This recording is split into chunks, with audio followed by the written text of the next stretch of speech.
These videos are for educational purposes only. I'm not selling anything or promoting the sale of vape products on this channel. You must be of legal vaping age 18 to 21, depending on where you are in the world, to view this video. Sit back, relax, and I hope you enjoy the content. How's it going, guys? Thanks for joining this week's episode of the Retro Build and Chill. How are we guys doing? Hope you are all well. Who have we got in today? We've got Lee Swetnam. How's it going, mate? Thanks for joining, brother.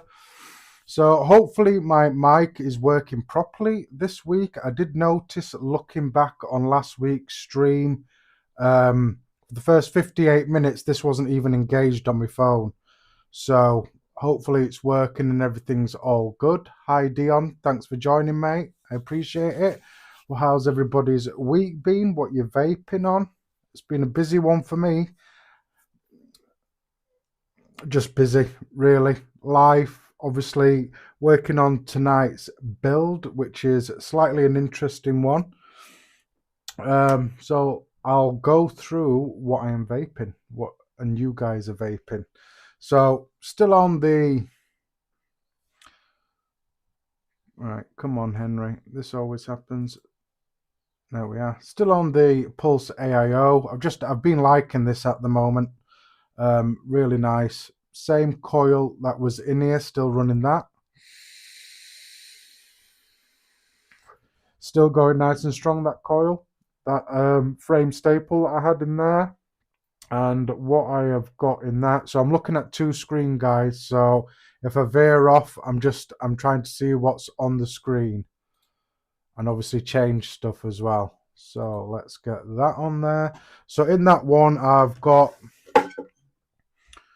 some lobotomy from Dark Star, which is a lemon sherbet. So this is actually my wife's juice, but I've actually been sharing it with her. Bit stronger on the nicotine to what I normally vape, but it's good for that kick, is what I've got in this one. Nice, 42 watts, 0.24 ohm coil, and I've just got the standard Vessel 2 in there with an ODB Booby Wrap mashup battery in there. So still running the Pulse BF with the Wasp Nano on there. So this has actually got a variant of the build that I'm going to do tonight that I've been testing on this. So I'm not going to give it away too soon. Whether it's, obviously, as you can tell by the live, it is Flavourful or just Coil art. We'll get into that a little bit later. But there is a variant of the Coil in the Wasp Nano here. Not much of a squonker myself, but I've really been enjoying the squonk mod. And in that is just my G14 classified juice, custard-based juice in there. Basically my benchmark juice that I use for testing and stuff because I know how the juice tastes in that. So that's what I've got in there. Dion, vaping on the usual bliss.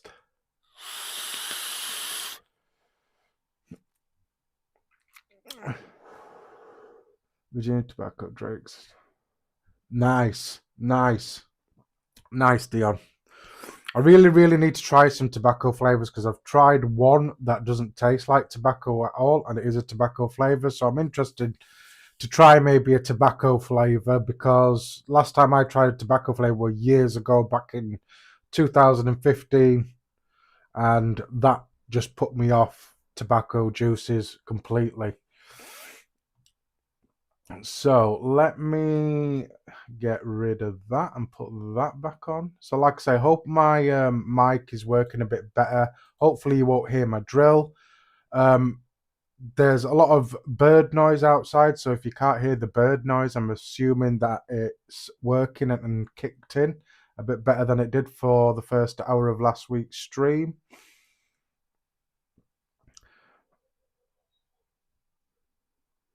A cotton fire belt cutter.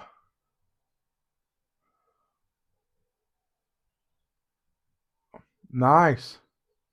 Mike is good. Thanks for that, Dion. So Firebolt cotton, yeah, is a really nice cotton. I tend to use 3 Firebolt cotton if you can get it. It's very hard to get hold of now, depending on what country you're in as well. But Muji, I've been liking at the moment, and also Kendo Gold is what I like to use. My preferable wicking material is what I like to use. I tend to use that. So we've got a few people in so far. So hoping everything's good. Like I say, Dion says the mic's doing good, so hopefully the sound is more crisper with these newer mics, and they seem to be running really well. And I think last week one mic didn't run out 3/4 of the way through the stream. So, and to drink tonight, guys, I'm still on some Lucozade. I'm still having problems with my shoulder, so I'm still on medication. So again, I'm not going to mix the two. If you watch my streams, I normally babble and talk a load of crap anyway. You imagine what painkillers and alcohol would do to the stream. Probably make a funny, interesting stream, but you know, here we go. Lee Swetnam.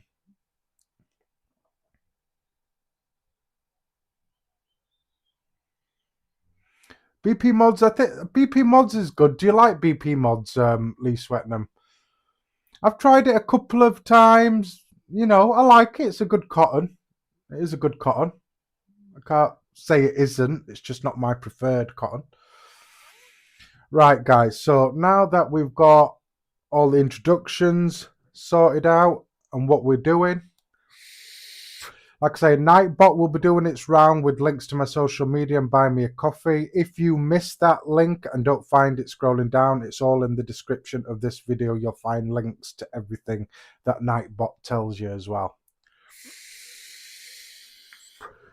So let's have a look at what we are building on tonight. So let me adjust a bit like that. I want to obviously swivel that round so that looks better and more precise. There we are, and I'll put it there. Make sure it is focused in and everything there. So because of tonight's build, it is like last week, it's a low resistant coil. So I'm going to be doing it in a single coil. So I'm going to be putting it on the Coil RDA.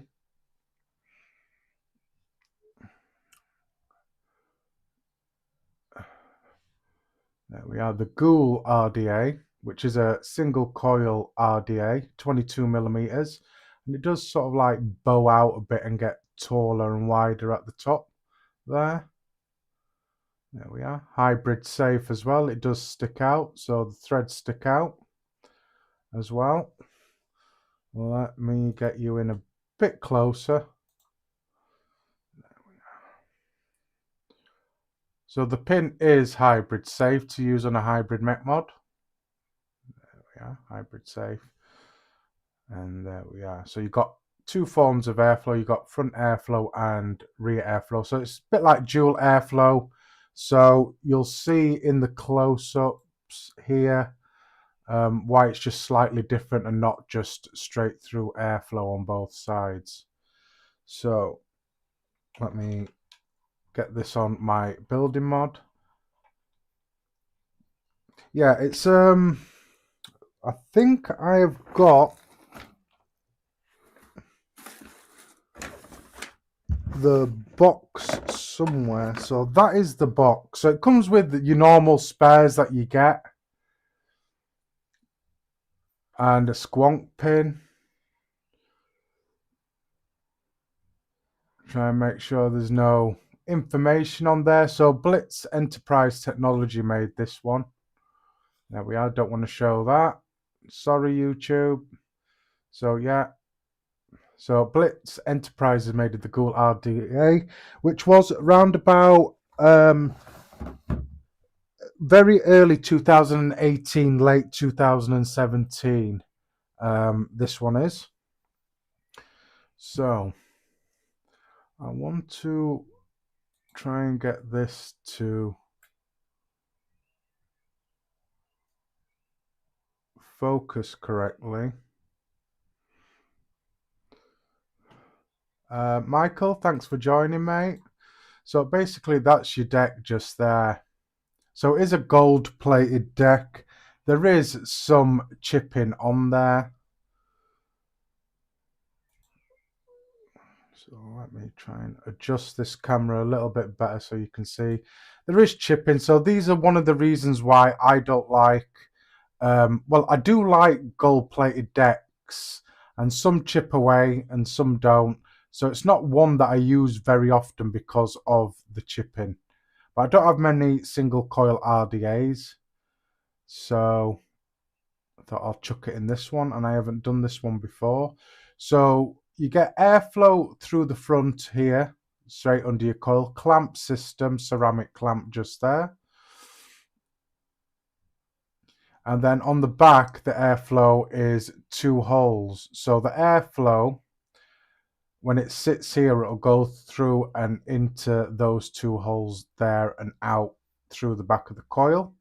And then also when you get to adjusting as well, obviously you adjust by moving the cap, will either show you those holes or just obviously tweak it a little bit better there.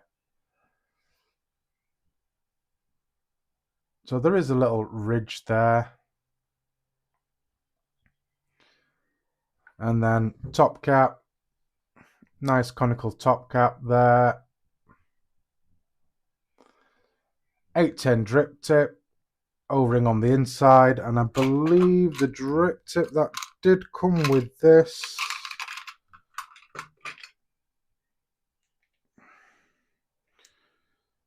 so like I say, the drip tip that did come with this actually was this drip tip that I've got, which is a yellow and green sort of like honeycomb sort of drip tip. It does fit in there, it's just a bit tight because O-ring's not lubed up, but I will use that on the RDA.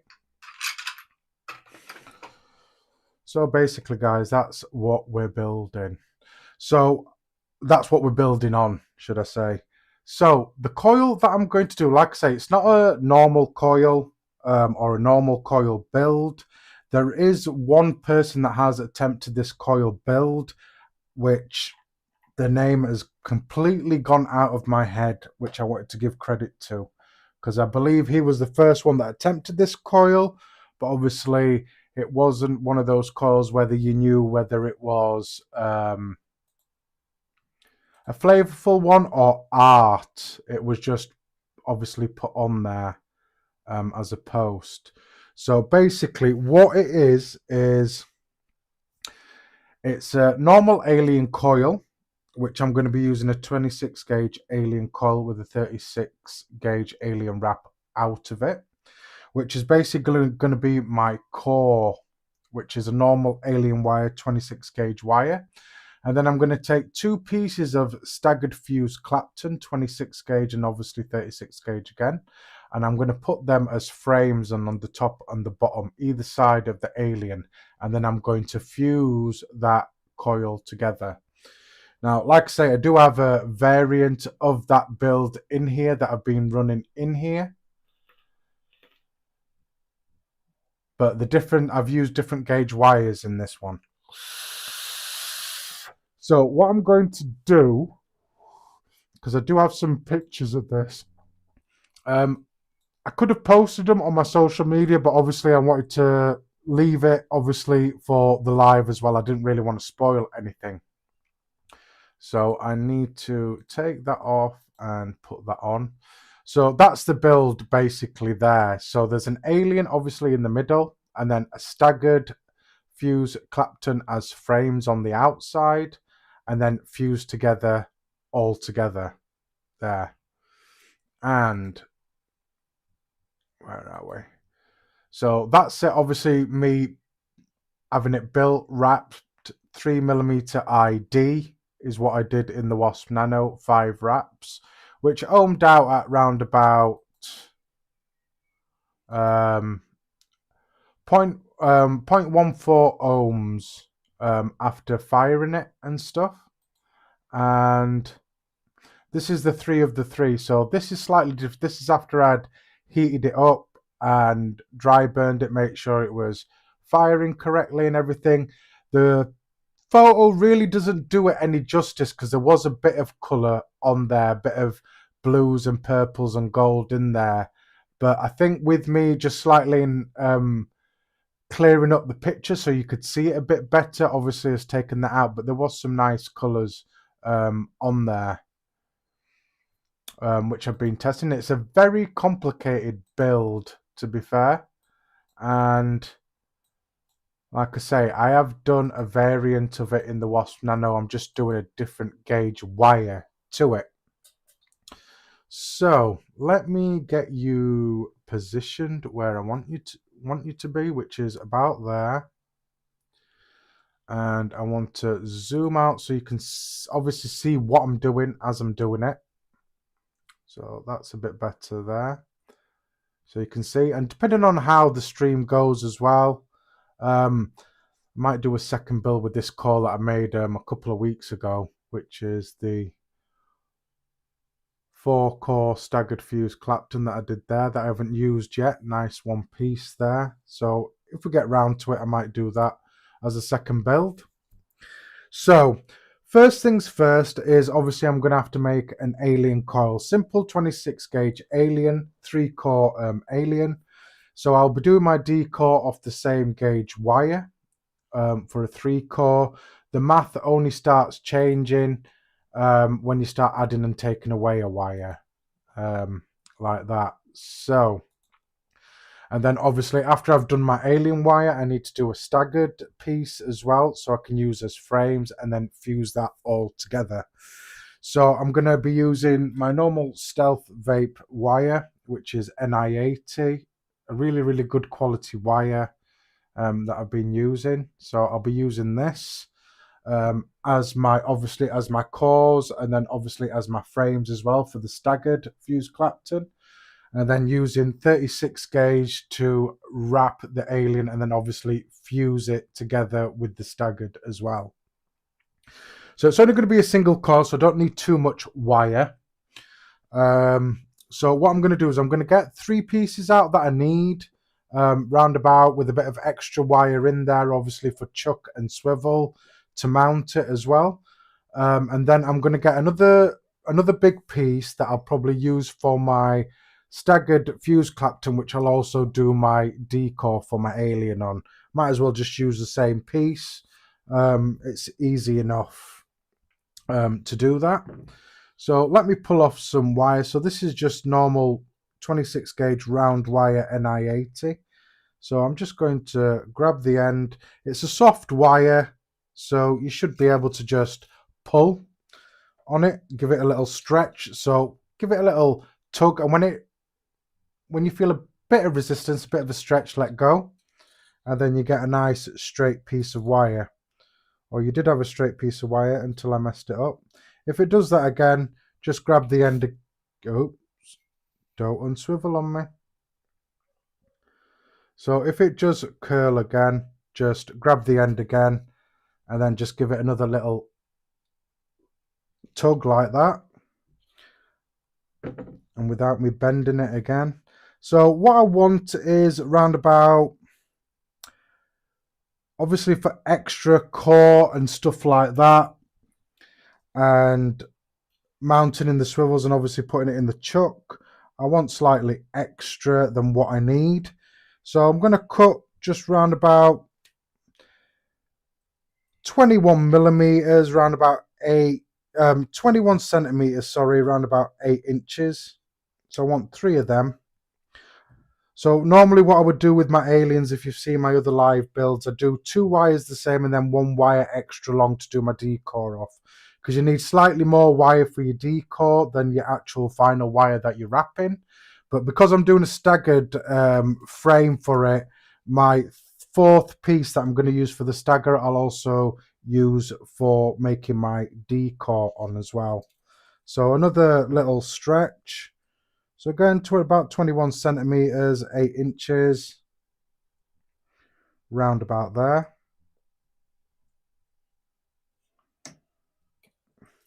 So 3 pieces of wire, nice and straight.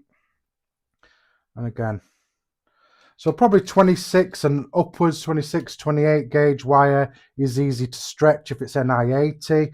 24 gauge, you might be able to do it, but you can always do that in your drill as well. So that's my 3 pieces for my Alien. So what I need obviously for my frames is around about twice as much wire, because I'm going to stagger 1 piece and then cut it in half. So I need obviously extra because I'm going to use it for my decor and stuff like that, and then obviously do my stagger on there. So it's going to be around about, let's say 20. So if I do, so 30, 40, 50, so 50, yeah.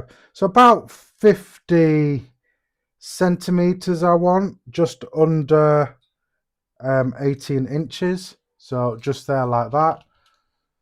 Not a problem, Dion. I should have made myself a brew, to be fair, seeing as that I'm on painkillers and stuff. So I'm cutting such a big piece because obviously I need extra for chuck and stuff, and then obviously I'm using this wire twice as well. I'm using it obviously for my decor and I'm using it for my decor and then also my staggered. So I'm getting 2 uses out the wire. So I've got a nice straight piece of wire that's round about 50, yeah, 50 centimeters. Obviously 500 millimeters if you're going just under, it's about 17.5 inches as well if you're in the USA. So that's my piece just there already and set. Obviously to do my decor and then obviously my staggered on there. So I'm not going to go through everything that I'm using. Obviously if you've joined my live streams before, you know what I'm using. If you're not, if you've just joined or you're new and you want to know, just obviously ask questions obviously here in the live. And if you're watching the replay as well, also just put a comment in the comments and I will definitely get back to you. Or alternatively, you can also contact me on social media as well. Instagram mainly, that's my platform of choice. Anything I post on Instagram automatically gets posted on Facebook. And plus, Facebook hasn't been great lately. I haven't been getting all my notifications from Facebook. So I don't know if that's an app issue or the fact that I beta test Apple software on my phone. So it could be one or the other. It might not be. It might just be the software that I'm using isn't optimized for the version of the app that I'm using. But yeah, Instagram definitely, but Facebook, you'll have to forgive me if I don't get back to you straight away. That's on any posts anyway. If you're messaging me on Messenger, that's a completely different thing because obviously I use Messenger to message obviously people and then family. So obviously my flat chuck here as well. If anybody's wondering what chuck I'm using, because if you're using a drill chuck, it's not always gets your wires nice and straight. So if you haven't got one of these, when you've got your 3 wires set up, just put L's in them and split them into 3 and then put them into each bit of the chuck because they're normally 3 pieces together. Just put 1 tail in each slit of the chuck is the easiest way I can describe that for you. And then obviously my swivel setup as well. If you know, you know as well. If you don't, feel free to ask questions. So with this long piece that I'm using for both my decor and stuff, I'm going to put a little L in. I will be using these binoculars just to, I can see the wire a lot better. My eyesight isn't 100% great, so they do help as well. So it's something as well that's good to invest in if your eyes aren't great. It just helps you see the wire a lot better.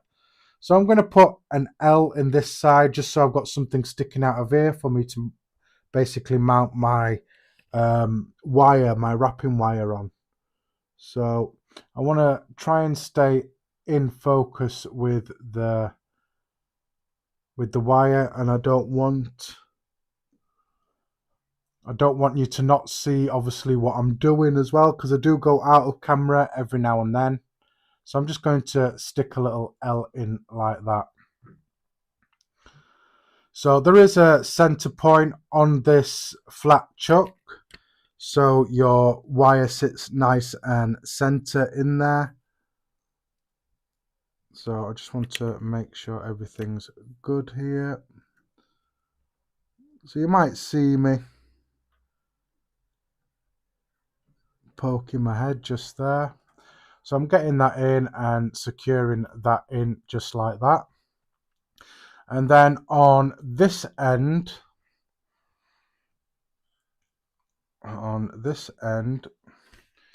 just so you can see what I'm doing roundabout, I'll get you about there. So at this end, I'm going to do exactly the same. I'm going to stick an L in for mounting into my swivels.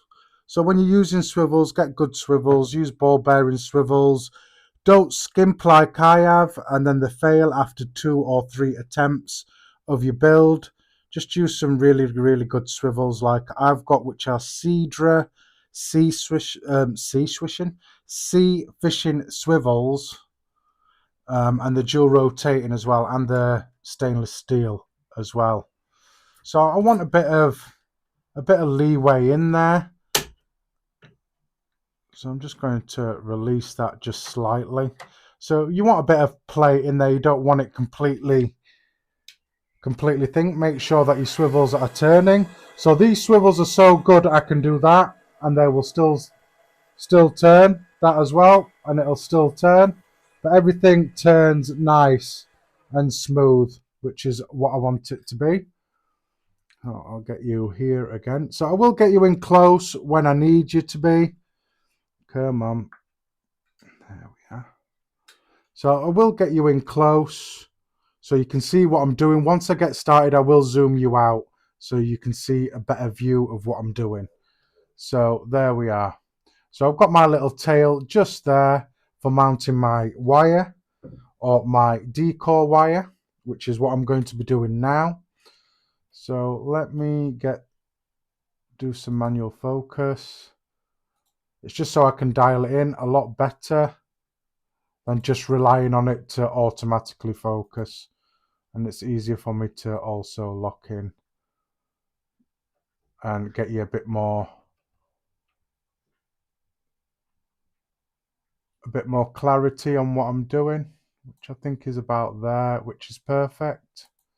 So all I'm doing now to begin with is my D-core for my alien, my 3 pieces of alien. So if you're doing a normal standard, like I say, 3-core alien, you do your D-core off the same gauge wire, which is a piece of 26 gauge, 3 pieces of 26 gauge just there. And like I say, the math gets different if you're adding a wire and taking away a wire. But if you're just doing, like I say, a normal 3-core alien, do it on the same gauge wire than what you're using. So I'm using 36 gauge NI80 just there. So because I've got round about just over 20 centimeters, I'm obviously going to lose a bit when I mount it into my chuck and then mount it into my swivels.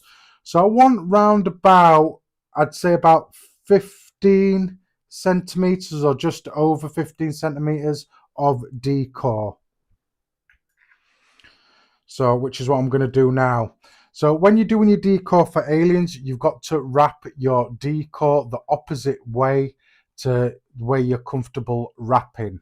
So I like to wrap over the top. So your D-core needs to be wrapped from underneath. Now the reason why I don't mention clockwise and anti-clockwise, because depending on what side your drill is, if you're left-handed or right-handed, which I am left-handed, obviously anti-clockwise and clockwise is going to mean something completely different.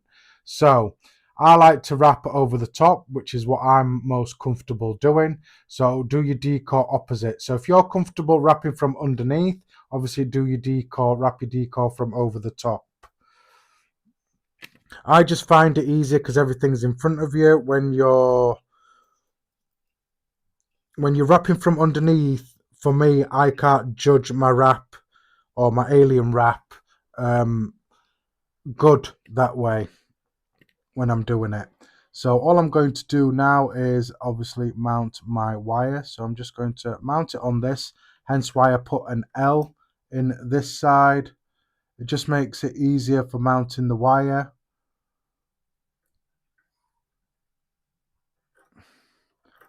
And stuff like that. So you got your wire on there ready. Good thing about this chuck is I can slam it straight to the end. I'm just going to do a couple of wraps just to lock it in. So I'm locked in. So like any other Clapton, you want a 90-degree angle as well. You don't want any lean into it at all. Just keep it a nice 90-degree angle.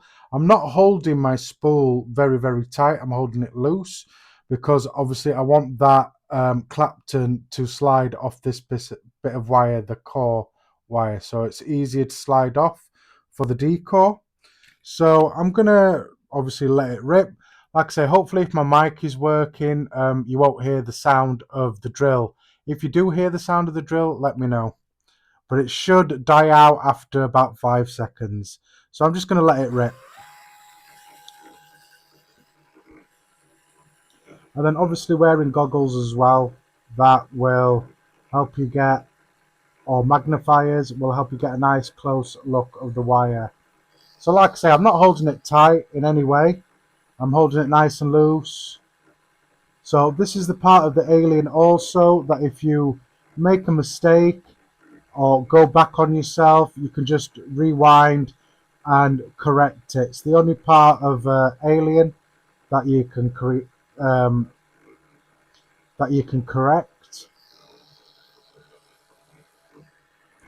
like I say, I will not need a lot of this to obviously do my decore. I just need about 15-16 centimeters of it, round about there, or slightly more, because you will get a spring back once you've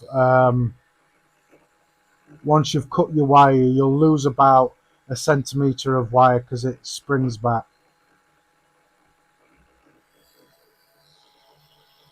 So hopefully you can't hear my drill, because I do have my mic on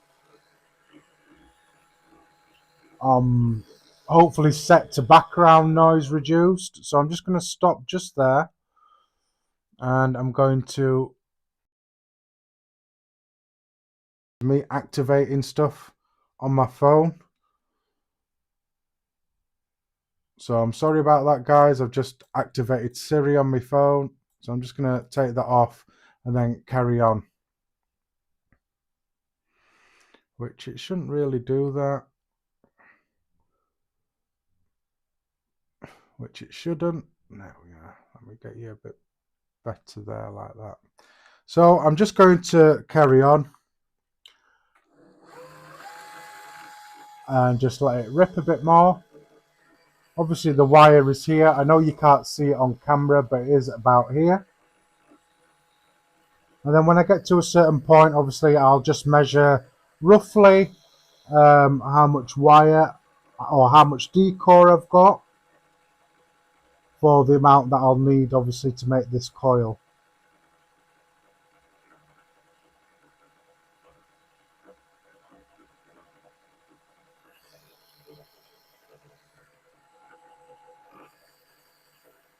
So I'm just going to stop there. The wire is here, about here. So I'm just going to quickly measure how much decore I've got there. So just a little bit more is what I'll need. So tell me, guys, the ones that are watching, when I put my drill on, does my mic drown out the sound of the drill? I'm hoping so.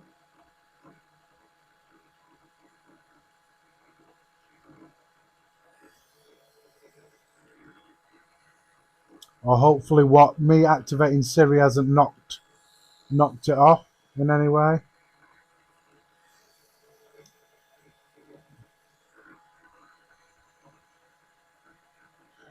So I'm going to stop there and then measure again.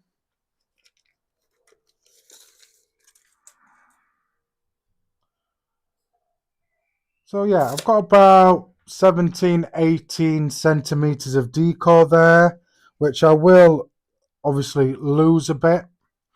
So let me just bring you in here so you understand what I'm saying. So let me just get this here. So as you can see, that's where my Clapton ends, just there. Just there. Let me try and get this so you can see it a little bit better.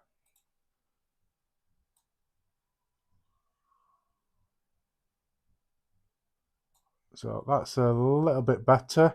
So when I cut my decore, you'll see this spring back a bit, about a centimetre roundabout. Leave a leg on there, that'll help for when it comes to the stretch. So as you can see, it did roll back just slightly there. Lock that in. Now all I'm going to do is I'm going to obviously decore this now. So let me get you there so you can see. Get this all, don't want it locked, just want it nice. There we are. So I'm going to cut here, obviously leaving a little bit of a leg as well, because I need a leg for both sides. Let me get you in just there.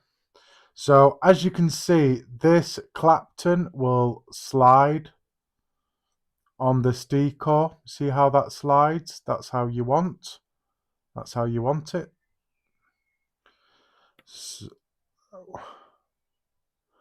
So what I'm going to quickly do now that I've got my final amount.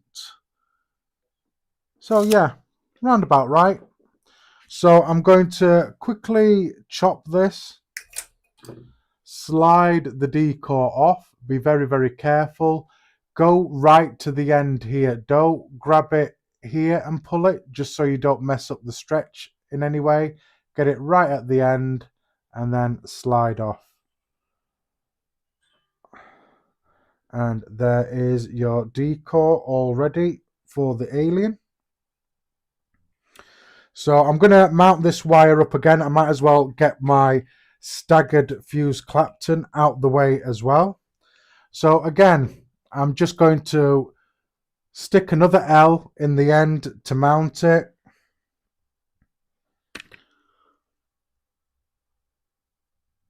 So another L just makes it easier to mount to my swivel.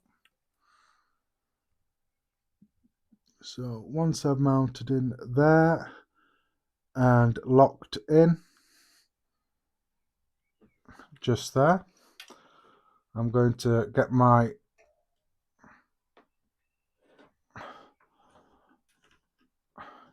get this locked in a bit. And I don't want it too tight.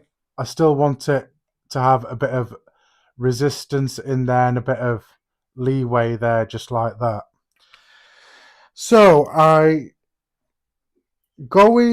so after I've mounted obviously all these wires, it's probably going to go down to around about 15 centimeters, probably round about there, 10 to 15 centimeters. I'm hoping over 10 centimeters, just to make sure that I've got enough to make the coil. So here I've got 46. So 46, half that is 23. So that's 23 centimeters. So if I take 40, so about 40 centimeters, obviously that's 20. I don't need that much. So if I do about 30 or just over 30 centimeters of staggered fuse Clapton just there, I can obviously, once I've done my staggered, I can just cut it straight in half and then use two pieces like that. So to do my stagger, I will need a spare bit of wire. So about a turn of the spool is roughly where I want it. So piece of wire like that, which is the 36 gauge wire, which is going to help me make my spacing for the staggered bit, which is what I'm going to do now, get it out of the way. So same gauge wire you're doing your staggered with is what the same gauge wire you use for your spacing as well. So I'll leave that just there for now. I will be using a weight as well, which is one of these, just something that I can hang down to keep that fuse wire in there to give that spacing, nice even spacing. So all I'm going to do now is, again, I'm just going to mount my wire like I would do a fuse Clapton. Get it going a bit with a bit of spacing. With a little bit of spacing, and then I'll mount this wire and I'll wrap it round twice so I get a nice even spacing for it. So let me get you focused in, guys.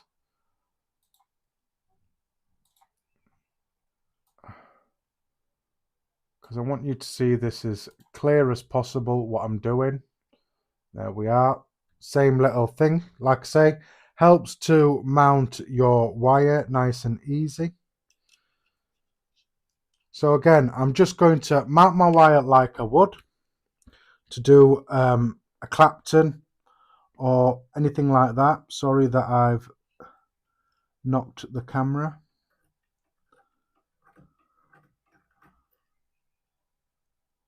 So again, I'm just going to get my wire mounted to that little end piece just like that. I'm going to do just a normal Clapton just to lock it in, a few wraps like that, and then I'm going to do that and make a few staggered just there. I'm going to use these just to perch my spool on. I will be using these later as well, so some nylon pliers. I know last week I kept calling them ceramic tweezers, but they're not the nylon pliers, which is what this is.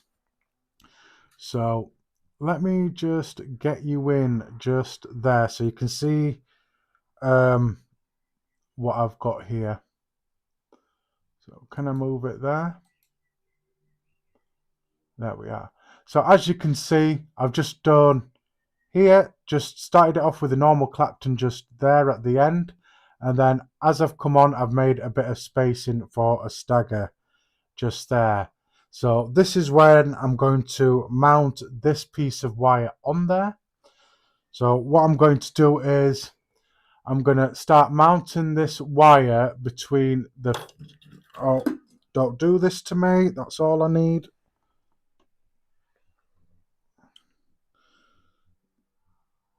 That's all I need is my spool coming out.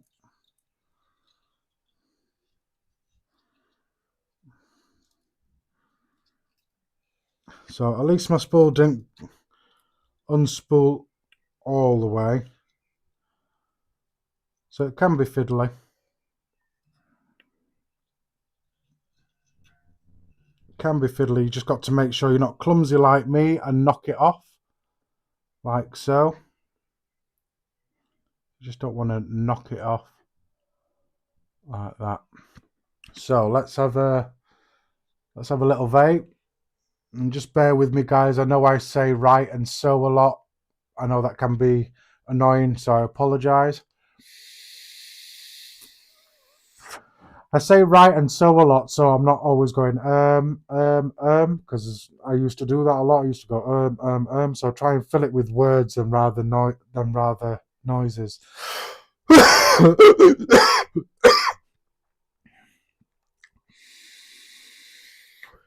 So I'm going to mount my wire now, being very careful, obviously, not to knock my spool off again.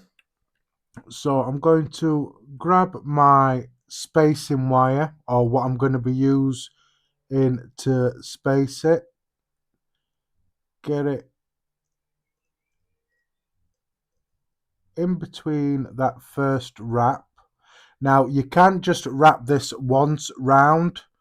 That is fine. You might get some jumping and some issues though. But I like to wrap it round twice and just give it a little tiny pull with my ceramic tweezers,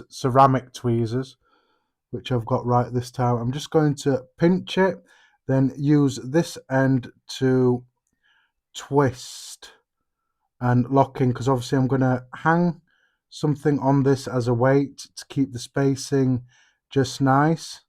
So yeah, you can still see what I'm doing. So I'm going to do a few twists like that, and then what I do is I bend it in half like that and sort of like double twist it, keeping it hold of it nice and tight as well, and then just give it another little double twist just there, keeping weight obviously on there.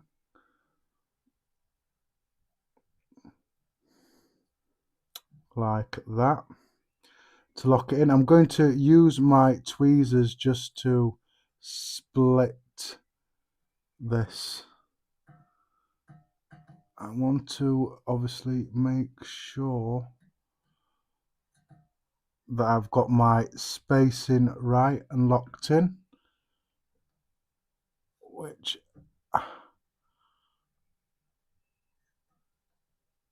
I'm hoping I do. I will find out in a minute.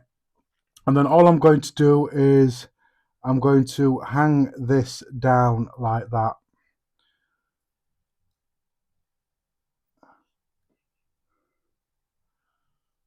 Hang this down. So what I've done is, right guys, I need to completely start again, because I've gone and done my, I've got to just set this up again, because what I've gone and done is I've gone and done my wrap from underneath like I'm doing an alien, and I don't want to do that. I want to do it the opposite way around. I want to be wrapping over the top for my staggered part.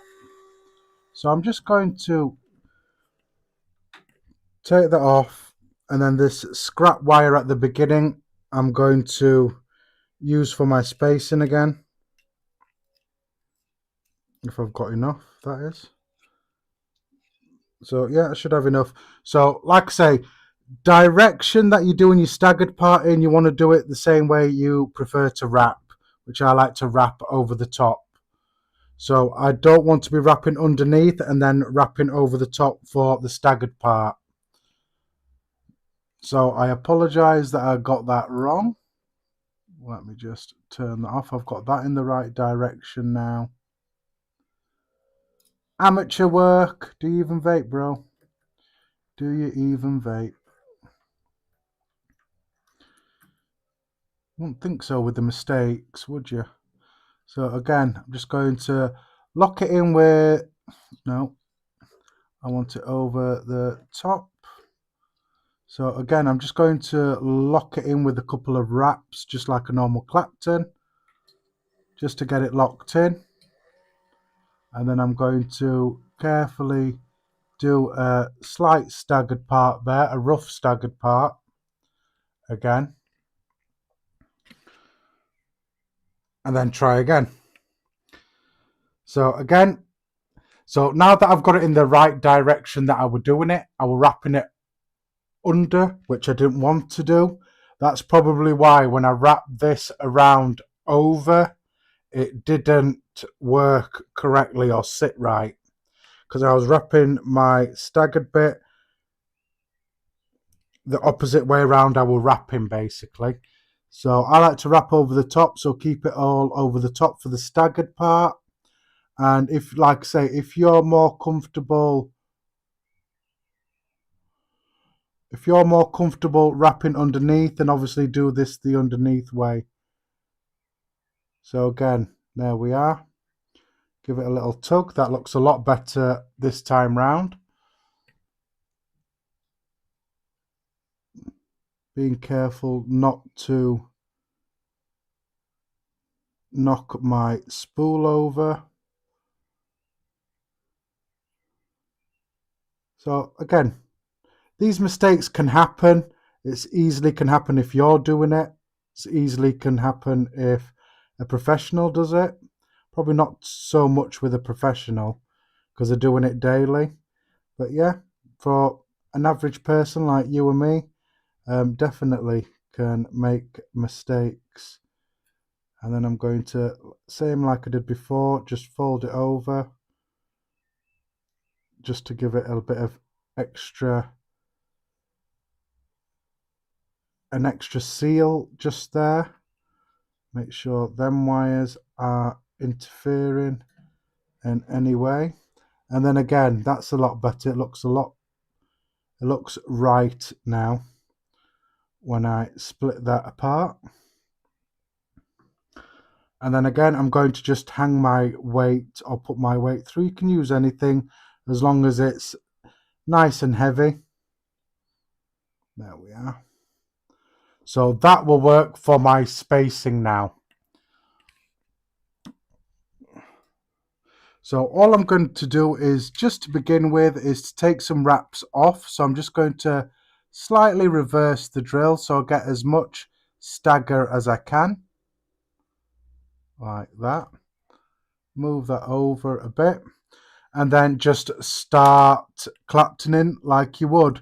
So again, I'm not holding my spool really tight, but I'm holding it tighter than I would if I were doing the alien part. So what I need to do now is, when you're doing a staggered fuse clapton, is obviously you want a 90-degree angle. You don't want to lean forward in any way because then your spacing is not going to be perfect. But you want those spacings to be bang on when it comes to that final wrap. So keep it 90 degrees or even just a hair towards your drill, whichever way you've got your drill. So 90 degree or just a hair slightly more towards your drill. Just to get those spacings nice and straight is what you want. Let me move that tail out of the way. And then what will happen is, as you're claptoning, you'll get a nice spacing going on, which is what I'm getting now. And that help of the double wrap helps a lot. And then you can just more or less let it rip, providing that your weight doesn't jump around. One of the reasons why I double wrap it instead of single wrapping it, because when you single wrap it and you go really fast, it can jump out of the way. Hence why I double wrap the wire to give the spacing. So 90-degree angle or just a slight hair towards the drill. You don't want to be leaning towards your swivel because then your wraps or your spacing will be inaccurate. So that's gone off screen. So again, I'm just going to move you guys out so you can see better. Take that auto locking off. There we are.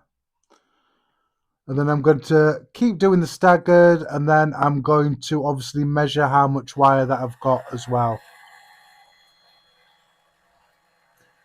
So I've obviously got these goggles on here, so I can see that the spacing is nice, which it is, which is what I want it. I've just got my spool just slightly a hair towards the drill, just to make those spacings nice and straight and stood up properly, just so I don't get any inconsistencies. And the same with doing a decor or a clapton.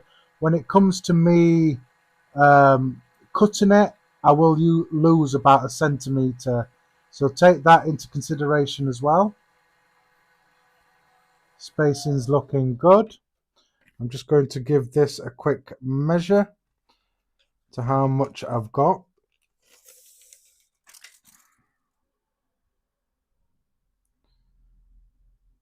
So I need more. Obviously I need more. So I did say about 30 centimeters of staggered is what I'll need. So I'll do just slightly more than 30 centimeters to obviously take into consideration that spring back as well. Because you want that obviously the staggered bit to move as well. So when you're doing your final wrap, obviously you want that decal to move a bit, the spacing to move, so your wire falls in between.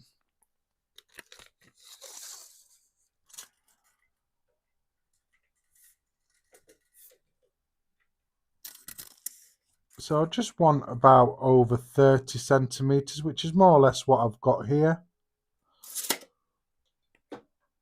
So I will do a couple of more turns on this.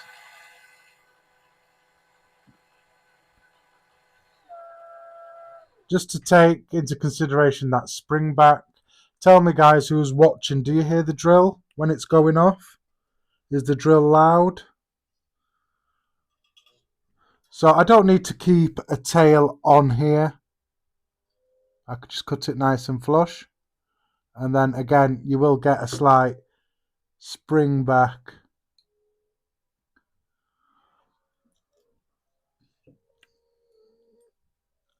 So once I cut this off, you will get a spring back just there. So we won't need to use that spacing. So let me have... That's good, Dion. Thanks for telling me that. That's good. So my mic is working this week. So round about there. So yeah, round about that much. So now what I'm going to do is very, very carefully, I want to cut this wire. So I'm going to leave a little bit of extra wire just on the end here. So you've got to be extremely careful with this staggered part now. So I'm not going to cut that, I'm just going to release it from the flat chuck. So you don't want to, like I say, you need to be extremely careful because you don't want to disturb the spacing of your staggered just there. So I'm just going to pop that out of the way until we need it. So that is the staggered bit done. Can I get this so you can see it? So there you are. There is the staggered, nice even spacing just there on the staggered, which is what you want. So I'm trying to be extremely careful that I don't snag it or pull the wraps in any way, because then that'll give inconsistencies obviously with your final wrap. So staggered done, decord done. I've got my 3 cores for my alien. So let's get the alien out the way, which is going to be my middle piece of my coil, and then going to be framed with the staggered and fused together. So let me just tidy up my swivels and get all the bits of wire on, so I'm working nice and clean and I don't end up sticking my fingers. I do have a bin under my desk, guys. I'm not just throwing shit on the floor. And swivels come into play as well. Get good swivels. That's the best advice I can get you, is having decent swivels. So I'm going to grab my 3 pieces of 26 gauge NI80 that I got earlier. And then all I'm going to do is I'm just going to make them all level. Come on, Henry. Come on, Henry. So I'm just making them all level at the end. And then when I mount it into my flat chuck, they'll be sitting together all side by side. like that. So I'm going to mount this end into my flat chuck first. So I'm going to get it in. I'm going to get that center wire in my centerpiece of the chuck. So it does have a center point in there. You just got to get your center wire in that center divot or center crease that's in the chuck. So I'm just pulling it just to make sure all wires are nice and tight, which they are. So I'm just running my finger down. Let me get that a bit straighter. So as you can see here, where are we? I'm just doing this so you can see this a lot clearly, what I'm doing. Let's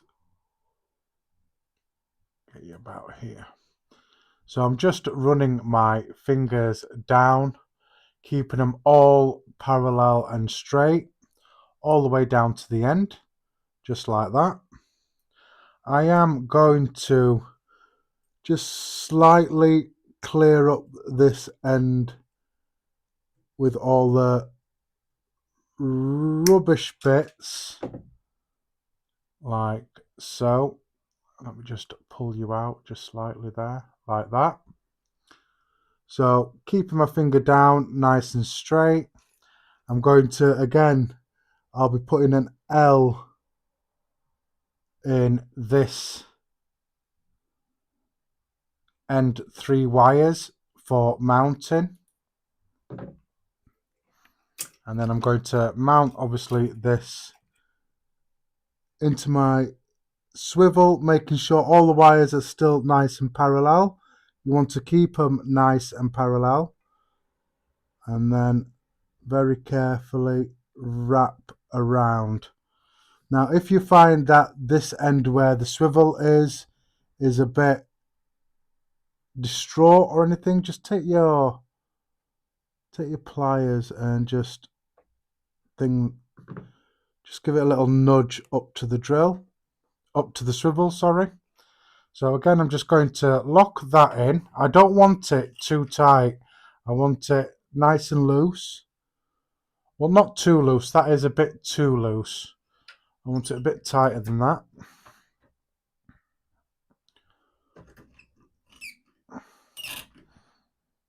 So like that, there's a bit of slackness in there, which is what I want. You don't want it to be too tight. And I'm going to be using a keyring as well. So a keyring is going to help keep all these cores nice and flat so they don't overlap. If you don't have a keyring, you can use a paper clip, you can use Lego, you can use a hair snap clip, you can use anything that will keep them all together and tight together so they don't fold over. You can also use a guide as well. Every now and then I do put a guide in there as well. I'm not going to this time because not everybody has got guides, but you can use a guide as well, or just a guide to use. And then that keeps it all nice and straight. Can I get this?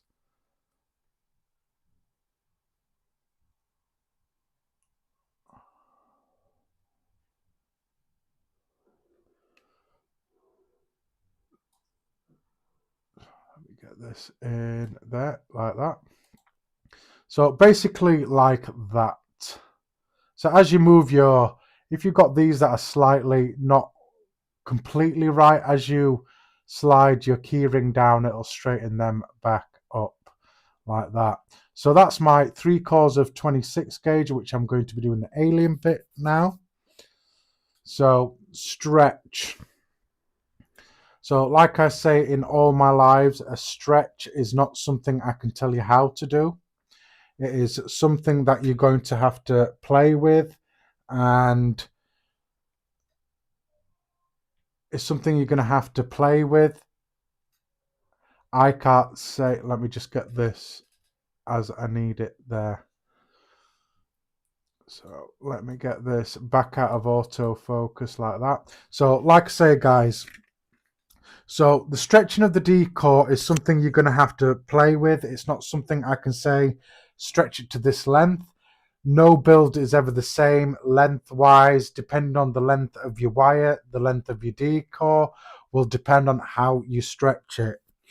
So it's something you're going to have to play with. If you're doing aliens for the first time, I suggest banging out a whole load of D-cores, 3, 4, maybe even 5 D-cores of the same D-core in case you get the stretch wrong. If you get an understretch, that is okay. You can have a bit of a pinch when it comes to feeding up to the wire. If you overstretch it, it's going to be stretched too far and it's going to not work on your build. If you overstretch it, then it's game over. You need to do another D-core and do it again. So hence why I suggest doing numerous D-cores if you're new to doing it. I mean, even me, I've been doing this for years and I've been doing aliens for a good couple of years now. Even I get it wrong, and in my lives I've got it wrong.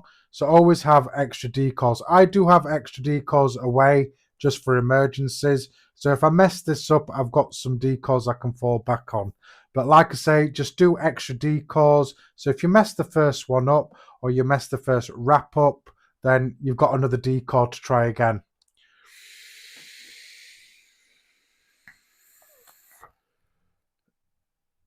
So Gaming Vapor, sorry I didn't see you. Alexander's Vapor, thanks for joining me. I appreciate it. So I have just seen your thingies. Don't worry about being late, guys. Don't worry. I appreciate you being here. Don't forget to hit that like button. It helps the channel a lot. So what you're wanting is sort of like a corkscrew sort of look to your stretch. So like I say, bang out more than one D-core when you're doing it, so you've got one to fall back on. I can't tell you how to stretch it. It's something you're going to have to play with. Like I say, no build is the same length of wire, no D-core is the same length of wire. So I can't say take this piece of D-core and stretch it to so many centimeters, so many inches, because it won't be the same each time. So I will show you how I stretch it, because I do the stretch method, not the non-stretch method. I can't do the non-stretch method. I have to pre-stretch it and then obviously let it fall on the floor. Now I'm working with carpet, so I might hit some snags. I hope I don't. I hope it all runs smooth. If you've got a smooth floor, it'll be slightly better for you. I know I've got a few viewers. Yes, Dion, you've got to have a lot of patience to build coils. That is true. So if you've got a smooth floor, it might be slightly easy for you. It'll just roll on your floor a lot. I've got carpet, so I've got to be sort of extra careful as well with what I'm doing. So let's get to the stretch. So as I got my D-core before, I had legs on each end. That is just for grabbing, stretching, mounting, stuff like that. So all I'm going to do with this side, let's get this on so I can see my core, because I go and stretch and look at the same time. So even now, me telling you all this, me stretching this now, I could mess it up easily and overstretch it. So I'm hoping that I don't. So all I'm doing is I'm just pulling the end a bit. Just pulling the end a bit so I can mount it on here. So you want to mount one end of your D-core to something that's strong and is not going to come loose. I use these. These are cheap enough. I got these from Aldi. I've got 3 sizes, 2 of each. I'm just using the big one because it's got a bigger spring. So I'm just going to trap that end that I pulled out under this. So 26 gauge and up, you should be all right with it not pulling out or dropping out this end. But if it does, it's either game over or you might be able to recover from it. It depends. So all I'm doing is just mounting that other end into there and just letting it hang like that. Let me move my seat out just a bit because I want extra room as well for this. Especially when it comes to obviously wrapping as well. I want plenty of room under here. So I'm just using my curved pliers. These are teethless. Okay. If you've got teethless pliers, just be careful. It can slip out of it. Even this way, it can slip out. Let me show I've got this focus on right. So this way it can slip out as well. So if it does slip out of your pliers mid-stretch, as long as it hasn't tangled up, it might be all swirly and wavy and stuff. As long as it's not tangled up and you can get the end and pull it, it'll straighten out as you pull it more. So I hope that hasn't confused you, what I've just said, or too much information all at once. So I'm grabbing the other tail end in here and I'm holding really, really tight on my pliers. And then I'm going to pull and then also look at the same time. So I'd say about there. So what I'm going to do now is I'm just going to lay it on my hand and then release my pliers because it'll swirl a bit or swivel a bit. So now you don't want to snag your wire in any way or step on it like I do sometimes. I do step on it. So I hope I don't do that. So with me being extremely careful. So you want it, where are we? Similar to that, like a corkscrew. Now I might have just got this stretched perfectly, which is good because then it'll just flow through my fingers. If it needs a bit of a stretch, just increase your pinch. I'm just hoping I haven't overstretched it because then it's game over. So because that's got a little tail on it, because this end will be going on my carpet, I'm just going to clean this end up just to reduce any snagging of the wire while I've got it on the floor. Because what I'm going to do now is with this end, I'm just going to feed it under my chair. So it feeds up to my hand, obviously, the way I want it to. So I'm just going to carefully just feed it through the back of my chair and then just let it drop. Being very careful with this side. And then I'm going to release this side like that. So making sure that my feet are in the way or going to snag it. I've got my chair back a bit is what I've got. So I'm just going to mount this wire, then I'll get you back in close again and just show you what I've done. I'm just going to move that so there's a bit more flex. So all I'm doing here is just trapping this wire between one of the top wires like that. And just pull that through or try and pull that through like that. So I'm just making sure that the wire, I haven't snagged it or anything. So let me get you back close, guys.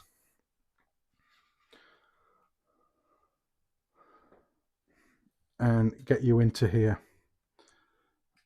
So let me move you over, get you down.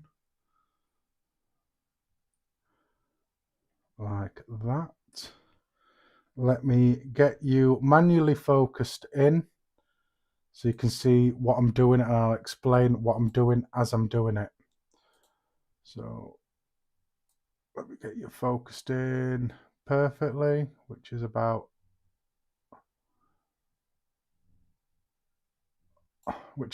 there.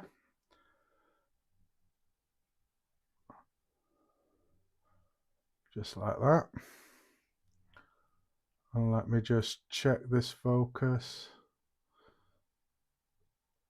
So about there is where I want it. So as you could see when I had my camera the other way, I've just slid the wire through the top end of the wire just there. Now, just using my keyring very carefully, I'm just going to shove that wire all the way to the end, like so, like that.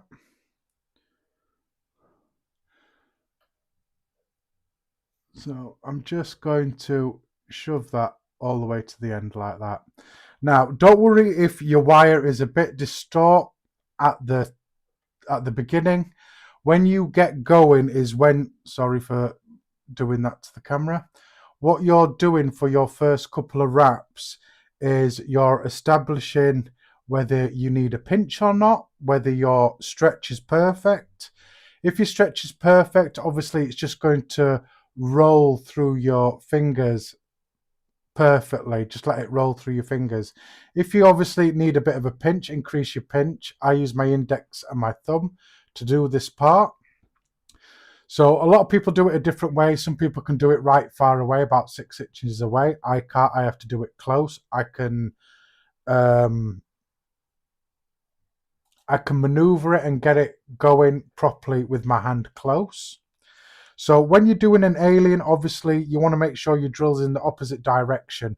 When I did my decor, I was wrapping it from underneath. So this end I want to be wrapping over the top, which is what I'm comfortable with doing. When you're doing an alien also, you don't want a right angle on it. You want to be leading slightly towards your swivel. Okay, if you do a right angle, you're going to just fold over yourself, which is what you don't want to do. You just want a slight tilt towards your swivel or away from your drill, like that, just for the wraps to fold neatly. So the way I do it, I can't do it without a keyring and just go straight across the wire and just do it without that, because I get where the outsides fold in on me, which is what I don't want to do. So the way I do it is slowly but surely, and doing little sections. So I'll do like this little section once I get going, move my keyring up, do another little section, move my keyring up, do another little section. It's just what works for me. If you can do it the other way around, that's perfect. Me, I've got to take my time. Obviously, it's not a race. If you can do it quick, you can do it quick. But the aim of the game is not to just do it quick. Okay, so I'm going to get going with a couple of wraps just to establish whether I need a pinch or not. And we'll go from there and I'll let you know. So I want to be able to obviously have these pinched together as close as possible, just like that.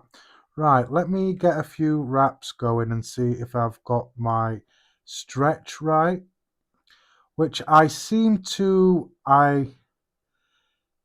have a sort of a pinch going. Nothing major, I've just got a slight pinch going. Head of the game, slightly towards my swivel. You can speed up if you want. You will get a groove on. Once you get a groove going, just keep it going. Don't get impatient and go too quick, because like I say, if you mess up, you cannot reverse and go back on yourself.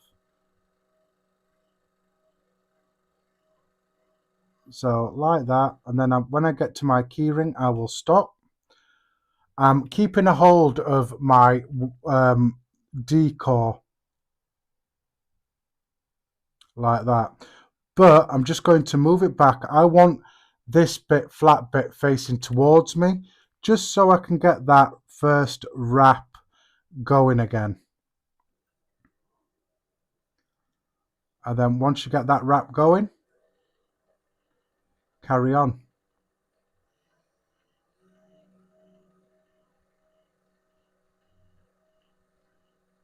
So like I say, I haven't got much of a pinch going.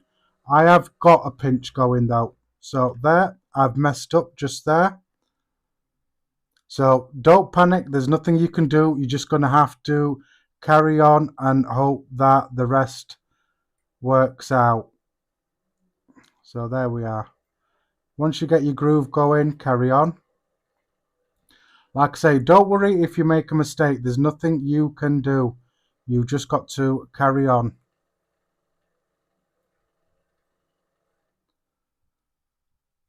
Like that. And then I'm going to move that down a bit more, revealing a little bit more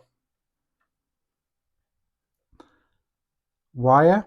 And then get going slowly. And then once you get your groove going, keep going. So like I say, if you can go fast, go fast. That's not a problem. It's just for me, it just works better for me this way. And then also what I'm going to do as well, once I've finished doing each section, I'm going to make sure that the wire that's feeding up this way isn't tangling up, because that can happen, that can tangle up. And then I'm just going to move that round slightly just so I can get that first wrap going again, and then get going.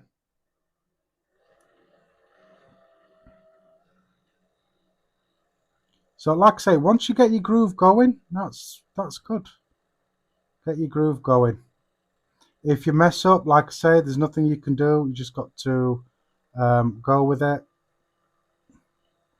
and move on.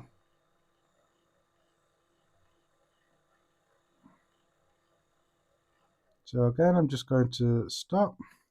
Make sure my wire here isn't tangling up, which it isn't. Move this over a bit more. I'm just making sure that I'm still in camera view as well. I'm going to get this so it's in front of me, and then carry on.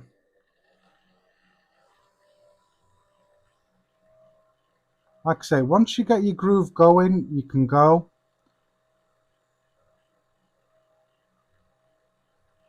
But the aim isn't do it as fast as you can.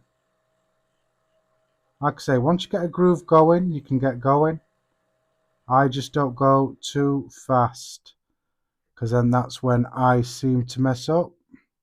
So again, I'm just going to reveal a bit more wire to wrap. Get that facing towards me until I get going. There we are. And we're going again. So like I said, I do have a slight pinch going. I am leaning towards my swivel as well.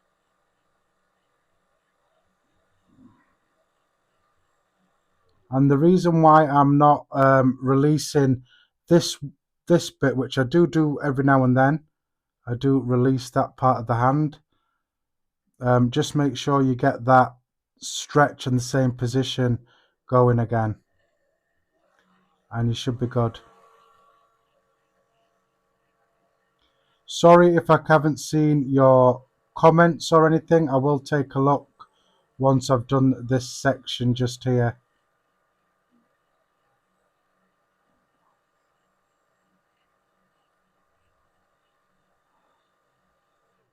Just in case anybody's asked any questions, which I don't think nobody has. No, that's not a problem. So I'm just going to move that up slightly. Just like I say, I want this part facing me like that, just so I can get that first wrap situated like that. Just so I can get that first wrap situated and going, and then start off slow, get it going, and then just carry on.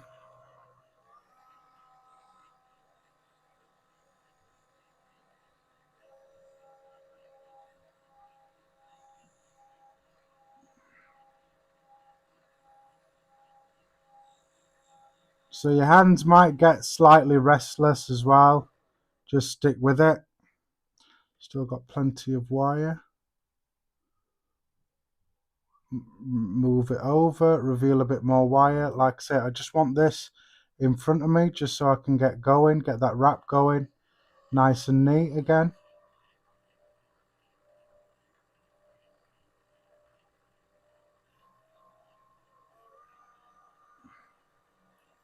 try not and get too impatient like I do sometimes, and I go a bit faster, then I mess up the wrap.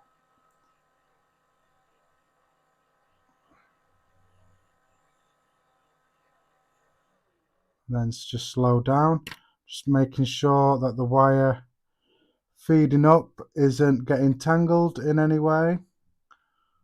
And again, I just want that facing towards me, just so I can get that first wrap situated, and then again get going.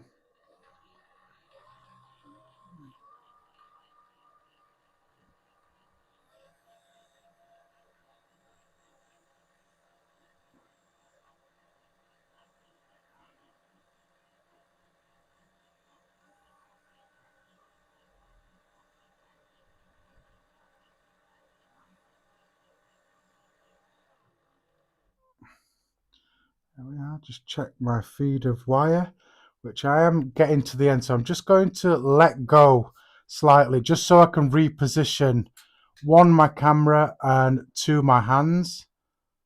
Alexandra, thanks for joining, mate. So Alexandra and no, Alessandra. Sorry, Alessandra and Alex. So what I'm doing is I'm doing a coil that I've been working on for quite a bit now. It's slightly different. It has been done before, but for the life of me, I can't remember the coil builder that first did this coil, because I'd give a shout out if I could remember. So what I'm doing is I'm doing obviously a standard 3-core alien, which is what I'm doing here.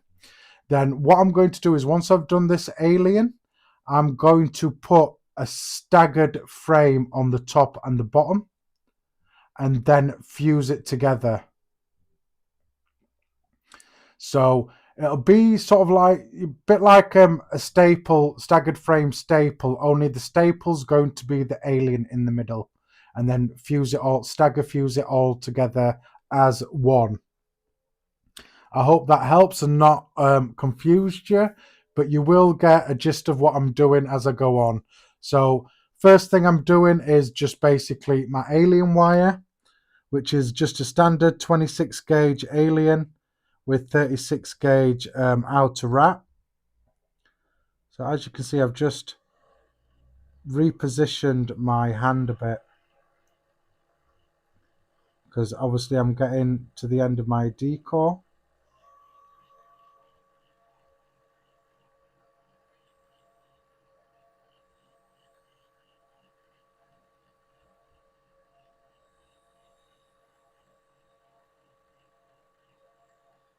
So I'm just going to slow down, move this across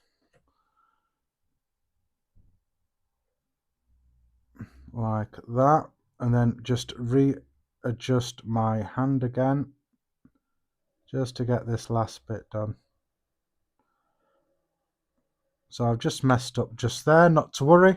Should have enough wire just there, actually, to be fair. Let me just have a quick measure. So yeah, that seems all right, seems enough alien. So I'm just going to take that off. I am going to leave obviously a bit more tail to obviously mount into the swivel again when it comes to mounting and then putting the swivel in. So I'm just going to chop it around about there, like that. So I will need to obviously straighten this coil because it's a bit twisted, not to worry. Massive. So there we are. So let me get you in a bit close. That is your alien. Let me get this focused in a little bit better for you guys.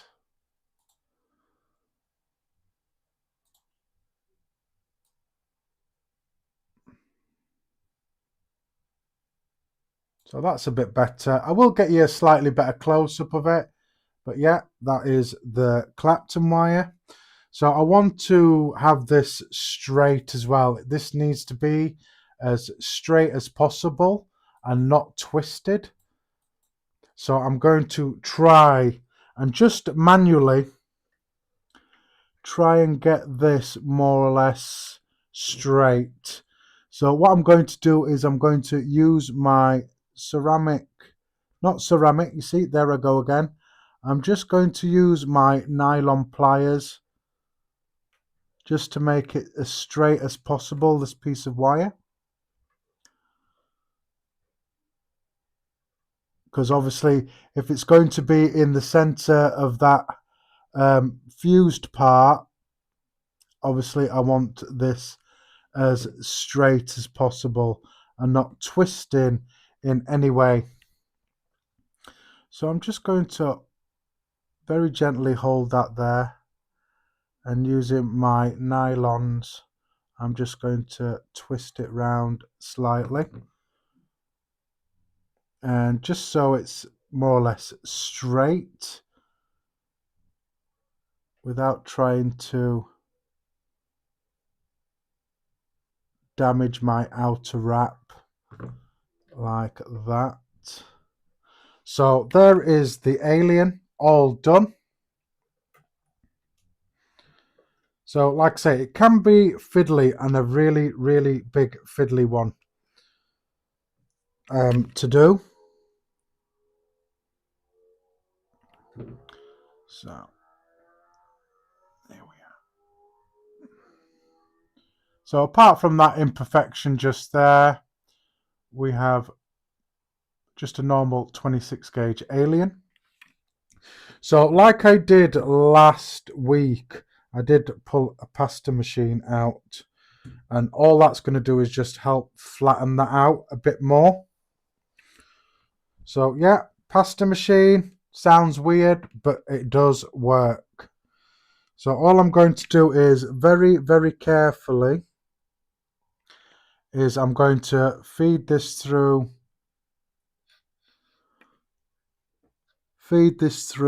just to make everything nice and flat, which is hopefully what I will get without damage. And I just want to feed it out this end like that. So yeah, that's nice and perfect.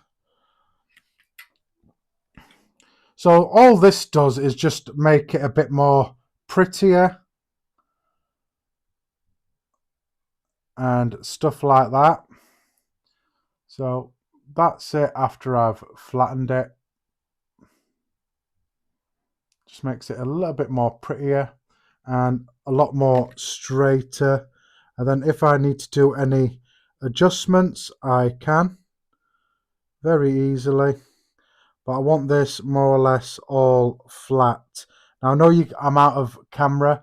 I'm just very carefully making it flat.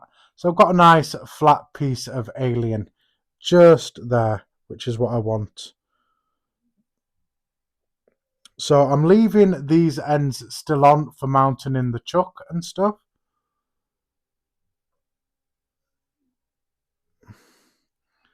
And then I've left obviously this end here to mount into the swivel. So that's more or less what I want just there. A fettuccine machine, yes. It does work. Not everybody has got one, which I understand. I'm just using it because obviously that's what I've got as well. So there we are. Let me get you close. Let me get you about there, which is too close.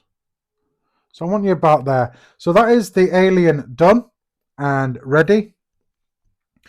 So let's me prepare the staggered part to use as my frames. So what I'm going to do is very carefully, I'm going to snip this L off, just like that. I'm going to snip that L off just like that without knocking the camera. So again, I'm just going to quickly measure how much stagger I've got here, being extremely careful that I don't disrupt the spacing in any way. So yeah, I've got roughly about that. So about, I want to cut it around about 17 centimeters in the middle, like that.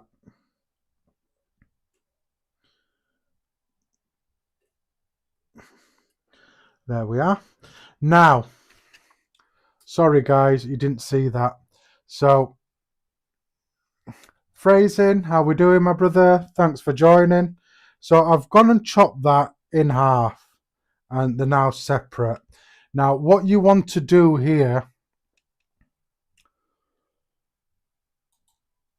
is you want to keep them in the same direction.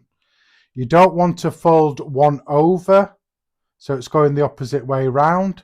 You want to keep it the same direction. So all I'm going to do is very carefully is grab this end, pop that one there, that same direction I had it at, and then that one as well, same there direction. I haven't turned it or anything, it's all in the same direction. If you were to flip one over, obviously your spacing slightly will be going that way on one, and then your spacing will slightly going that way on the second one. So like I say, keep it in the direction. That was the front, that was the middle, that is the middle, that is the back end of the staggered bit just there.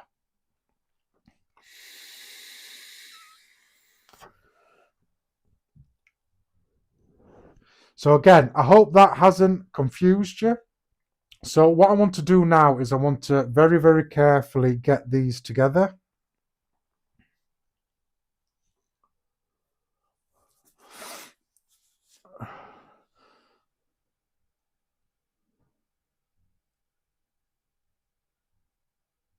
Right, let me just check up on the chat just so I'm not missing anything. So Alex, Sander Vape, I'm going to be putting it on an RDA, a single coil RDA, the Ghoul RDA.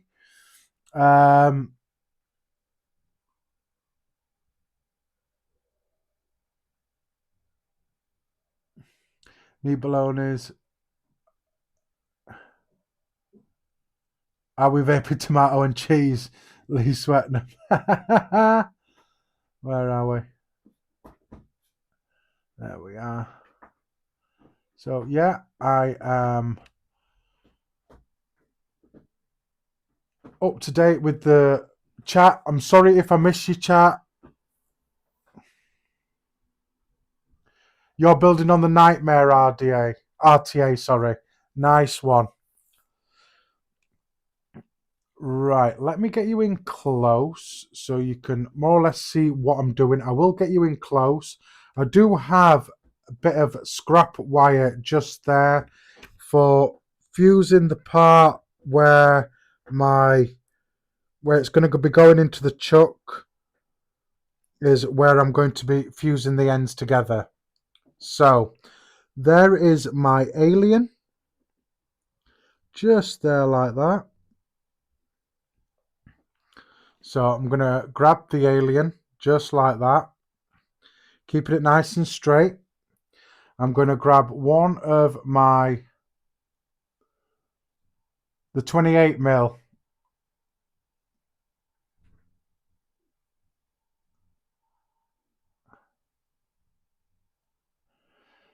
So Alex, can you help Gaming Vapor? Because I don't own a Nightmare RDA, so maybe you can help Gaming Vapor out in the chat.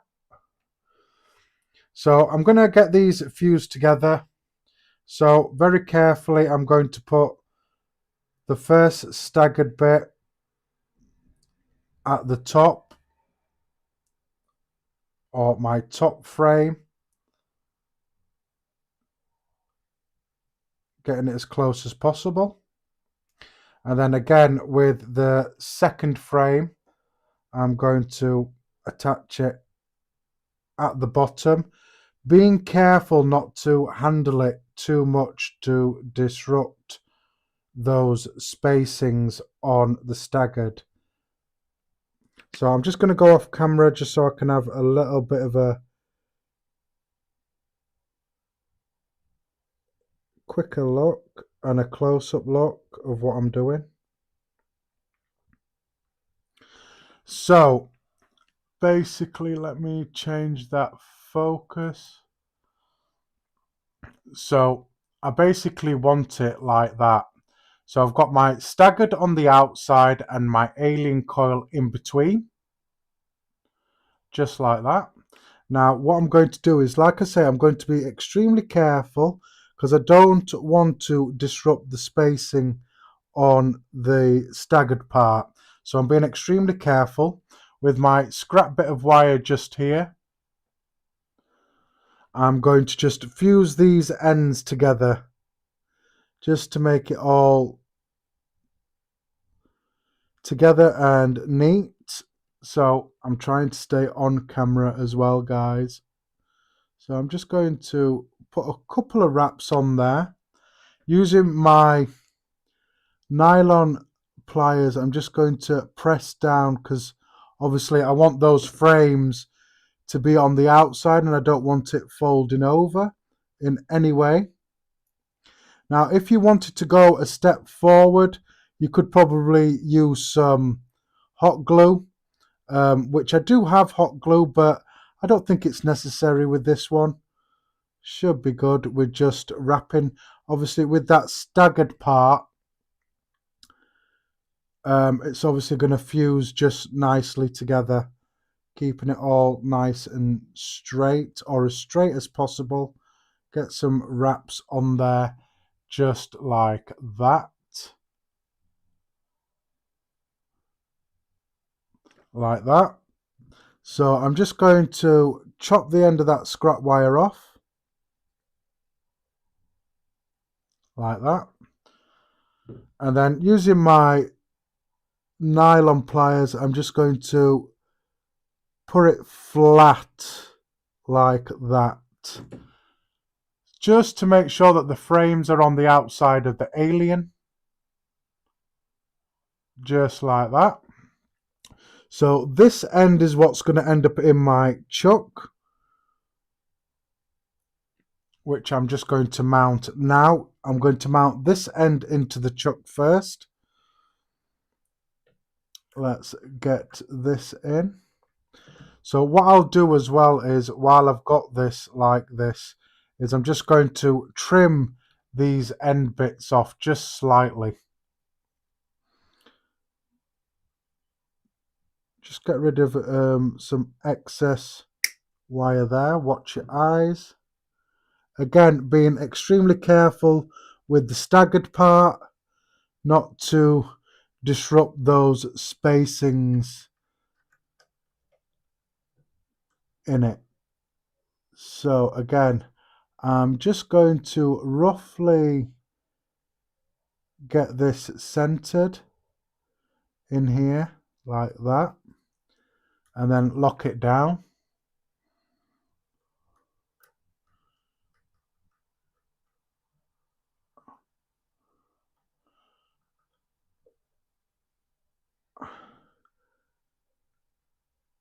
That's a cotton I want to try as well, is a Puffwicks cotton.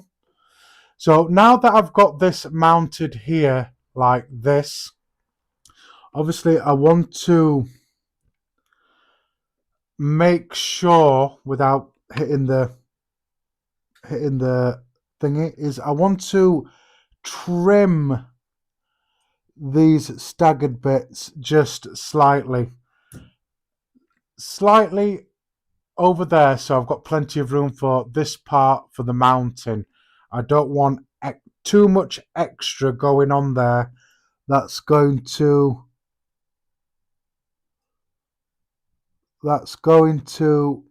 cause problems when it comes to mounting. So I'm just going to very carefully chop that off, and hopefully that'll give enough room as well for runoff as well. I'm hoping it gives enough room for runoff. Yeah, that is nice and loose. Just there, making sure that's in the center as well, which is what I want. So what I'm going to do as a little bit of help, because I can't put a keyring or anything like that on here to keep everything straight, I'm just using some straws that I'm going to put on. That's been slit down the middle like that, so it's easier to pull off. I'm just going to put one on there, and all that's going to do is it's just going to keep the frames nice, because I won't be mounting the frames to my swivel. I'll just be mounting the alien part to the swivel. And as I'm fusing, I don't want them dislodging or anything. I will be doing it slow, because I want it perfect, and we'll go from there. So let me just zoom you out just slightly, and I'll get all set up. Let me get this, not like that. So I've just got me straw on there just as a precaution, just like that. So I'm going to bring my swivels over, just like that. I hope everybody's with me. So basically what I'm attempting is a staggered framed alien.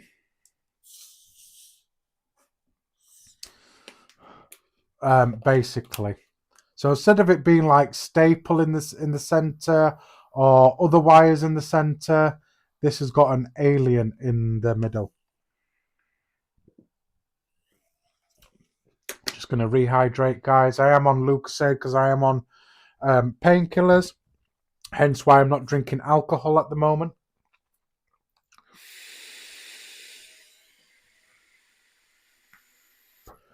So I'm going to have this pointing obviously towards me because I want those wires in front of me, just for mounting. Just for mounting, and I want to mount it obviously nice and straight.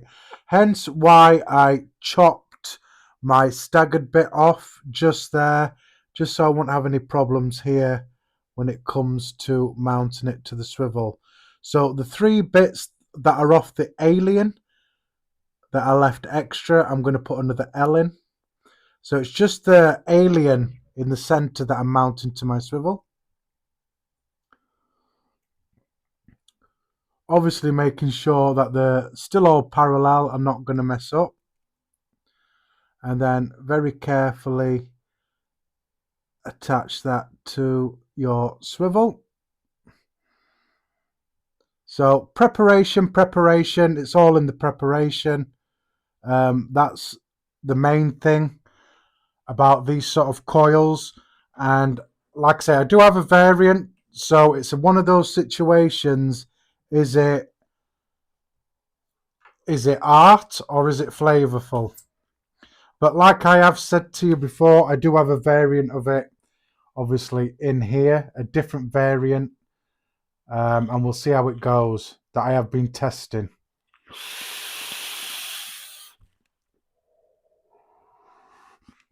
Really loving this squonk. I'm not much of a squonker, like I said, but I am enjoying this pulse. I think because more or less it's a mech in it, and I like mechs.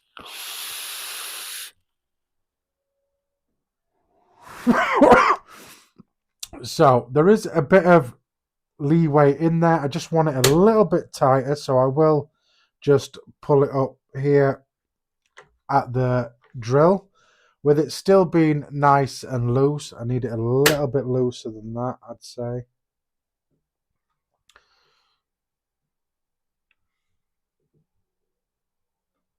And put that up. So that should be good for what we need. It's good to see you lot chatting in the comments. It's good to see. Thanks, guys. Don't forget to hit that like button and subscribe if you're new as well. Aussie Cook, thanks for joining, please. Not a problem, mate. Not a problem. So Aussie Cook, yeah, another big coil. Slightly different variant that I've been practicing. Been practicing for a bit, Aussie Cook, so I'll get you up to speed.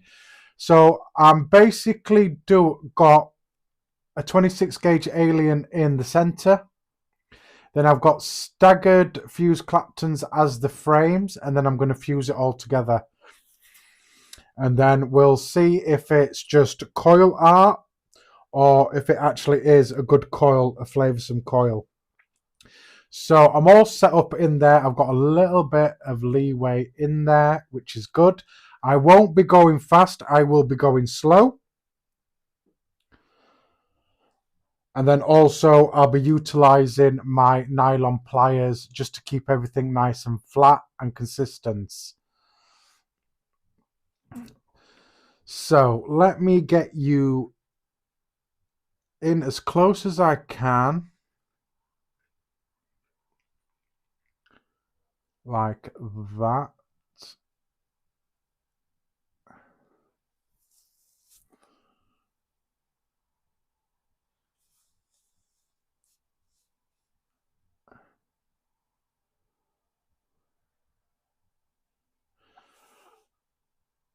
Alessandra, you're most welcome. I'm here every week building coils, something new, something different. Like this week, I'm doing something different. And for the life of me, I cannot remember the original builder that actually made this coil. Otherwise, I'd give him a shout out. This isn't something that I've created or is something new that I've created. It's already been created. It's just I'm having a bash at it. So there we are. So that's how I want it to look. Hopefully that there's not going to cause an issue, which I hope it doesn't. It probably will, but like I say, this is my coil that I'll be vaping myself, so it's not something I will be selling. So for this, I am going to get in close. I'm not having Wyatt feeding up from underneath my chair, so I will get my chair a lot closer so I can get in a lot closer like that. So that little imperfection in the alien has got a wire sticking out, and I think that's going to cause an issue. Hopefully not too much of an issue, but there will be, I think, an imperfection just there. But we'll see how it goes. So let me get this wire mounted.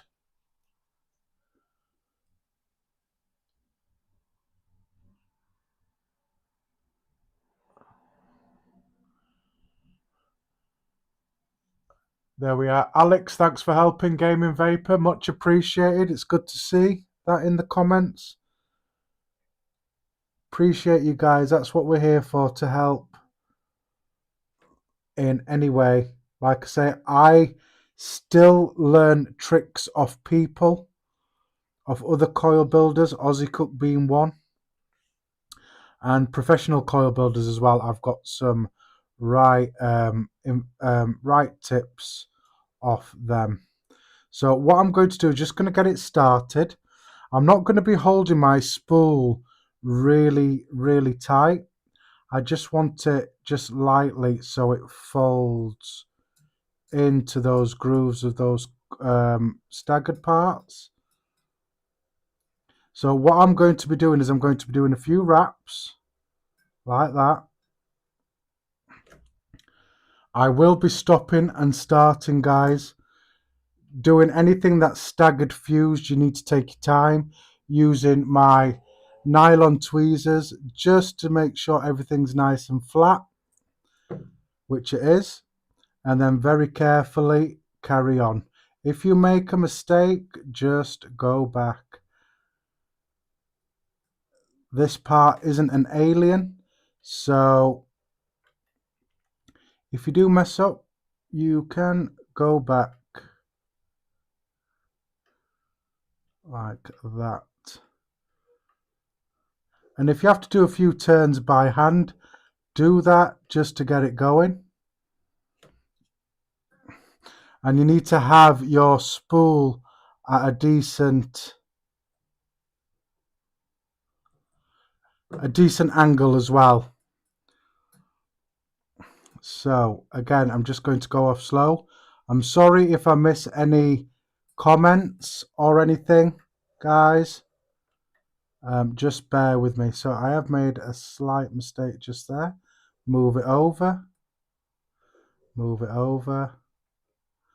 And this is why it's always critical as well to have your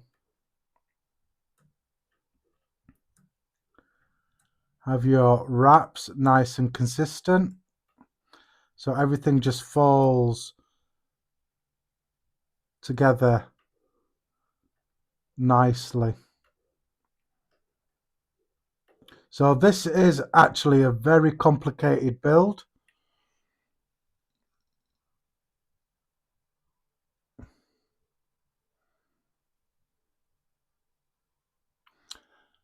Thanks, Alex. Yeah, we're all learning.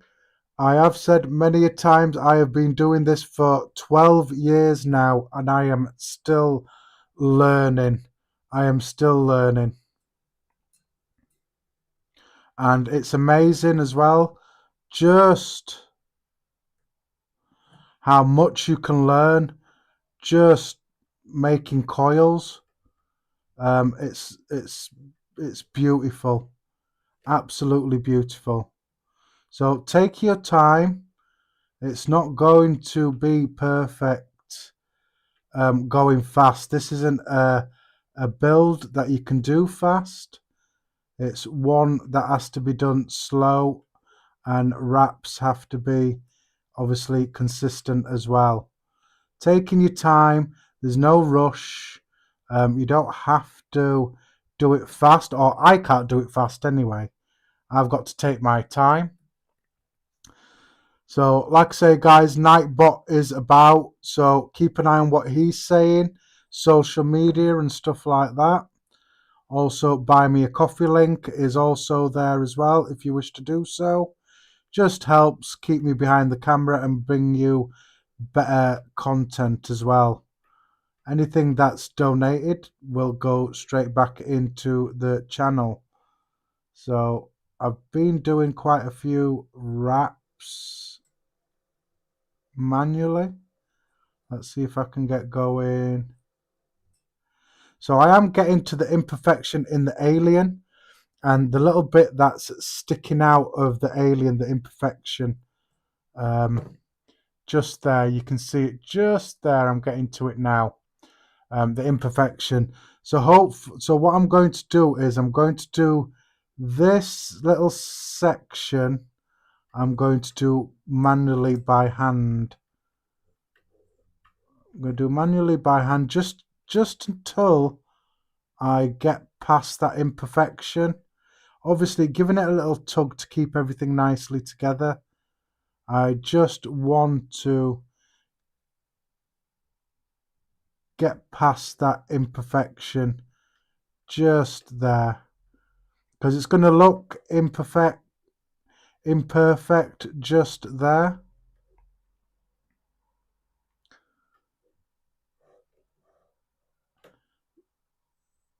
And I want to make sure my wire is in the correct groove. So this bit isn't going to look right, because obviously that imperfection there, which I knew was going to be there, but obviously not to worry as well. Leaving plenty of room for runoff, which I've got here. So runoff is basically what's going to happen at this end of the wire. The bit of the fuse will move off, So let's get going again. So like say, there is a little imperfection just there.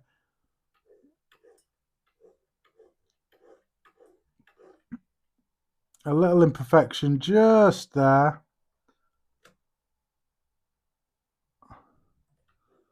But yeah,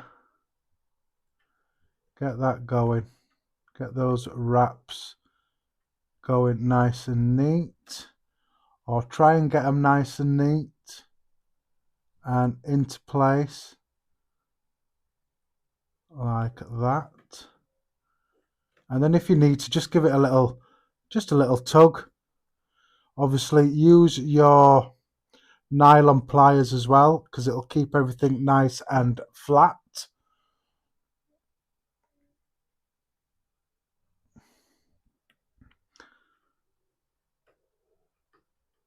And then carry on with your wraps. Now I am doing this bit manually.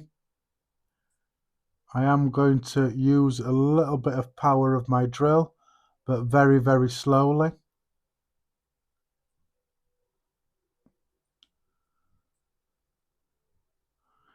And then if I see any imperfections or where my frames are folding over, I'm going to give it a pinch of the nylon pliers. So like I say, if I refer to these as ceramic tweezers, just ignore it. They're ceramic, they're nylon pliers. I'm trying to get this focused as best as I can for you guys. Does it help if I get you a bit closer? Does that help? A bit closer.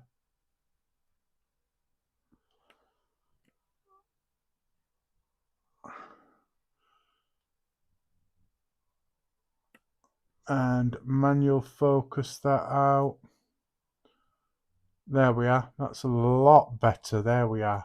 So you can see what I'm doing. That's a bit better. So that imperfection there was down to the alien.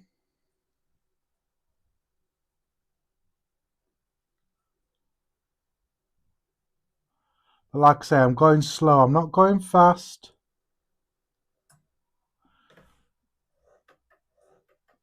And then if you make a mistake, just correct it. Hand wind it if you have to, just to get it going. Again, after a few wraps, don't be afraid. Don't just carry on. Give it a squeeze.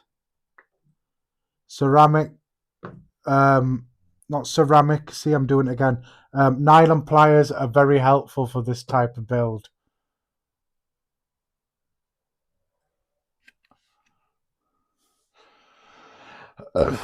Oh, Alex, probably for me, I do prefer both, to be fair. I do sub-ohm on most of my builds anyway. It's just a matter of what I want to use that day, whether it's an RTA or an RDA. But I tend to do both with both.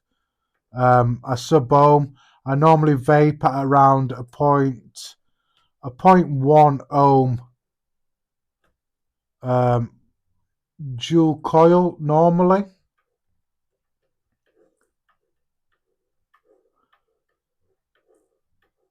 Unless I'm doing like a single coil that I'm using on my Pulse AIO. Obviously it's going to be higher, slightly higher. About a 0.3. If I'm doing series, I like to be at around about a 0.4 to a 0.6 I like to be at. If I'm doing a series. So I'm just doing this manually. It is slightly easier doing it manually.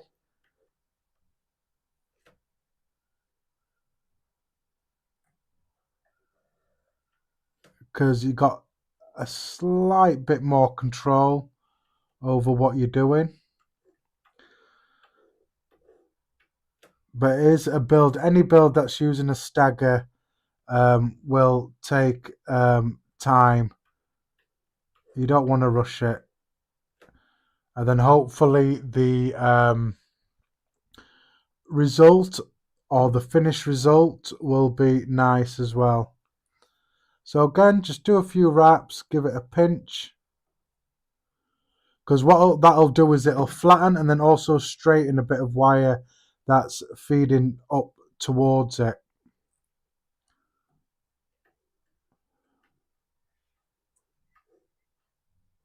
So that one is wrong.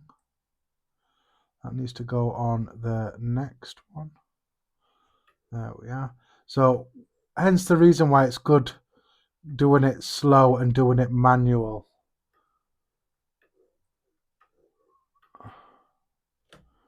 And then if you make a mistake, just correct it. That's all you need to do, is just correct it.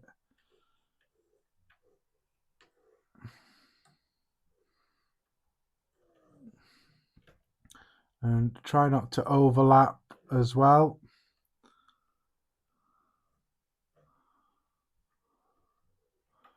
Which is perfect. Another good thing to do as well is also when you've got a slightly better view of it. Right, let me just check these comments that I'm missing as well. So, Alessandra, I like dessert juices. Is my all-day vape is a dessert juice, but I do like fruit juices, which is what I'm vaping in my Pulse AIO now.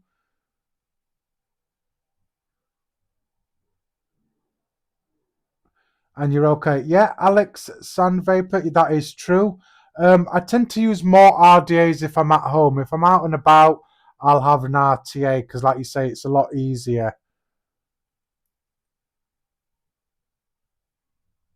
Yeah, true. Alex Sand Vapor, you've got to watch out for dry hits as well. As long as it's not mesh, it's not too bad. If you have a dry hit off a mesh, then that is just something completely different, that. Getting a dry hit off a mesh. So again, just take your time. There's no rush. And you've got to also make sure that your wire is one at a good angle and everything. So as you can see, I've got a slight overlap just there. Ceramic tweezers in, give it a pinch. It'll just straighten that bit of wire that you're going to wrap just there. And again, I'm just going to do this manually. I'm not even going to put the drill on. It's just seems easier doing this way. I can maneuver it and handle it a lot better manually. So all I'm doing, if you can't see, I'm rolling it by hand or rolling my drill by hand.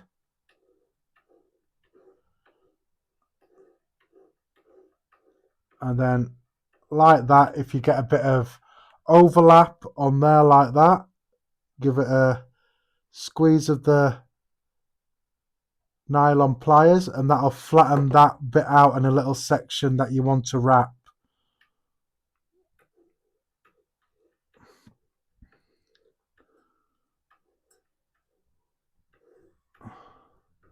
So a very long build to do, but if you build any coils yourself, doesn't matter what it is, whether it's just your standard coil, you appreciate your build a lot more because you know what's gone into it, you know what wires gone into it, you know how it's been built. There's just a certain sort of satisfaction making your own coils. But for those who can't be bothered or can't be asked basically to do them. There's loads of brilliant coil makers out there that do really good coils for those that want that rebuildable life, but just don't either can be bothered or don't have the time to make coils as well. Yes, Dion, better control.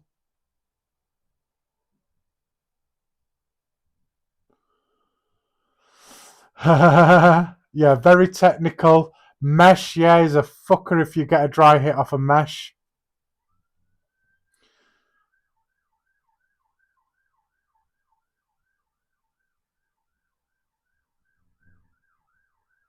It's a lot worse on mesh.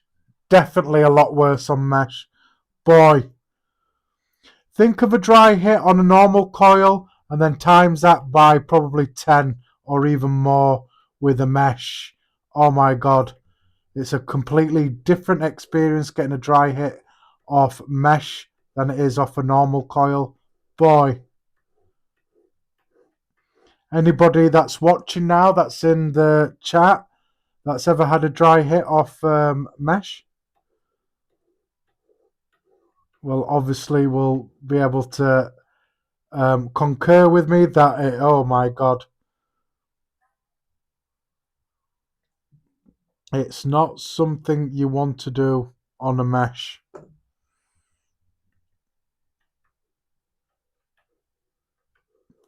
So anyway, like I said, Dion, you said was it you, Dion?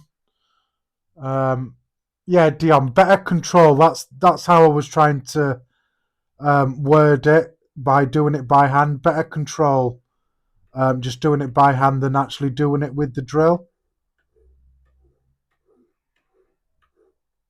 I mean, don't get me wrong, there's probably people out there and coil builders that can just do it with the run of the drill. I can't. Don't know if it's because I'm too much of a perfectionist. I have OCD. I've got ADHD, probably with maybe a bit of autism in there as well. Don't know. So everything has to be nice and precise. For me, anyway. I'm too meticulous with what I do. Never use mesh.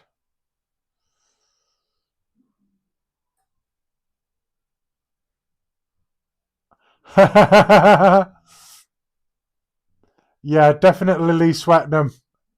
Yeah, definitely. On a mesh, yeah. Oh,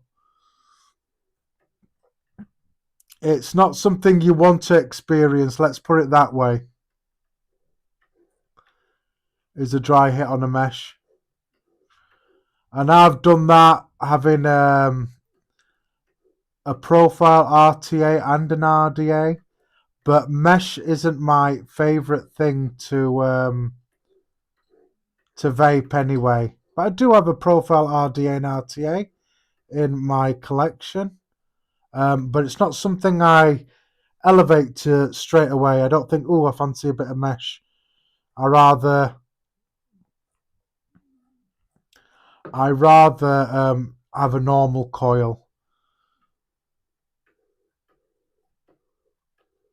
So again, few wraps, and then use your where are we? Use your nylon pliers, just to straighten everything out and make everything look pretty.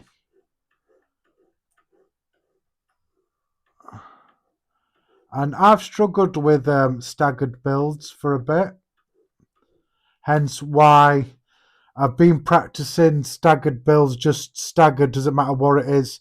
If it's a staggered, I've practiced it, learned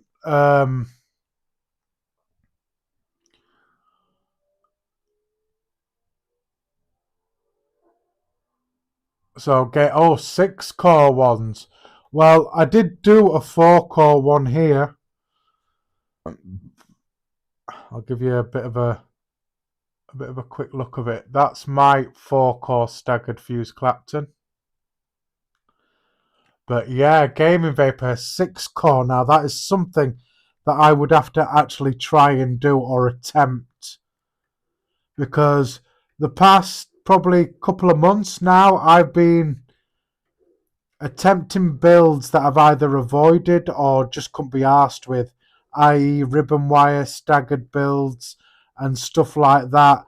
I wouldn't normally do, but also it's good content and I like going a little bit out of my comfort zone as well, which is good. And I did a lot better with ribbon wire than I thought I would do when I started using it.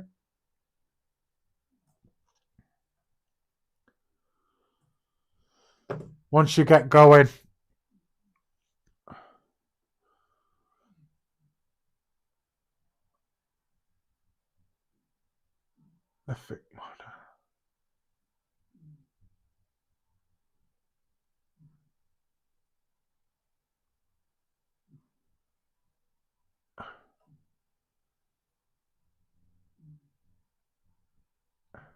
wow.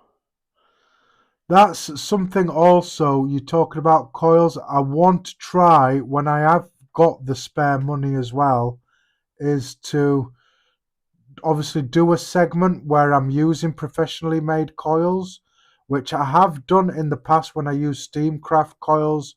And straight away, yeah, I don't mind admitting that a professionally made coil by a coil maker is night and day compared to my builds. Now, I'm not saying that my builds don't taste nice, they do, but obviously more professional coil makers, they use a much more expensive wire, which obviously gives you that um, great flavor and taste to your build as well. So let me move you over.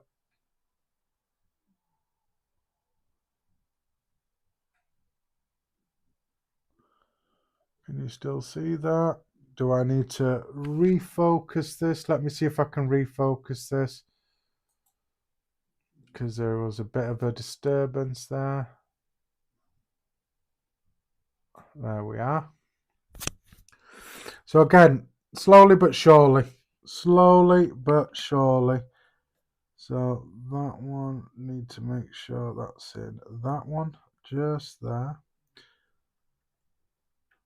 So if you didn't hear, I do have another variant of this that's in my Wasp Nano that I was vaping earlier. But my alien in the center of the one that I've got in my Wasp Nano was a 28 gauge alien, and it was wrapped with obviously a 26 gauge, 36 gauge staggered frame like I'm using here. But I had too much twisting and turning in the alien in the center. So I've tried it obviously this time with a 26 gauge alien, and it looks as if it sits just nicely in between those frames, and then obviously as I'm wrapping as well. So I'm just going to very carefully just move this straw over back in there with the nylon pliers, just to get everything nice and flat, which is good.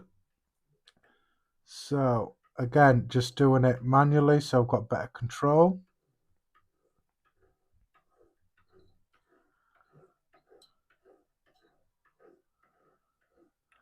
So I'm trying to keep an eye on chat as well.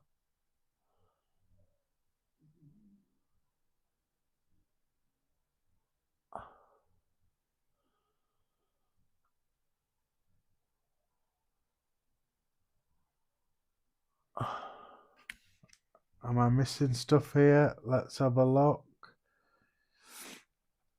I'm in Canada, so Game Vapor, you're in Canada. Oh, Hands Made, that's another good one to try. Hopefully, if I can get on Bogan's website, I'm going to try some handsmades.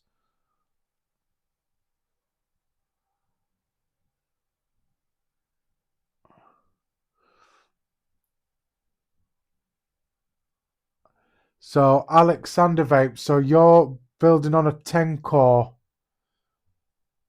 coil. So, which are you doing? Are you doing like a 10 core Alien? Are you doing a 10 core Stag? What are you currently doing?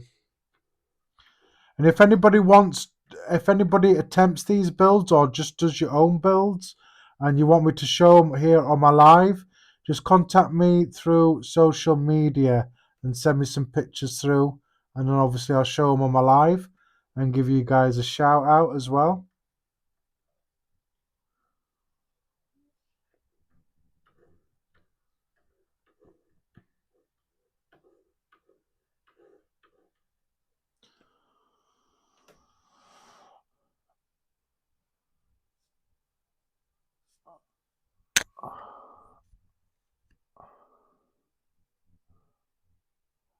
How many? Hang on a minute.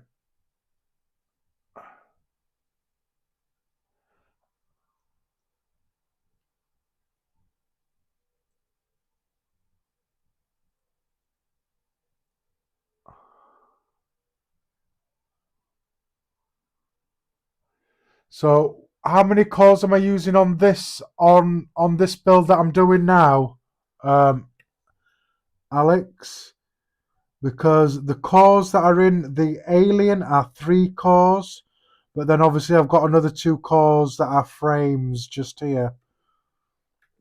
So that'd be 5 cores in total with the frames on this build.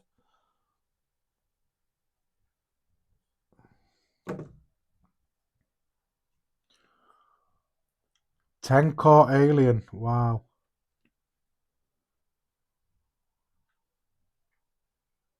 So as a 10 core Alien, just in case I've missed thingy, are they ones that you're doing yourself, or are they the hands-made 10 core Aliens, Alex?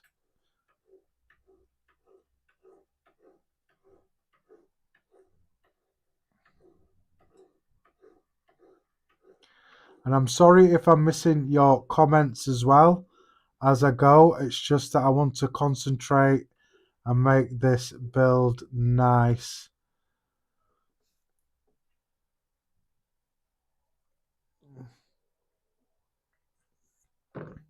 And don't worry, if you catch my last week's stream as well, there is ways to make this coil nice and pretty again by using that pasta maker, putting it through that pasta maker. And it'll just flatten everything and make everything nice and looking pretty.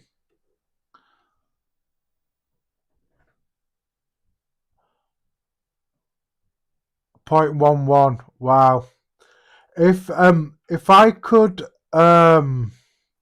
probably work with that amount of wire, I probably would try it. Mind you, I do have some 32 gauge Kenthal wire. I might maybe try doing sort of like a multi-core Alien with that wire and see how that goes. Would that be something that you guys would be interested in me doing as a build 1 week on a stream? Doing sort of like a 32 gauge multi-core Alien? Something that I can practice during the week, maybe? Yeah, I gathered that, Alex, hands-made. When you said 10 core, I automatically thought hands-made, but I didn't want to assume, just in case you made them yourself. But hands-made is definitely a company that I want to try. Sam is always talking good about their coils, and he loves using those coils. He's even got them on his website, Hands-Made Coils as well. So go check his website out if you haven't already. I know he's stocking some coils from different countries as well, Hands-Made being one of them. Lexi, please don't start that. and talking to my dog that has a polar ear, but we left her cone with a relative and she's scratching her ear, so I'm just making sure that she's not hurting herself. Lexi, come on. And again, with your nylon pliers, give it a nice little press like that.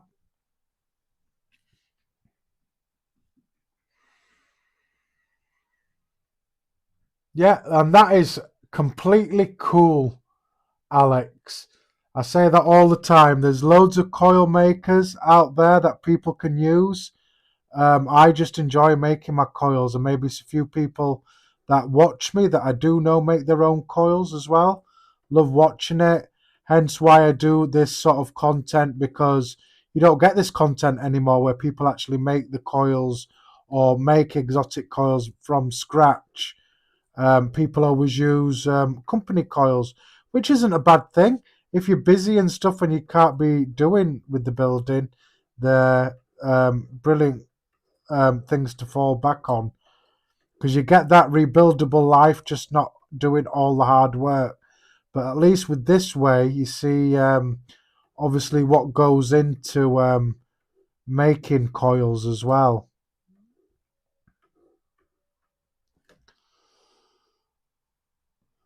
I appreciate that, Alex. Yeah, I'm glad you like the content.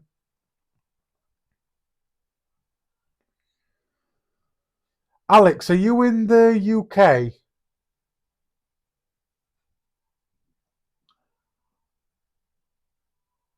Contact me on social media and we'll sort something out. If you're in the UK, I might just send you some coils just to try.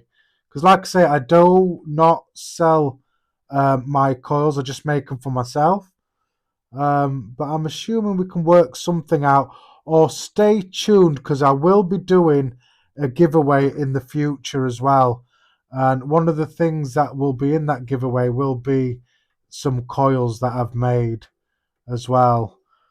I did mention that I was doing a giveaway a month ago, a couple of months ago, but one of the things that I want to obviously have to give away, somebody's making for me, and until they've tweaked the recipe and stuff like that of what they're making and it's perfect, that's when I'll do the giveaway. But I don't want to do it before and it go completely tits up, if you understand what I mean. You're from Belgium. Oh, do you have very high import duties and stuff in Belgium? Because we could still work something out. I mean, obviously, I won't want any money for the coils, but I suppose if you paid for the postage and packaging, um, I could, I could send you some coils to try.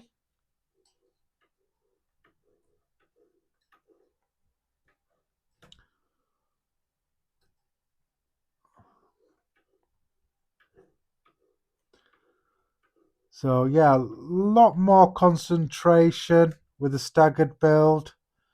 Like I say, take your time. No rush.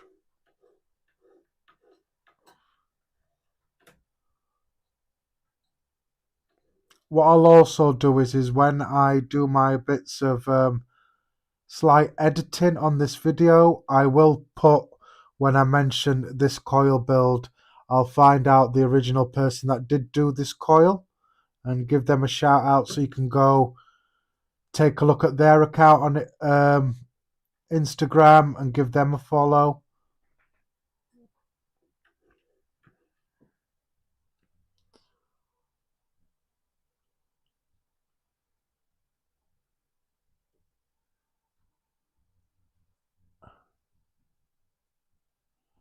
All right. So contact me on social media, Instagram or Facebook Messenger, and we'll sort something out. Alex, we'll definitely sort something out.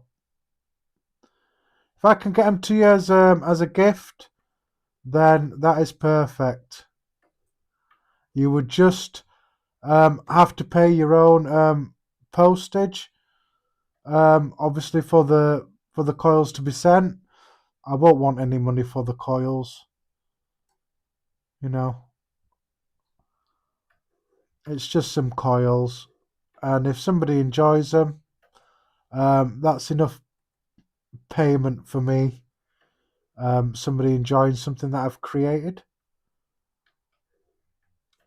So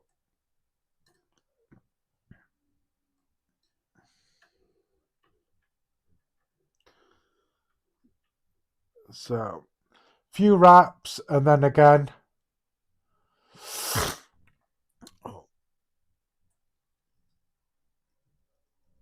So, Alex, I think I'm on Discord, but I don't know how to use it very, very good. If you can send a message on Discord, find me on Discord and send me a message on Discord. And like I say, we'll sort something out.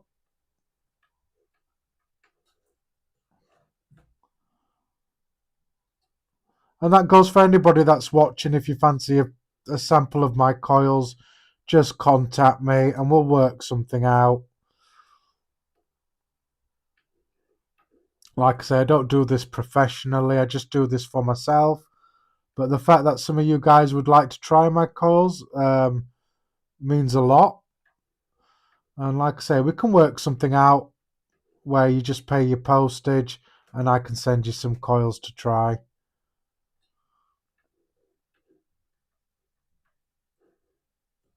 I don't mind that at all.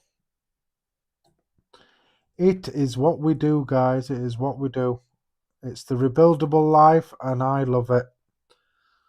So we are nearly getting to the end of this. I know it's a long drawn out thing to do. I'm just going to slowly move my straw across. It's a long drawn out build, but at least the coil will come out good. And then hopefully this variant will be different to the other variant, or it might be just exactly the same. But like I say, we shall see how that works out.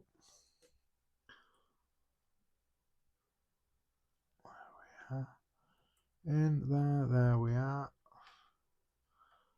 Very slowly moving that across, getting that in the right groove, just there like that.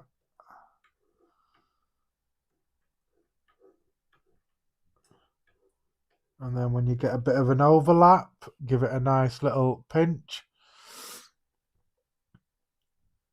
And like I say, as you pinch, it does set out a little bit of coil there, ready for you to wrap. And just keeps everything nice and flat.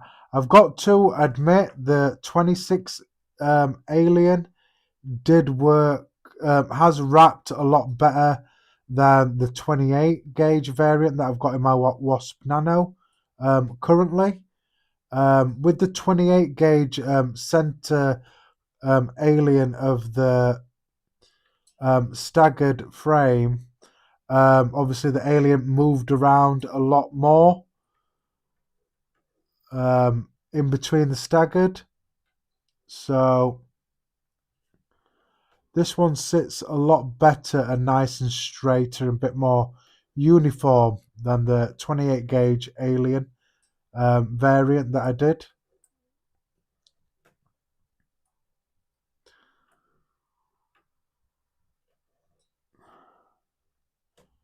Making sure that I've got these in the right groove,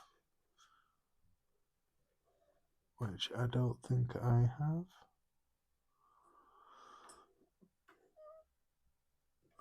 So I don't have it in the right groove because that one isn't in the right groove.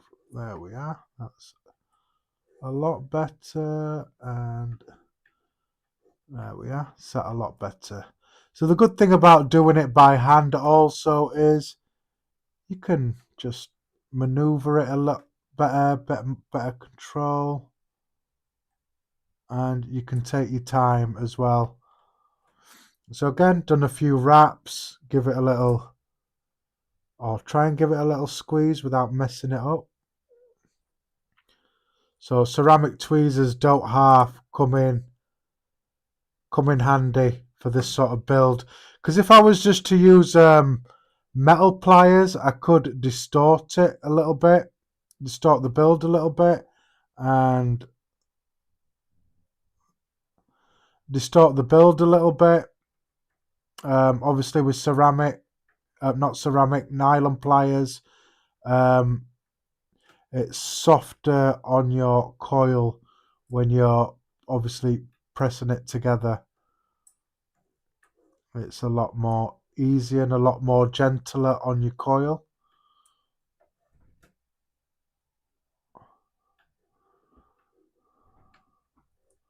And it's all about taking your time, really.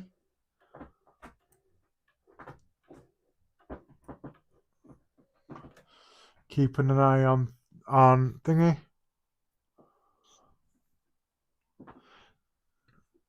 So, Alex, what's your name on Discord? And I'll try and find you. Obviously, when I'm not using my phone, because I use my phone to stream, so I can't look at it yet. If you just let me know, obviously now in the comment, what you are on Discord. If you want to, obviously put that information here, and I'll try and look for you. Do it that way. I think I've got an account with Discord, but obviously I don't use it that often because it confuses me a bit, does Discord.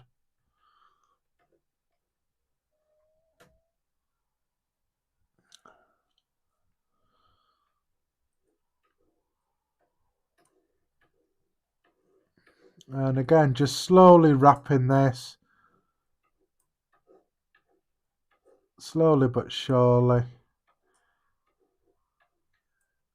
And like I say, this has come out a lot better than the 26 gauge. The 28 gauge, sorry, Alien that I did.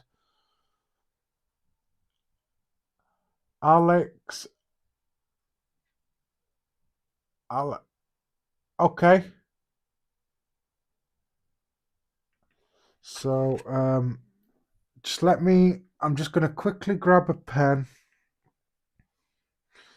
and just write that down.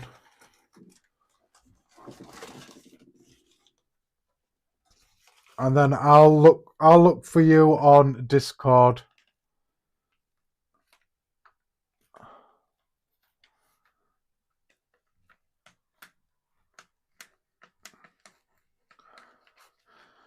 Right. So I've made a note of your username, and I'll try and find you, Alex. If I don't do it straight away, I will definitely get in contact with you on Discord. And we'll sort something out, like I say.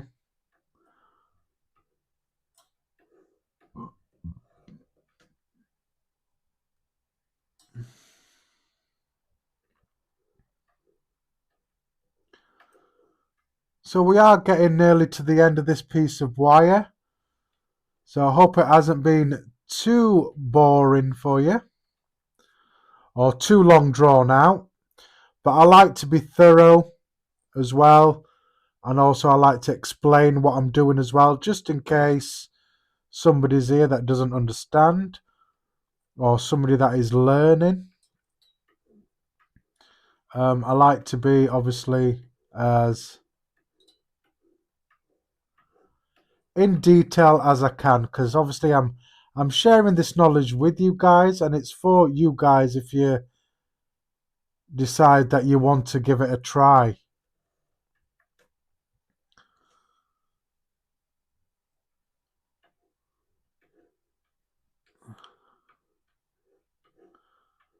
So like I say, I've only got about centimetre or so of wire to do. So not much.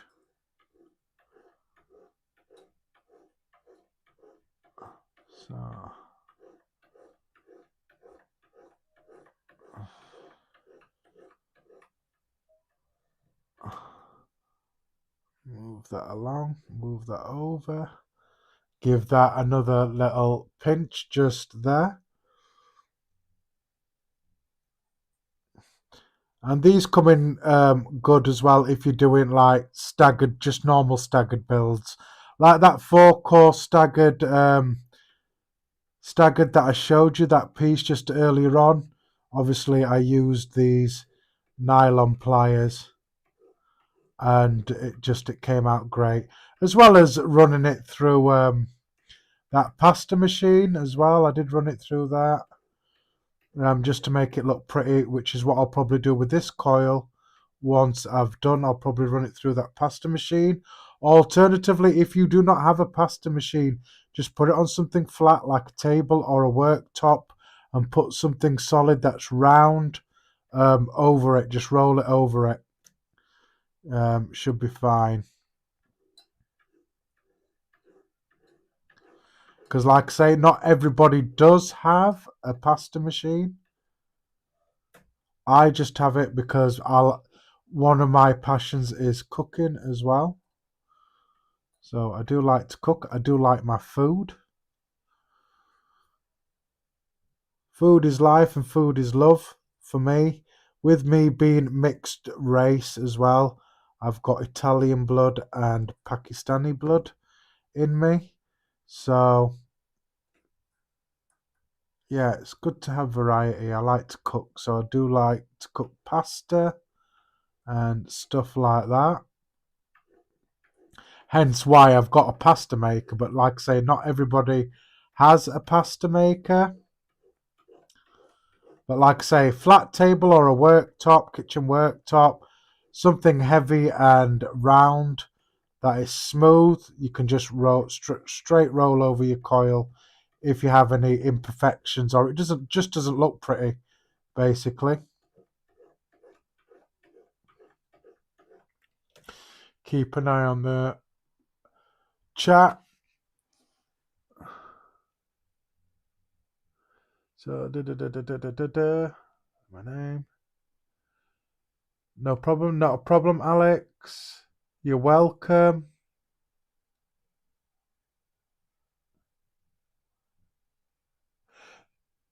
So what I'm building, Alex, is not for 2 coils, it's for 1 single coil, is what I'm doing.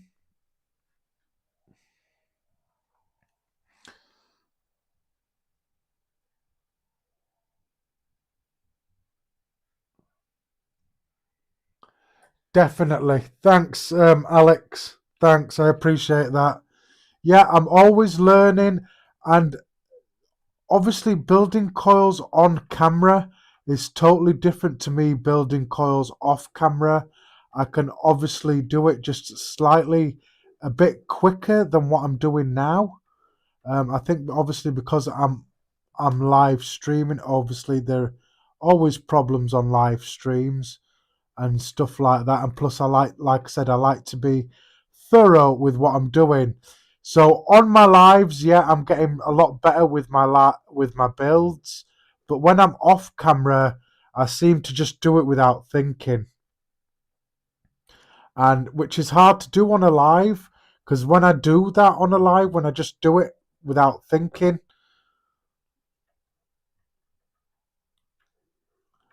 something always goes wrong. Hence why I like to take my time. And staggered has been one that I've struggled with for a bit now. And I get that way with coils where I'll struggle with a coil that I could build normally before.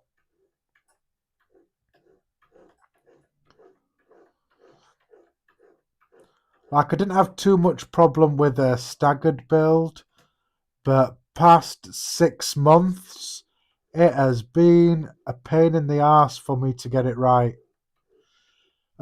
Same thing with aliens. Very first time I tried aliens years ago, I could not do it. No matter how many times I practiced, I couldn't do it. And then I started doing aliens about a year ago or just over a year ago, and I took to it like I'd been doing it regularly, doing aliens. So I went from not being able to do it to doing it. But like I say, along the way, I do get tips and help from people that actually watch my show, professional coil makers as well. I always drop in on them and get advice off them as well. And they're brilliant people that are happy to share this knowledge with me. Hence why I like to share this knowledge with you guys.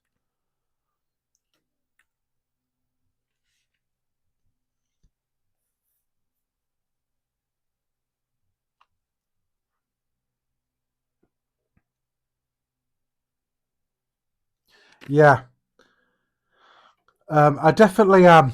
Yeah, because I think to myself, if I go into a live thinking, oh, I'm going to rush it, it always goes tits up. And if you've ever caught a few of my other lives, I have messed up royally, or stuff hasn't panned out the way I wanted it to. And that is just simply down to rushing and wanting to do the build quick, and that gets me nowhere. That's not really good content. But also, it's also a reminder that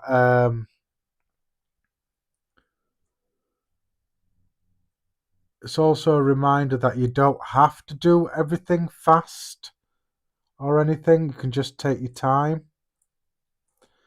So what I'm going to do is I'm going to pull this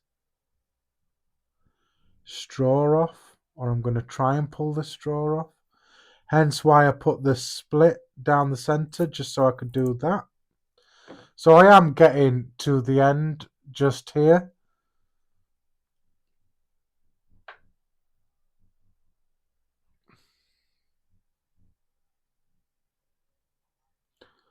So even though I'm doing a single coil, I like to have extra as well, depending on what kind of wraps I'll be doing it. So with this, it'll be probably a 3mm, about 5 wraps, 5 or 6 wraps anyway. And also it has to fit in the RDA as well. So I'll just do this end bit of wire and then we are done, guys.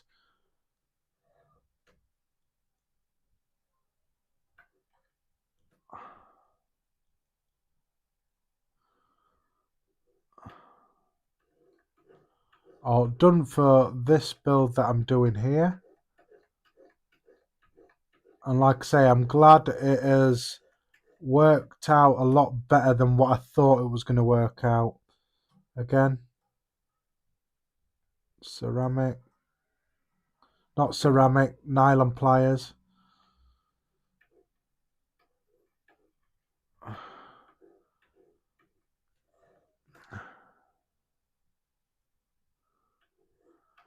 So I've got about 2 or 3mm of wire left, and I'll go to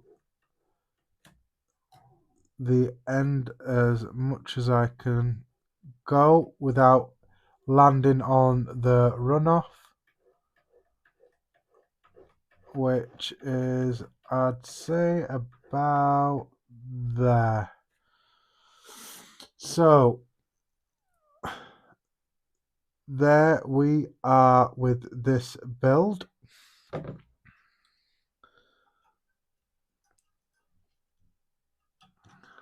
So I don't need to leave a tail on it whatsoever. Just cut it nice and flush like that. Boom. Right, guys. So I know this doesn't look like much, like I say. It is a build that I thought of and asked people about, and people were like, oh, it's already been done. This person has done it, and I cannot remember who that person is to give him the credit for this coil. And there we are. So I will show you it like that, but I will get you a better close-up of it as well. So let me just zoom you out. Get this autofocus off. There we are. That's a bit better. Get you a bit more level. Just like that. So a nice small piece there for one coil. So it should be plenty for a coil. Yeah, just over 10 centimeters. So for about 5 or 6 wrap on a 3mm diameter coiling jig, you need about 9 or 10 centimeters of wire to obviously wrap.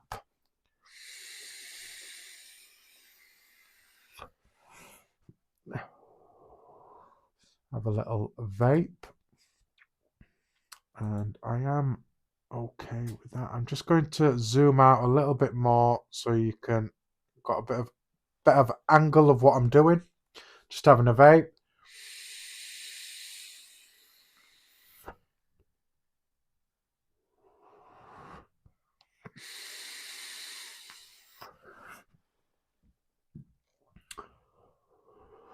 So what I'm vaping in here is something fruity, which is a lemon sherbet, which is actually my wife's juice.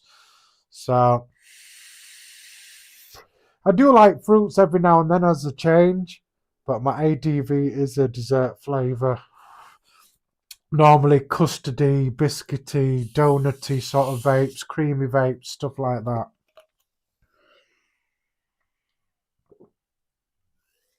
I'll stay hydrated. I'm drinking some Lucasade. Right, let's get this freed up. So I'm just going to give it a little chop just there. I'm going to take this off my swivel because I always forget, and then I end up sticking myself with it. So I'll move that out of the way. And then here, all I'm going to do is just take it out of the chuck. I'm not going to cut it. I'm just going to take it out. So I'll give you a close-up of what it looks like now. I'll just remove things, make it a bit more tidy.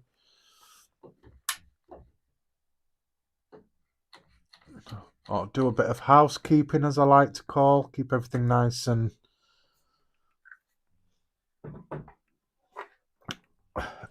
tidy. So let me get you about here.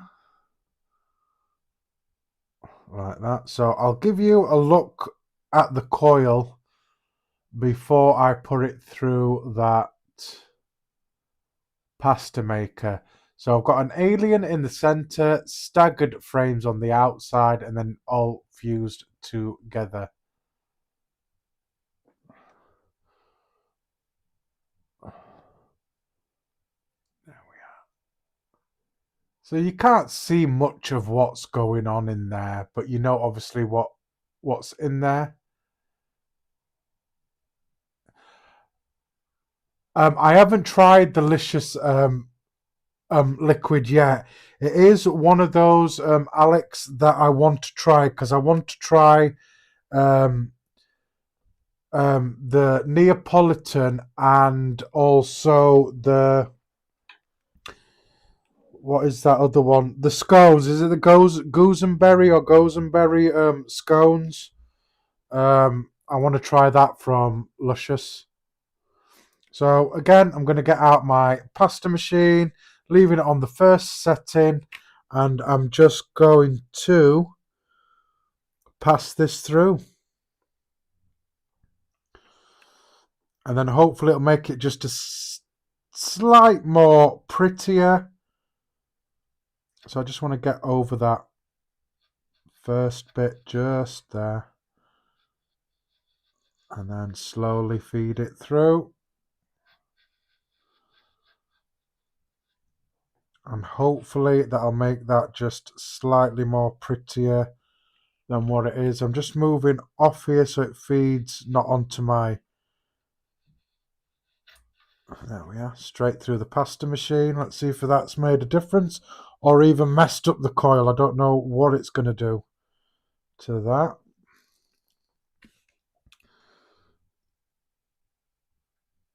So yeah, it did neaten it up just slightly. You can see it.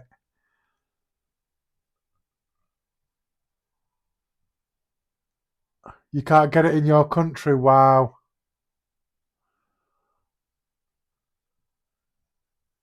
Oh. Yeah, they've got some right nice liquid as luscious. So there we are. So that's it gone through the pasta machine. As you can see, it is a lot more prettier like that. And then that's that little imperfection just there with the alien. So that's one side, that is the other side. So you'll have one pretty side and one ugly side. That is obviously the prettier side, this side here. Right. So let's get this wrapped up. So I'm going to be using 3mm jig is what I'll be using. So let me get you closer like that.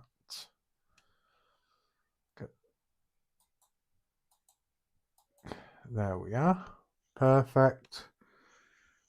Just making sure that my new mics are still going, which they are, which seems to be a lot better than my older mics. Running out or battery dying before I get a chance to finish the stream. So far so good. So 3mm in diameter. So I'm just using my Coil Master coiling jig. I will be using that to mount. That's 3mm. That is actually a profile mesh bending tool, but one end's like 6mm and the other end is 3mm. So it'll work nicely for mounting. So 3mm there. So I'm just going to have a quick look just to see which one was the prettier side and which one wasn't. So that is more the prettier side there. So piece of wire, my coiling jig just there. Now I am going to use this as reference as well. Now in this one I did have 1, 2. So in the Wasp Nano, or the variant of the Wasp Nano one, is a 5 wrap.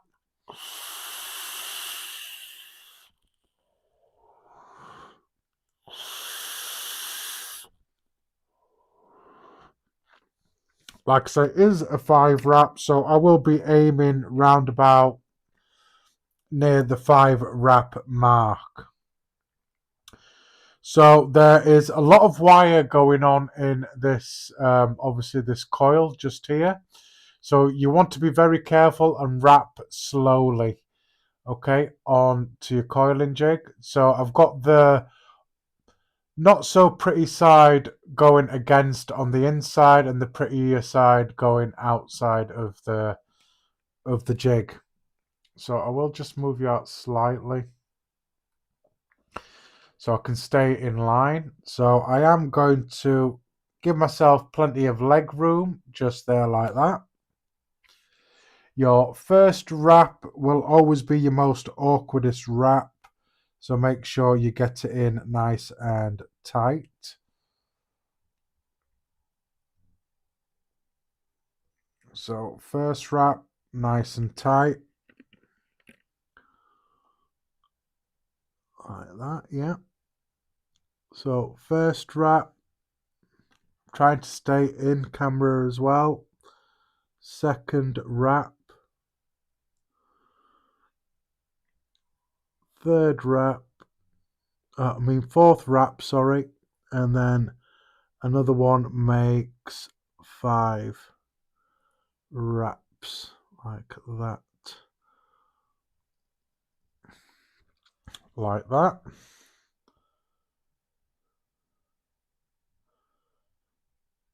And I'm not going to use that because that's no use.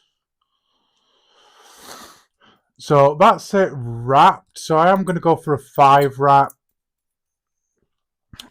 with this.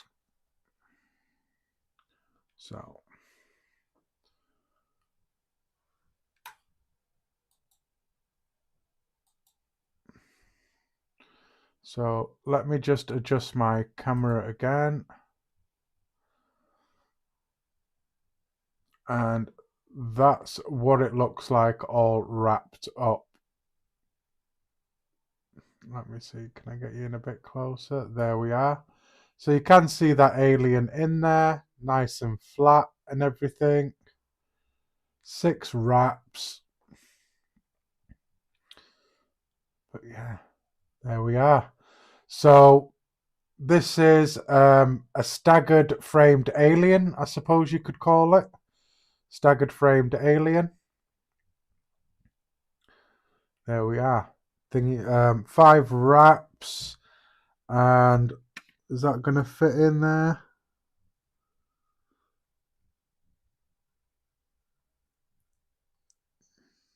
So that is actually not going to fit in there, I don't think. So what I'm going to do is I'm going to be cheeky and I'm going to take off 1 wrap and do a 4 wrap.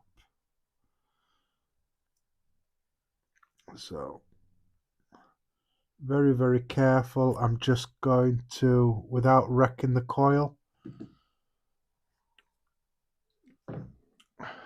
which I have just at the end there. I'm going to just, and then very, very carefully just pull a wrap off.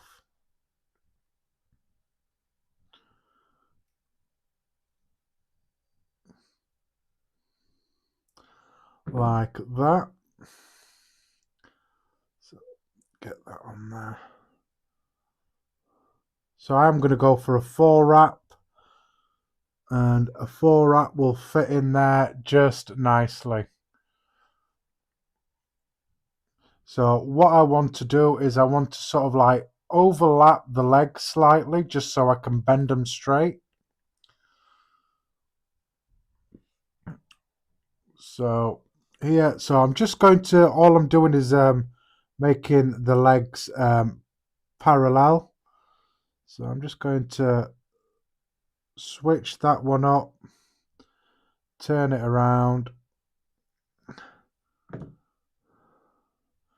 make sure that is wrapped like that, and then the same, I'm just going to put the legs, or make sure the leg is parallel, just so it'll sit in this RDA nicely. So yeah, a 4 wrap. We'll go for a 4 wrap. So Alex, thanks for joining me. I appreciate it. Have a good night, my brother. You too as well. I appreciate you coming. So let's get this RDA open. So I'm just going to use my tweezers just to undo it. So there's not a spring-loaded clamp, it's just a clamp to obviously slide your coil in there. So I'm going to try and get these a bit more centered and parallel. So bam, get that in. I want to keep that in there. So let me zoom you in. Like that. Let me move you out a bit.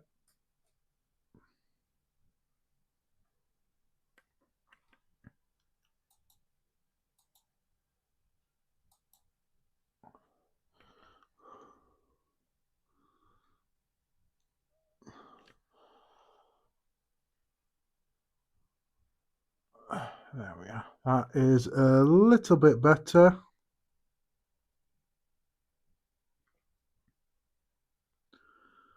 So what I'm going to do is I'm going to just hold the legs like that.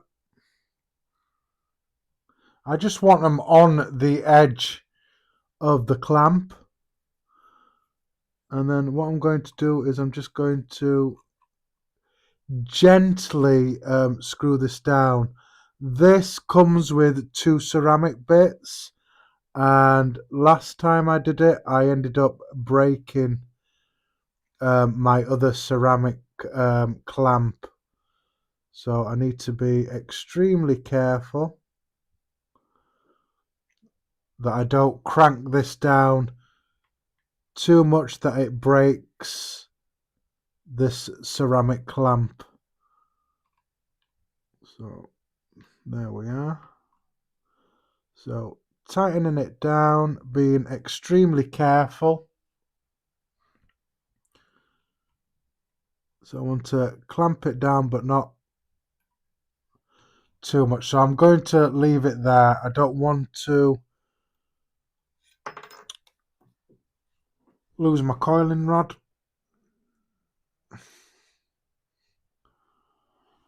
There we are. So that's more or less positioned. I will obviously manipulate and move slightly or center as much as I can with this coil and push down.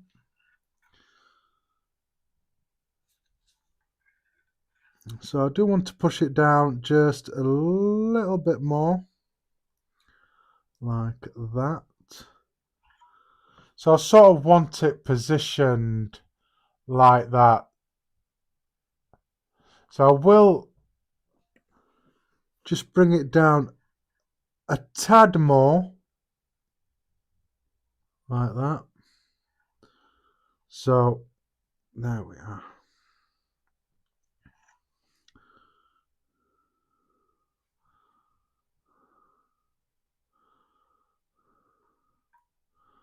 So I just want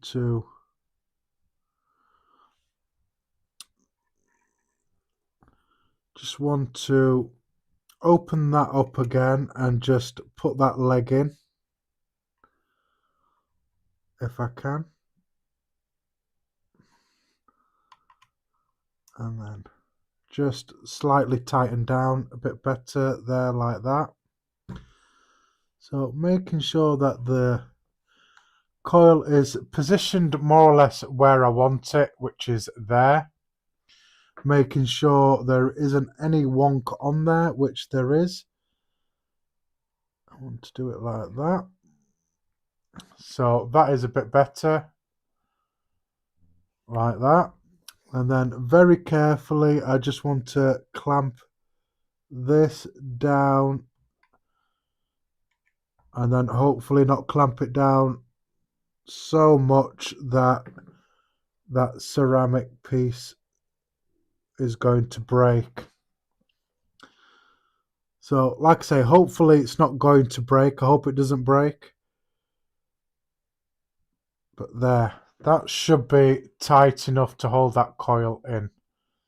So round about there, let me adjust it a bit more because tightening it down has made it come up slightly. Making sure there's no wonk on there. Perfect. Right, let's me cut these legs. Let me get these legs pointing up at the back, because obviously I don't want no interference with the top cap as well. So again, just very carefully watch your eyes as well.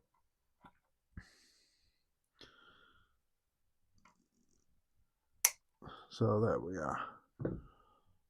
All off and flush. So I am going to check again. Yeah, that's nice and flush. And that's nice and flush as well.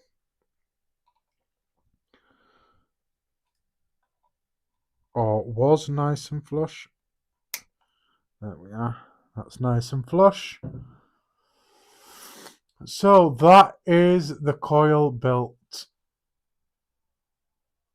And that is clamped down. I will check just once more. I'm just going to put a little bit of extra leverage on that. So let me see what this is going to ohm out at. Just zero out my mod. There we are. So, is this a new coil? Yes. So this is ohmed out at a 0.09 to begin with.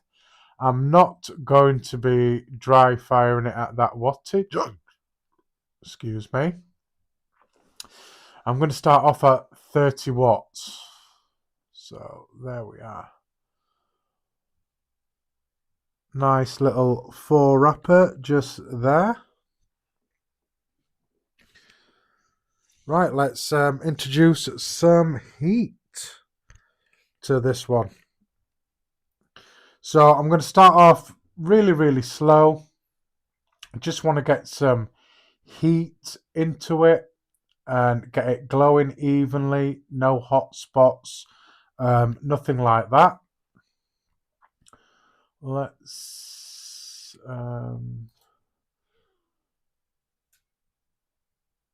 see if I can make that a little bit better like that.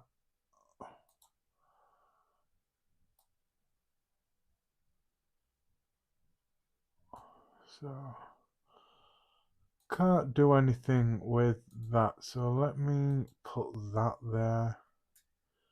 Get you a bit closer.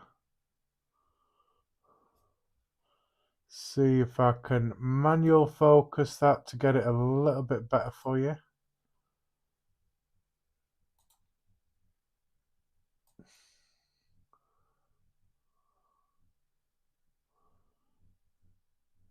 So about there. Right. Let's get going.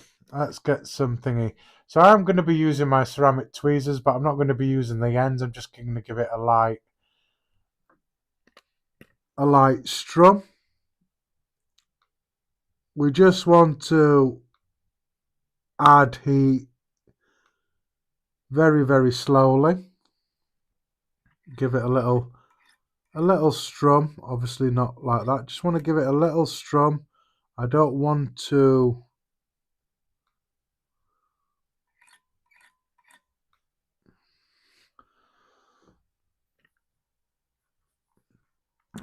agitate the coils in any way. Just give that another little twist there. I'm very, very, very nervous about that ceramic clamp just here, because obviously it's my second one that I'm on.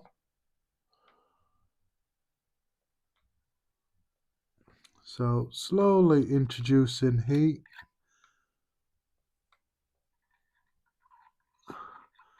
Using your coiling jig can also help as well. So that's not doing bad for 30 watts. Again, just give it a little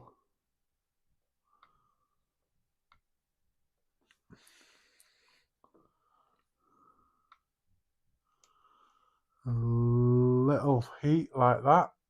You want it heating from the inside out.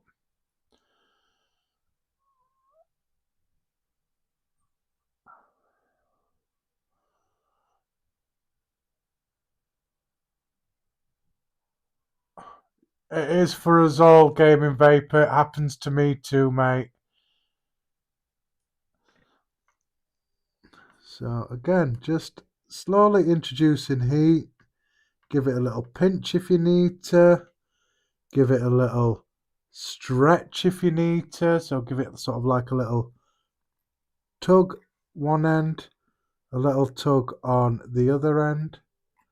Just like that. There we are. So I'm going to increase it now to 40 watts. Slight pulses. Like that. That's looking not too bad.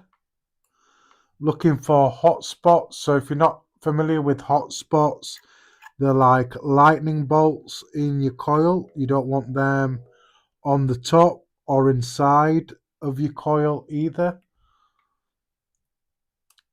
So take your time with your coil. It will take time to get it heating correctly and nicely and evenly from the inside out. Gonna give it a little bit of a pinch like that.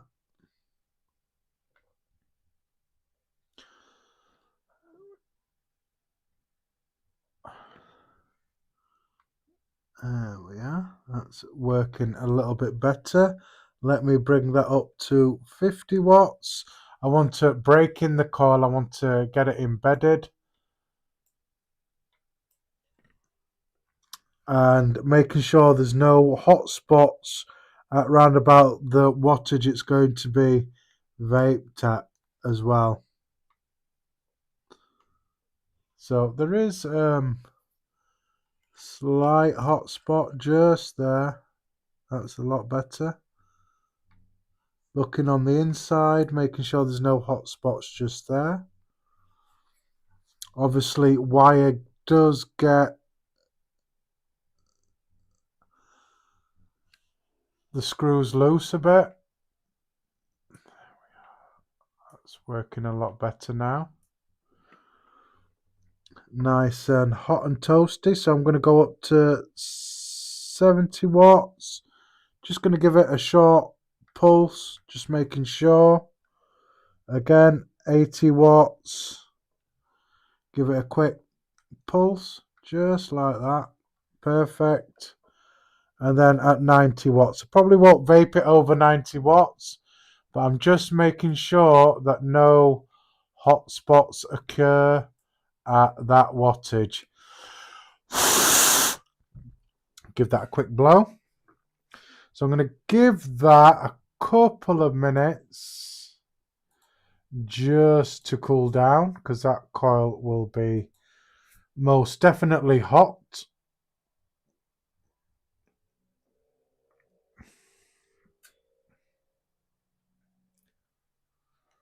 Will definitely be most definitely hot.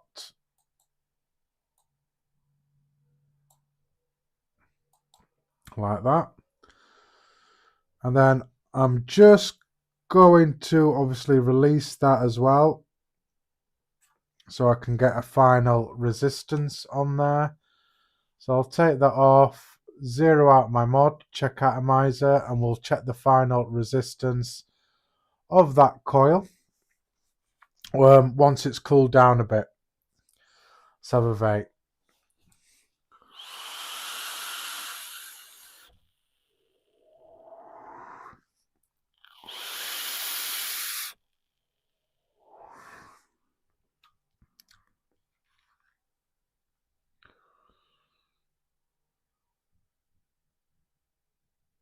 Give it a squonk.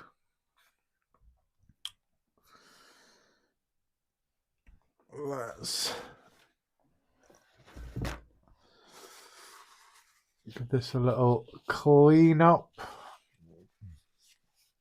This cap and everything. Boom.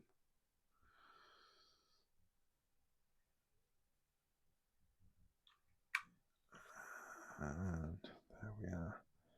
Give that another little squonk.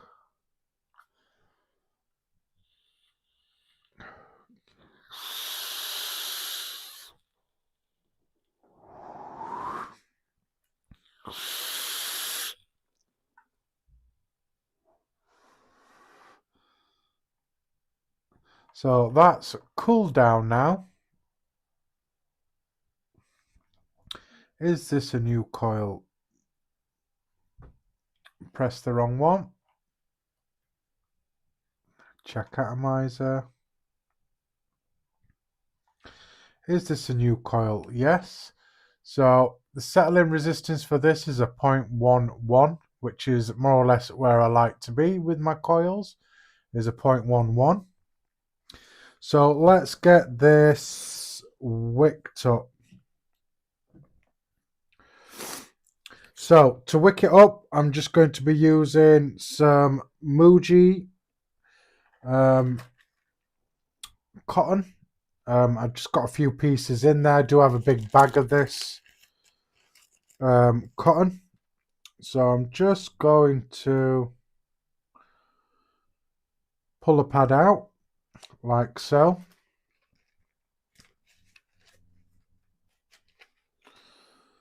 So what I want to do is I just want to quickly check which way the fibers are going.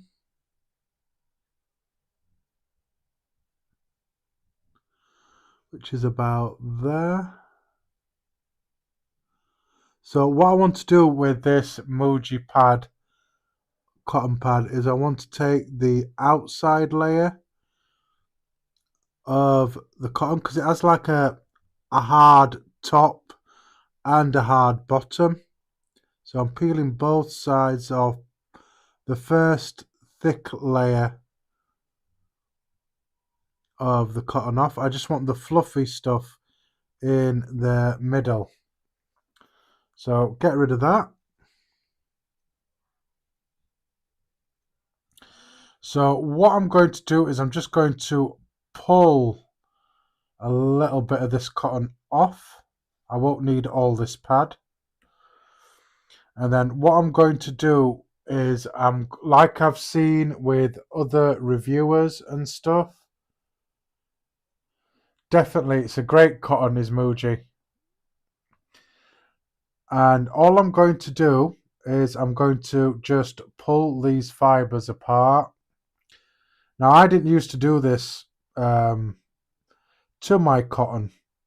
I've started doing this cotton because I've seen other reviewers and a few of my other friends that are reviewers as well.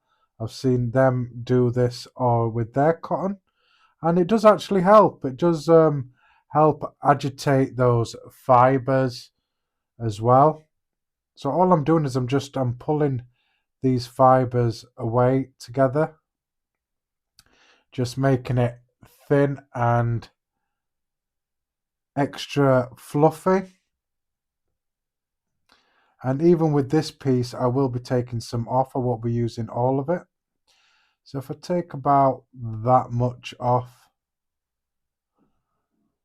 none of the cotton will be wasted. And again, with that piece, I'm just going to even agitate it a little bit more, just pulling those fibers out.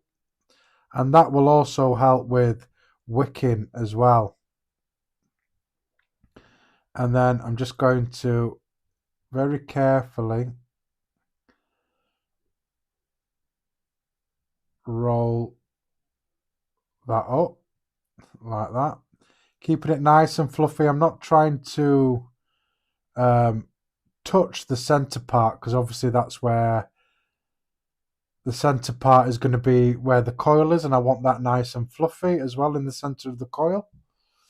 So let's get this fed through.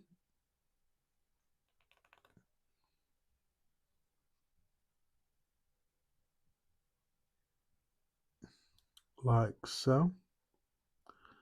And then very carefully just pull it through. And that's nice. You see how nice and loose that is? It's not too packed in the center of that coil. So you want a nice little bit of movement there, which is just perfect. So I am going to slightly thin out this cotton, not much, I'm just going to slightly thin it out. I've already agitated it before I put it in the cotton, so all I'm doing is just agitating it a bit more. And then I'm going to roughly measure, so I want about there, I want to cut off about there. And again, I just want to fluff up the ends of that cotton. Don't want no hard spots in there. I just want it nice and fluffy. And then I'm just going to very carefully tuck that in to the bottom of the well. And that is more or less perfect. So you want that cotton just to hit the bottom of the deck, which is where I've got it. Perfect, like that. And then again on the opposite side, I'm just going to chop it about there. And again, just fluff the ends out.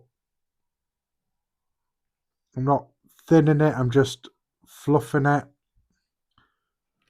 Making sure that I'm in camera view as well. And then again, I'm just going to very, very carefully just put that in like so. And that is hitting the bottom of the deck, which is what I want it to do. So yeah, that's hitting the bottom of the deck. Just like that. Nice and fluffy, just the way I want it. I will move that cotton out of the way of the airflow. Just like that. Perfect. So let me turn down this coil and let's get some juice on it. I am going to be using my G14 classified juice, my benchmark juice, custard based juice is what I'm going to be using in this RDA. So let me get this saturated. So I'm going to go for the outsides first. I'm going to get the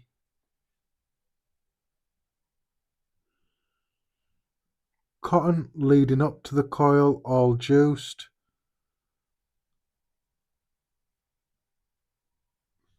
And as you can see, it's very absorbent, is Muji cotton. That absorbs juice just nicely. Then I'm going to drop some on the coil. Even before firing it, that coil sucked in a little bit of juice. Then I'm just going to give it a little bit of a fire. Add some juice, give it a little bit of a fire. Add some more juice. Give it a bit of a fire. Some more. That's just going to pull that juice into that coil and into that cotton.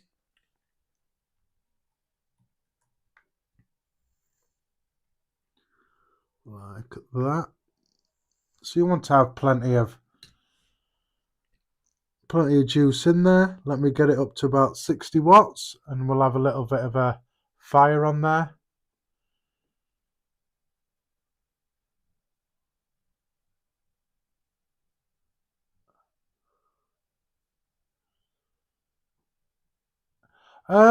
I don't know. I don't have a DNA device gaming vapor. It is something that I do actually want to eventually get, is a DNA device. But what I do is after I've obviously, when you've mounted your coils, it's one resistance until you dry fire it, and then you get your proper resistance after you've dry fired it. I don't know how it works on a DNA device. Personally, because I don't have one. But yeah, I think it works more or less exactly the same way, to be fair, Gaming Vapor. You know, you check your resistance, you fire your coil. Once you've got it heating correctly from the inside out and everything, and it's cooled down, obviously, fire it without your RDA, so your resistance on your mod goes to 0, and then obviously put it and it'll read it. And then that's obviously your final resistance. But like I said, I don't have a DNA device, so I don't know much about DNA devices. So that's heating up perfectly. Let me just I'm just gonna dab my finger with a bit of juice just so the top cap fits on there nicely.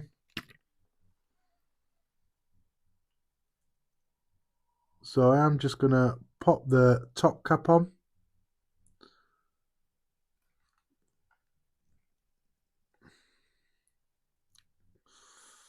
So the O-rings on this are definitely a tight one.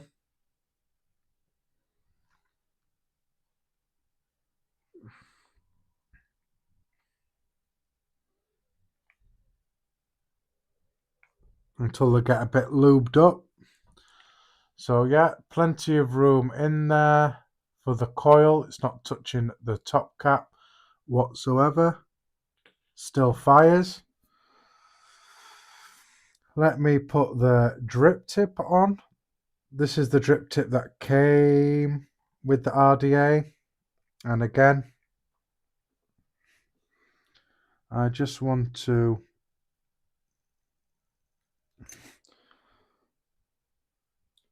make sure those O-rings are nicely lubed up.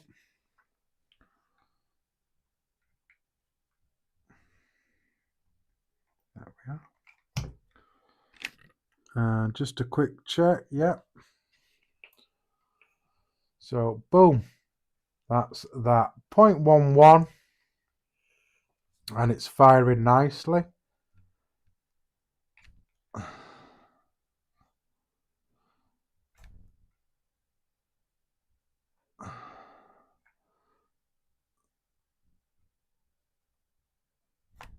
There we are. Get that off there. So I do actually want to put this on mech mod.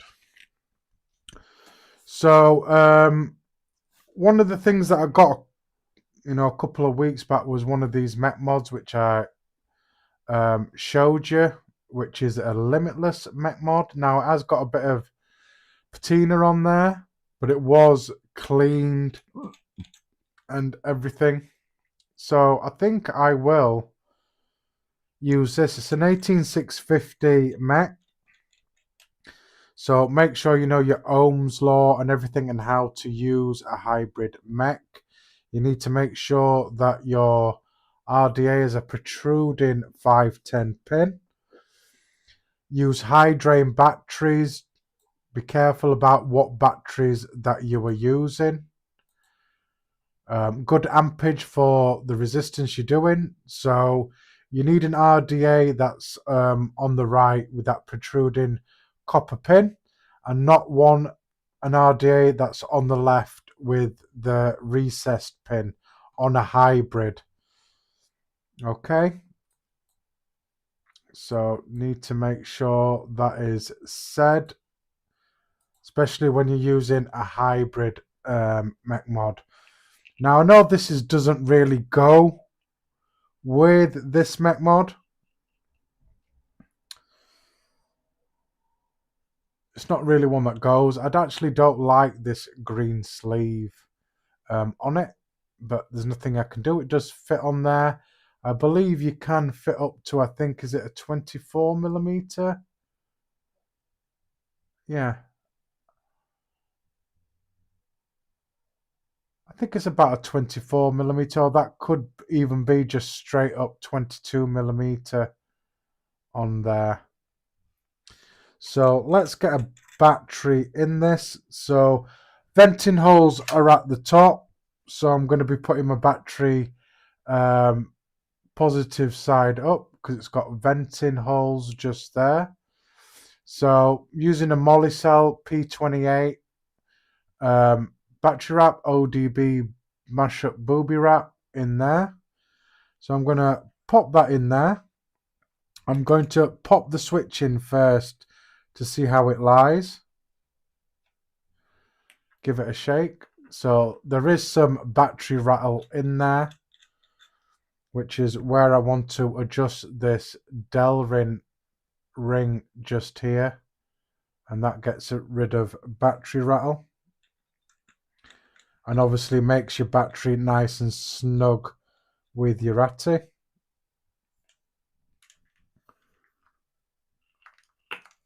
So, yeah. So I have adjusted that just a smidgen too much.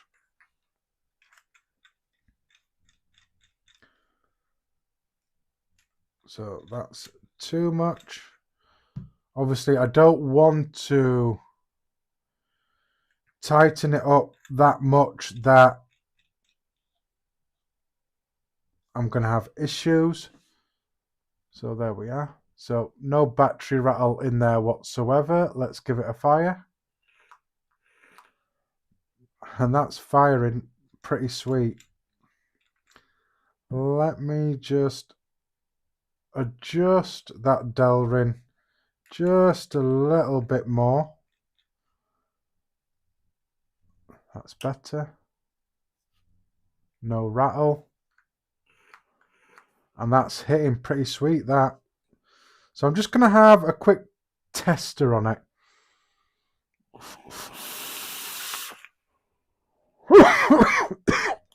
Excuse me.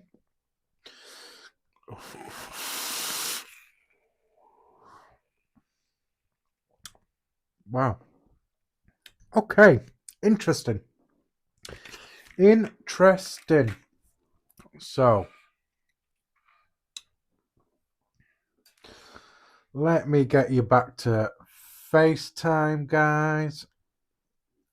And I can try and do it without messing stuff up. There we are.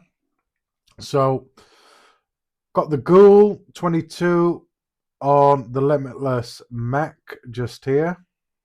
18650. And it is firing nicely, to be fair. I need to put some more juice in there.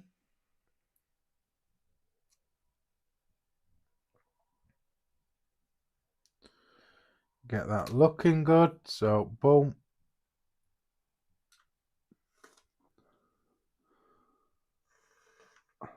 So that's vaping nice. Doesn't look as if I've got any issues with the battery.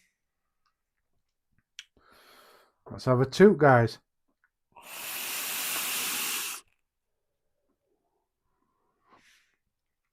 Right, interesting. So,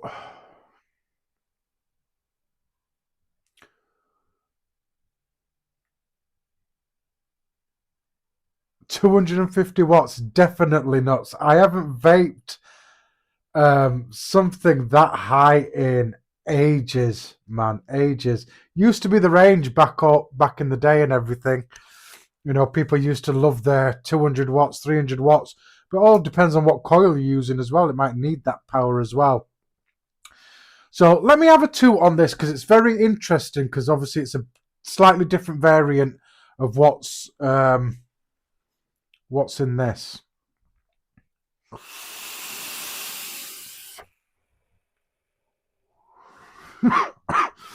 So it's hitting nice and hard. One thing I love about mechs is they hit nice and hard.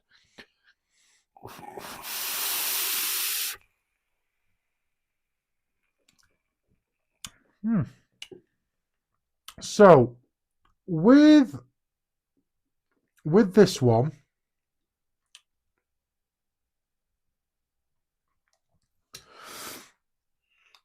so with the variant that I did today, is quite tasty, to be fair.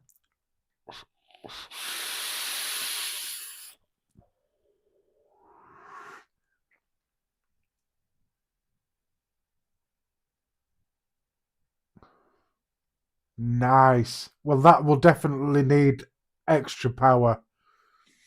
Is that on a dual coil or a single coil, Gaming Vapor?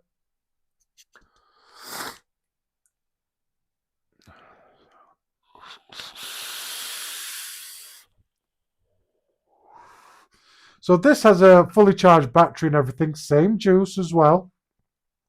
This is same variant coil, only with a 28 gauge triple core Alien in this.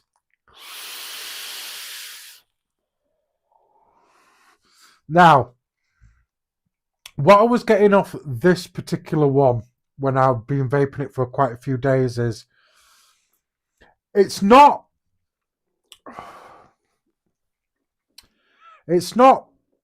pow in your face good flavour. Now, I'm getting flavour, I'm tasting my juice. Yeah, it's nice. But is it phenomenal flavour? In this variant that I did,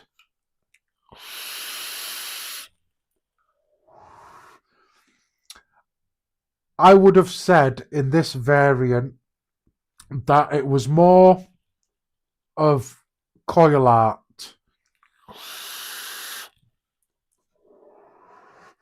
Because the flavour that I'm getting off this is like vaping a staggered fuse Clapton. Okay? So I was thinking with 2 coils put together, you'd get amazing flavour from it.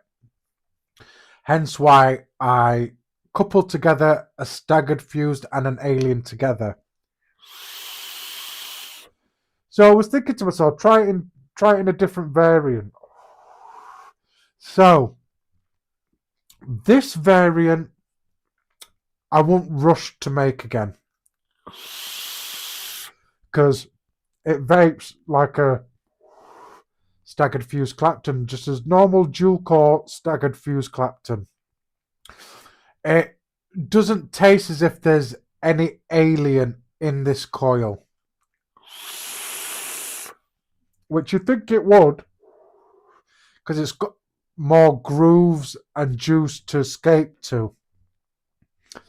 But with this one, with the 26 gauge alien, I mean that is firing quite well, and the tube's not even getting warm or getting a hot button.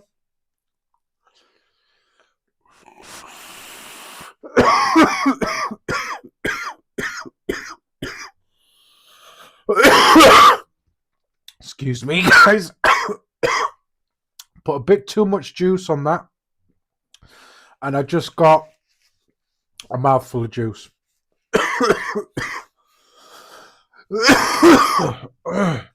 Excuse me. Let's have a drink. Do you even vape, bro?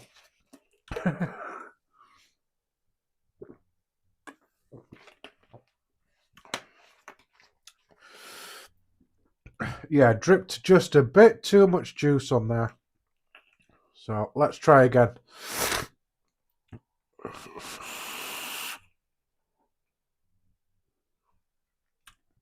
Right. But this variant flavor is completely different on there. I'm getting the sort of flavor that I would get from, say, like a Fralian with flat wire. Is it better than a Fralian? I'd say it was on par with a Fralian. Would it be something that I would build again? Yeah, definitely. In this variant, the 26 gauge alien. Wow.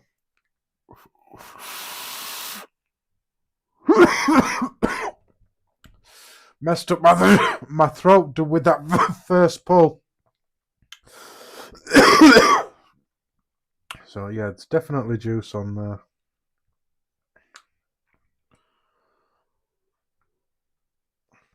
So, excuse me.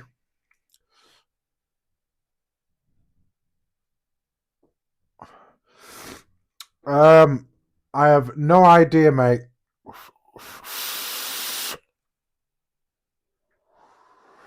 That's a bit better now. The juice has gone down. What I'll do for you, Aussie Cook, is I'll put it on my my building mod, and I'll find out for you. Now that juice has gone down, it's a bit more smoother.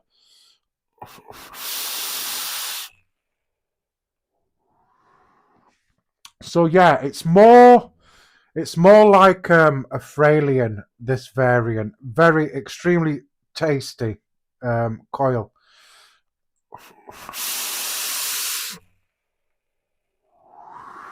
And as you can see, the vapor is really, really good.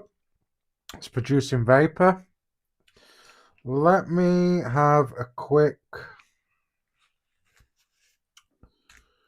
look at voltage for your Aussie Cup. Now, don't do everything that I do. I've been using mechs for years now, and there is situations where I do push my limits on it. So I'm going to do about 70 watts. Come on. Come on, Henry. So this saying it's pulling 2.8 volts.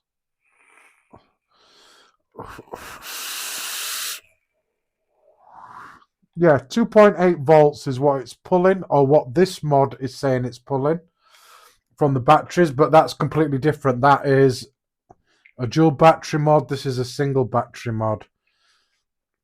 So I'm assuming it's pulling probably just slightly more voltage from it because it's hitting a lot harder. It's a mech. Let me juice that up again, but not put loads of juice in there. So I'll just put one of them in. Give it a fire.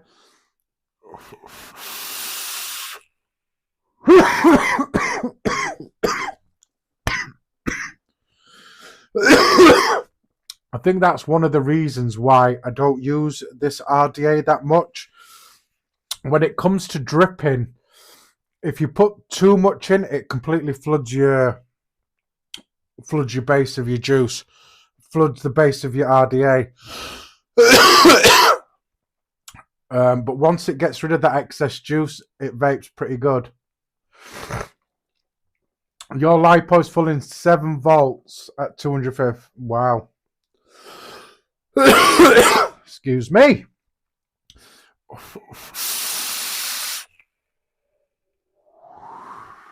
That's a bit better.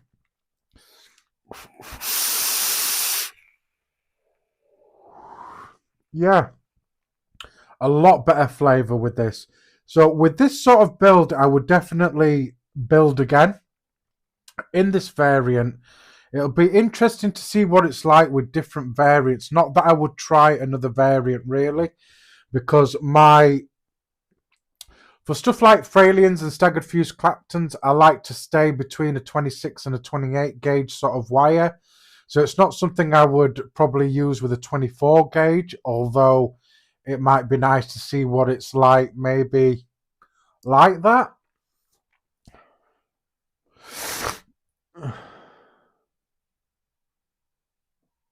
Yeah.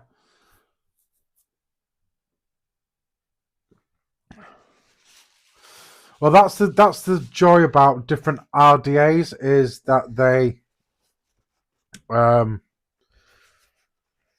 some are completely great. I mean, don't get me wrong, the flavor on this is brilliant, but I always have issues when it comes to dripping on here. So I'm just going to blow my nose, guys. So I'm just going to turn the mic off so you don't hear me blow my nose. So I'll be back in a second.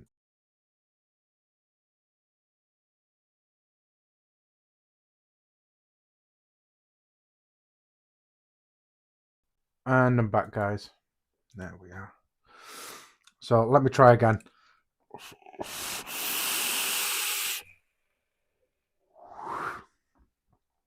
Definitely a tasty coil.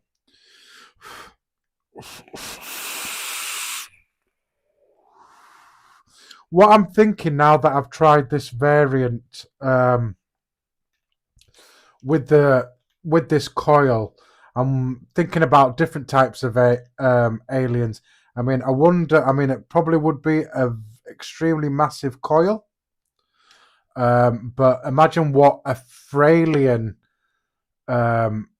core would be like, fused with a staggered framed on the outside. Gets me thinking a lot more. Have another 2 on this. Hopefully, it won't choke me out.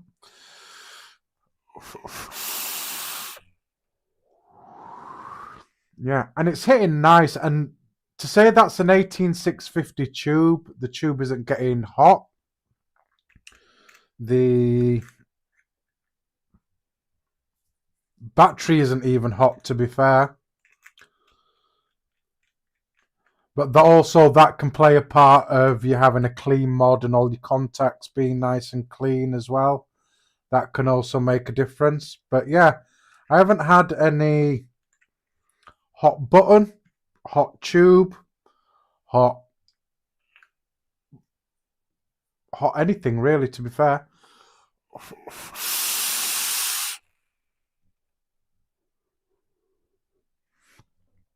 Delicious. Absolutely delicious. I like this variant of build. So the question to be asked with this variant, it is not coil art. It is flavourful, extremely flavourful. With this first variant that I did, definitely coil art.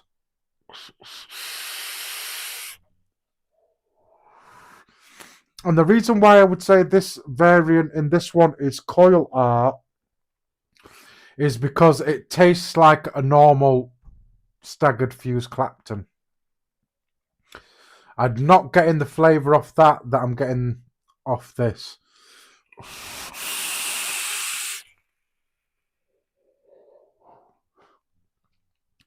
And that's kicking. That is kicking like I don't know what. So guys,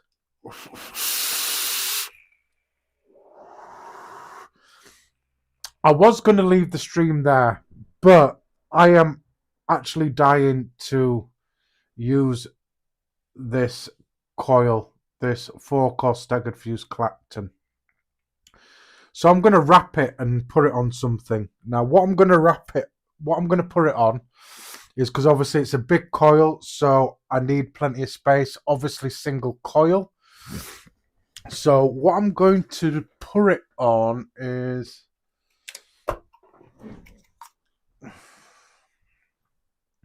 that.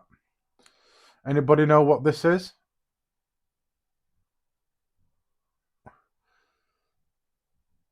Anybody recognize this RDA?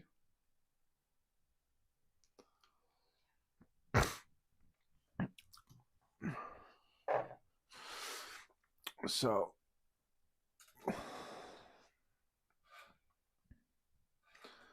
let me flip you around like that. I don't want to be pressing anything.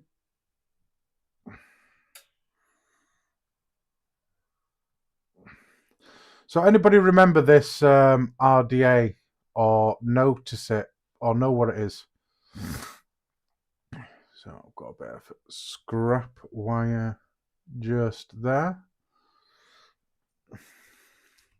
So that's what I'm going to put this on. And just in case you didn't get a good view of this. Come on, Henry. And that is a 4-core staggered fuse Clapton. There we are. And that's with 26 gauge, 36 gauge wire. So I am dying to try this coil.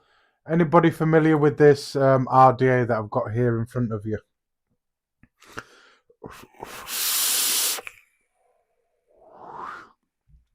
Kicking ass. Kicking ass.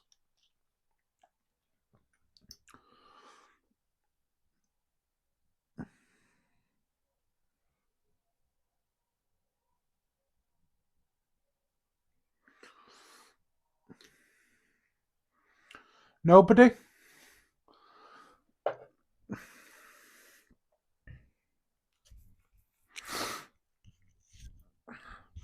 Happy that my mic has lasted about 4 hours. So come on guys, anybody that's watching know this RDA?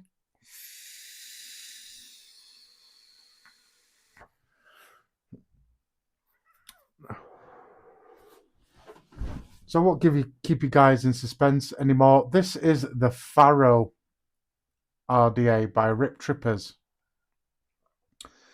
Now, This wasn't particularly a favourite of mine, hence why I never bought the RTA version. It doesn't have bad flavour, but I can't remember the last build I put in here. I think it was something like a fused Clapton build. So that's the inside. I think that is a proprietary drip tip.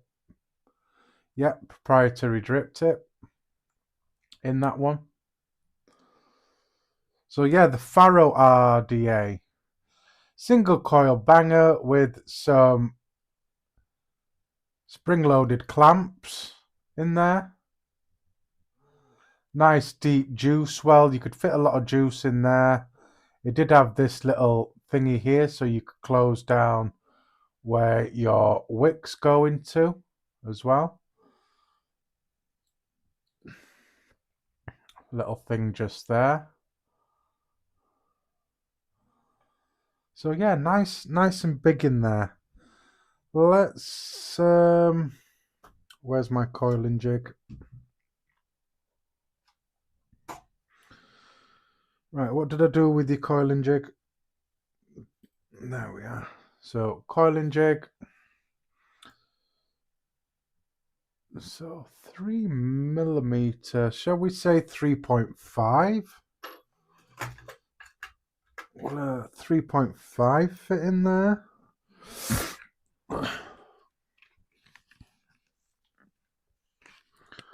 Where are we? 3.5, 3.5. Let's have a look at a 3.5. So yeah, 3.5 will be plenty of room, I think, in there. So let me put this on my building mod. I want to also make sure that my post clamps are open, which one end is,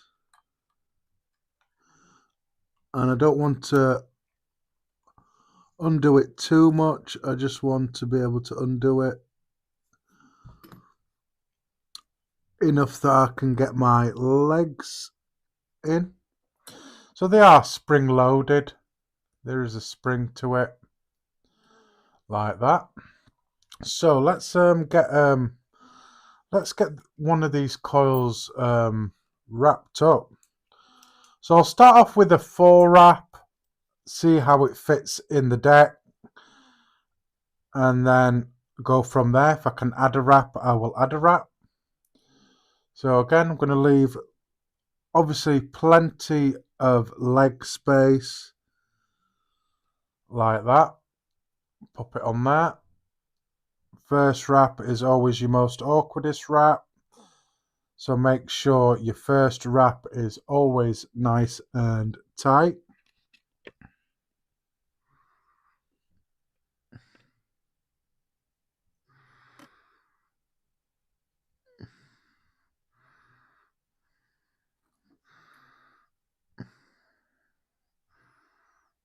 And then obviously I want my legs to be going the opposite way as well.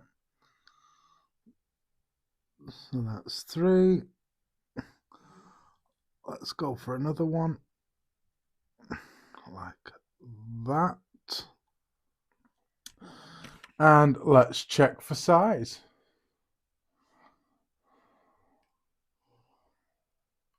And I think that will be just bang on, I think. Yeah. That'll be bang on. So let me just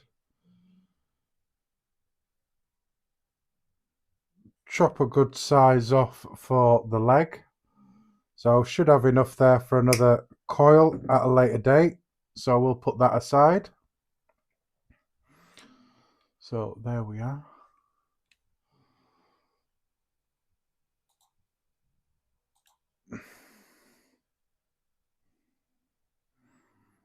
Come on, Henry.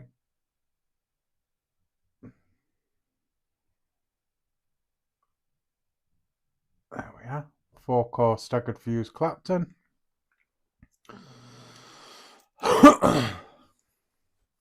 So I appreciate you all, guys. Don't forget to like the video. That's the most important thing for me, is the likes and the comments.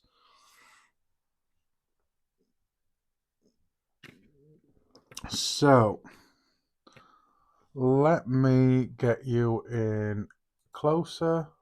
There we are. Let me get you focused in. That's perfect. So what I want to do is very carefully slide one leg in and then slide the other leg in, like so. So as you can see, plenty of room there for a nice big coil.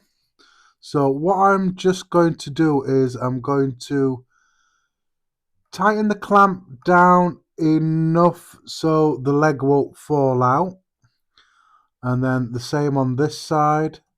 I'm just going to put the clamps down far enough that the leg won't fall out, so it's still loose, and then I can do my positioning and stuff and get it into place like that. So I just want it above that airflow like that, and then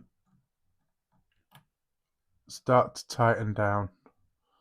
So I'm just going to tighten it till it stops like that. Make sure everything is where I want it to be.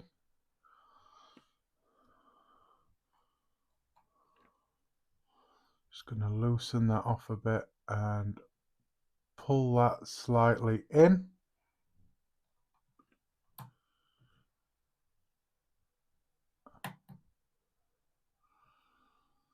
I will do Gaming Vapor. It's in the works of me doing something like that for definite. Yeah, I can do that. Just keep an eye out. I do want to do a giveaway.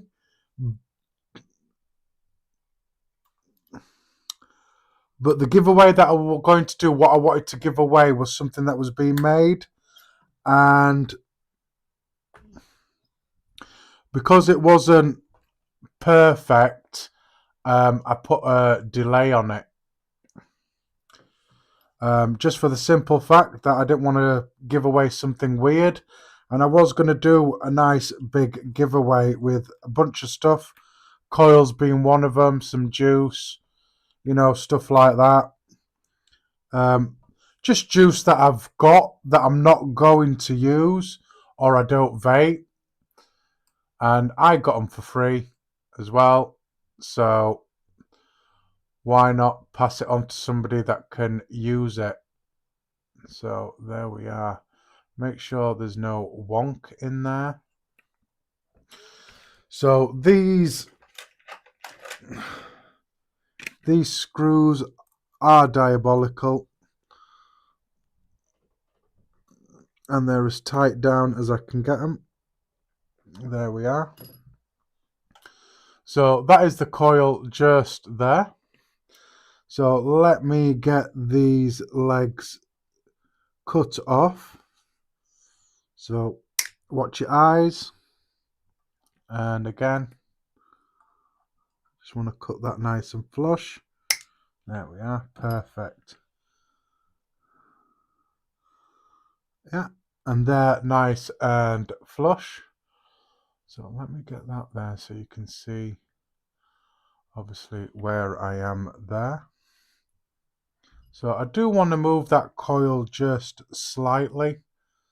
I just want to move it and just get it a bit more above that airflow, which is more or less bang on.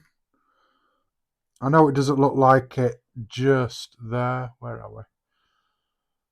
But the angle that you're looking at it, there we are. That's above that airflow.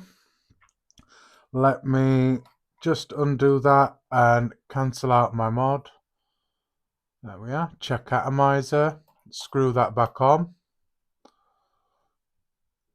Is this a new coil? Yes.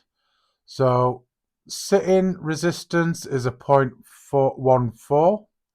Obviously, I'm not going to fire it at that resistance, at that wattage. I'll start off at 25 with this one and get some colour going and get some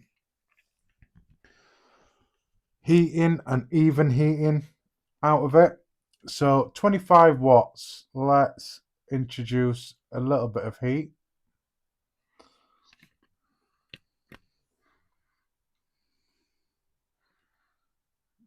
So I'm just slowly introducing some heat.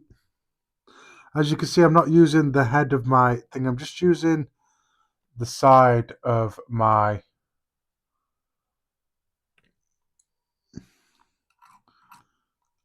tweezers. And I do have some hot spots on the inside and underneath.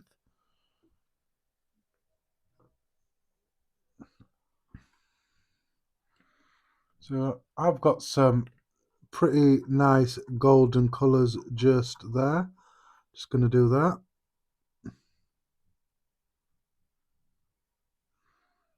There we are. Got some golds and purples in there. Just going to put that jig in there, heat it up a bit more. And then just be patient with it. Work out all the hot spots and stuff like that.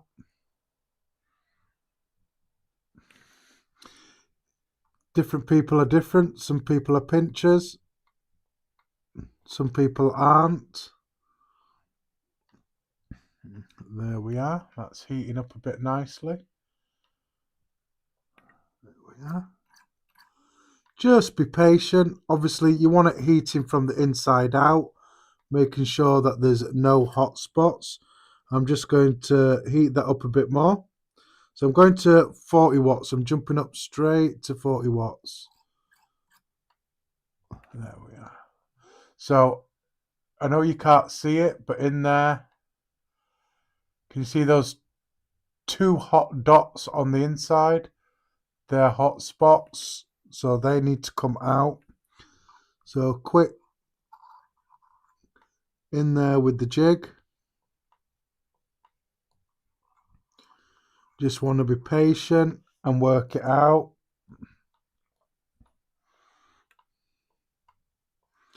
It's looking a bit nicer.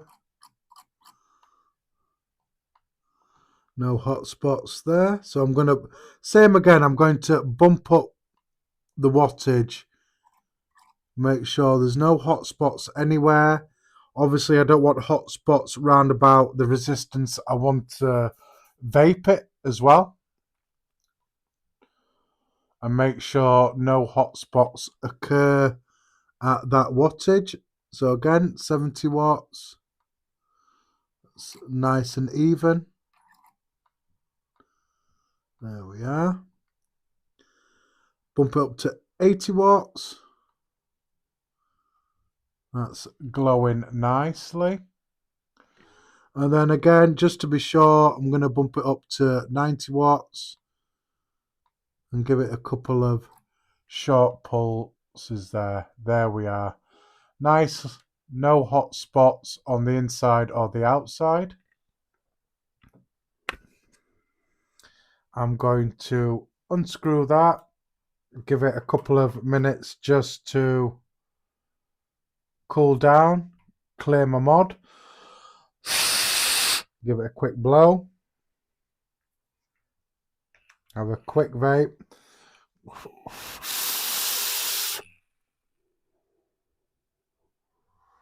Blow some vapor on it, help it cool it down quicker.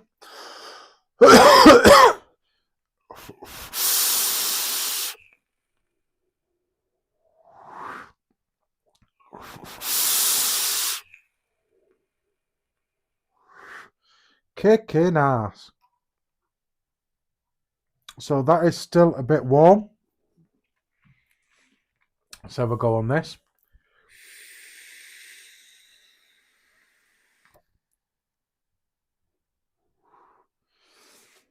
So I appreciate you all that are here, still here. All you guys that support the channel, hashtag replay crew as well. Appreciate you all, guys. It means a hell of a lot, you guys coming to join.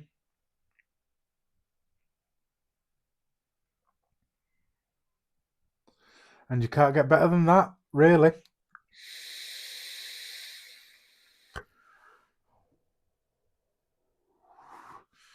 Right, guys. That's cooled down. Is this a new coil? Yes. So that has rested at a 0.16 ohms. So we'll turn that down because I don't want to be firing it or anything. So let's get this wicked up. So again, I'm going to be using some Muji cotton. I am going to pull a little section off again. And again, I'm just going to agitate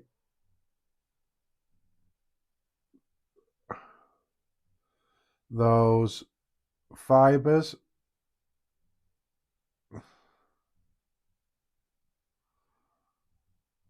Helps with the wicking, just thinning it out, pulling those fibers apart. And that's worked with every cotton that I've used, even my Kendo that does have a slight breaking time. When I do this with it and thin it out a bit like that, it does work. So just going to get it or start it rolling like that. Try not to touch the center of it. I want the center to be nice and fluffy. Give it a little roll at the end. Right, guys, and pop that through like that. And again, it's nice and light in there. Nice and light. So what I want to do is I just want to agitate that a bit. So like that. So you want to be round about where this end bit is. That is the bottom of the deck, which is where you want it to be, more or less. So what I'm going to do is I'm going to give it just a quick little haircut on both sides, roughly. I'm leaving off slightly more than I need, just in case I need to chop a bit off. You can always cut cotton off, you can't add it. And again, I'm just going to agitate that and fluff the ends of that out. So I'm not sort of like thinning it, I'm just more or less agitating it, excuse me. I'm just agitating it. So again, chop that off. Chop these straggly ends off. And then very carefully do that. And then I'm just going to very carefully is pop that into the wicking hole like that.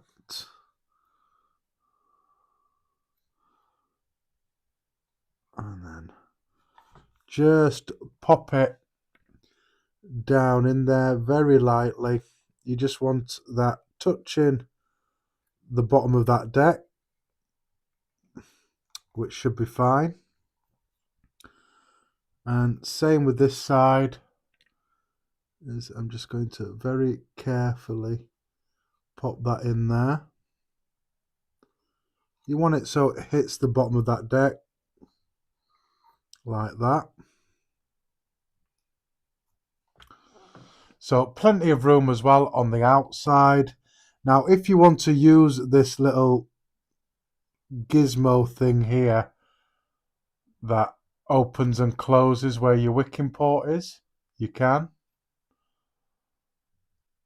But I just tend to normally leave it all the way open. So again, I'm just going to check everything's in place, which it is.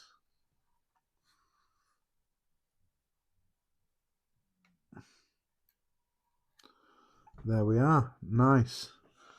So let's get it wicked up. So for this one, I'm going to use another one of my favorites, which is Dark Star Scones from Dark Star. Obviously, Dark Star Scones. So scones from Dark Star. Let's get this going then. Come on. There we are. So again, I'm just going to get the sides going.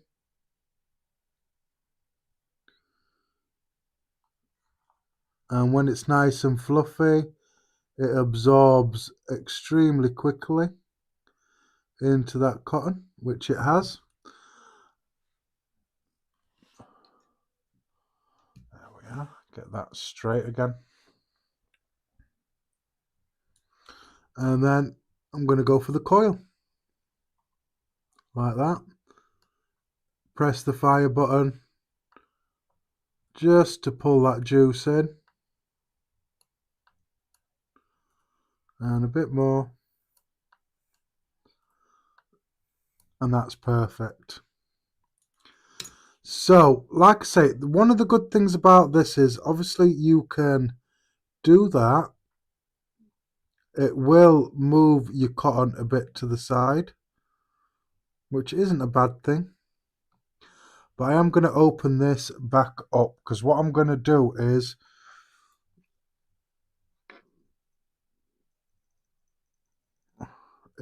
just slightly move that cotton to one side like that. And then the same on this side. I'm just going to move it slightly. Get that in there. And move it slightly. And the reason why I'm doing that is you can fit quite a bit of juice in the bottom of that deck just there. So, I'm going to take advantage of that. I'm just going to drop some juice in there.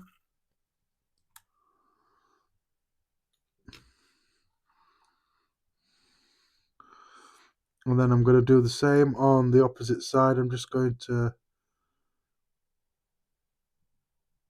dump some juice in there. Like I say, you can dump quite a bit of juice in there and a lot of juice will flow to the bottom of that deck. Keep it wicked up and nice, and you'll find that you don't have to drip as often as well when you fill that deck up. So there we are. Let me whack that up a bit.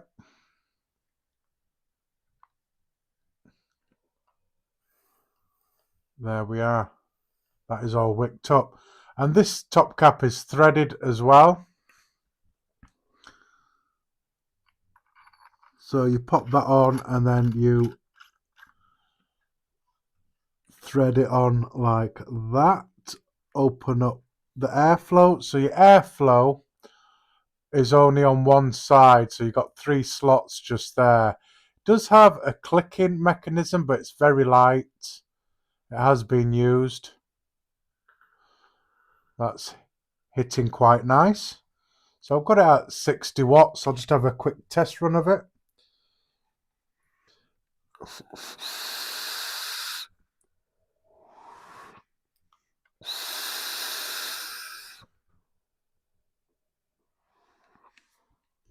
Hell yeah.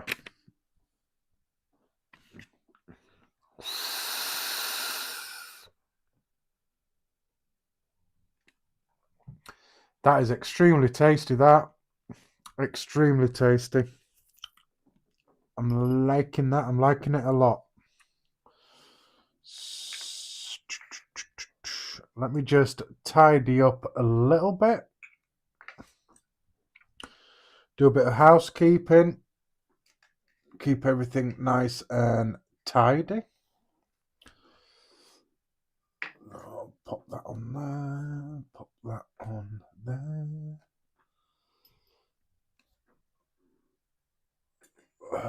Pop that on there. Or try and put stuff on the correct hook. There we are. Get rid of that. Get rid of my jigs and stuff. You can go back there. And there we are. Looking a lot tidier now. Right, what am I going to put this on? What shall I put this on?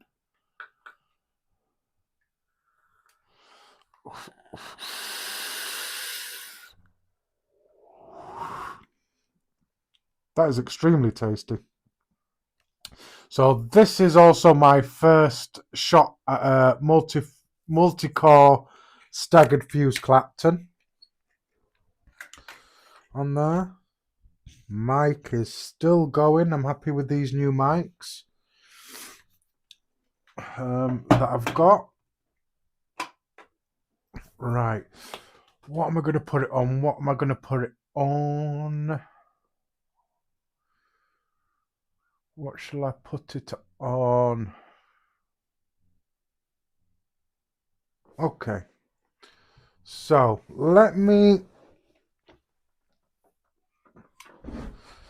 I'll stick it on my handmade dual parallel box mod. Semi-mechanical with a MOSFET. On and off switch for the power switch. 26mm on top. Side fire button, something different that I wanted to try. Most mods have the buttons there, so I wanted something different to try just there. So all handmade. I made this myself. Okay, this wasn't bought. I actually made it myself. All the materials and everything that you see here was purchased from modmaker.com. So if you're interested in making your own mod or something like that, you can get all your bits, your wires, your 510, your sleds, your switch, your MOSFETs, your 510 and everything from there.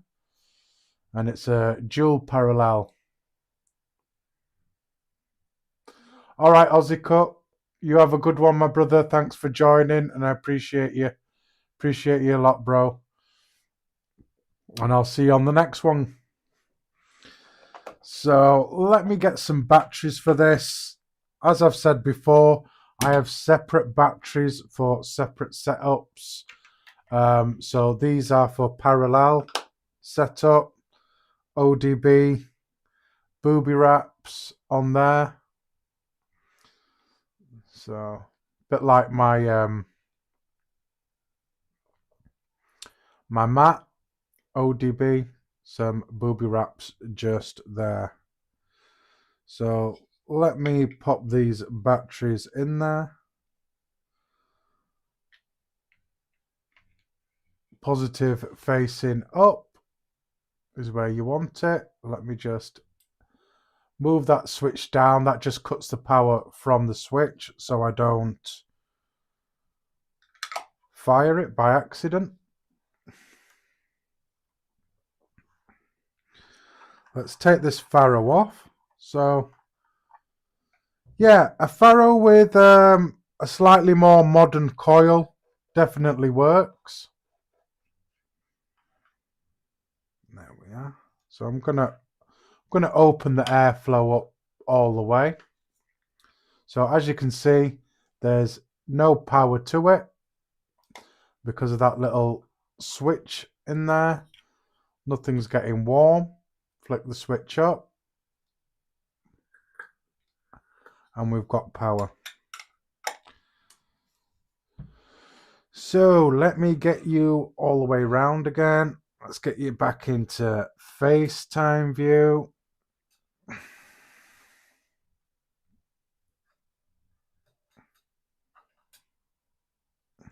we are. So you guys can see me.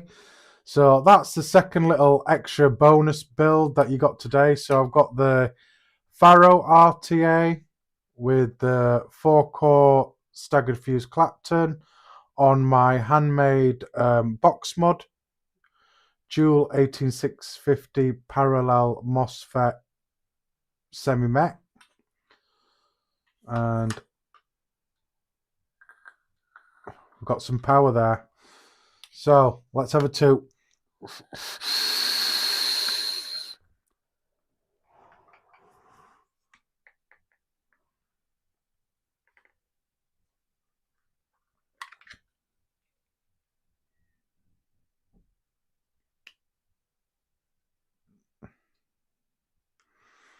There we are. Just making sure everything's all okay.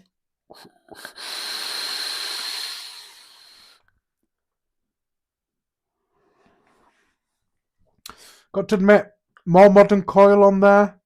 Very nice, very sweet.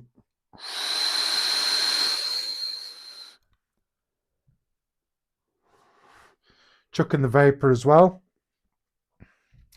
So yeah, 4-core staggered fuse Clapton in the Faro.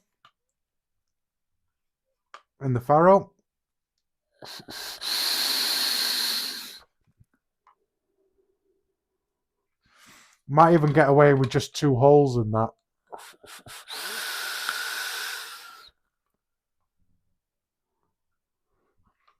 Yeah, 2 airflow holes open. Vaping a lot better.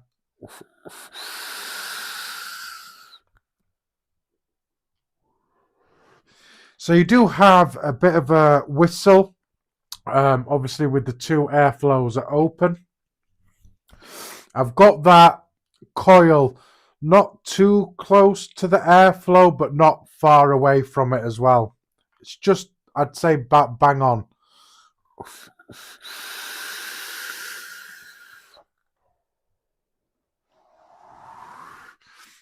And this is excellent because you've got all that bottom space of it to obviously carry a lot of juice, so you don't fill it up or you don't drip it as often as you should.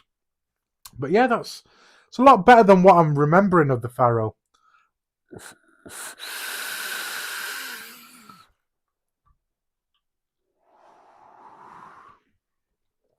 Nice.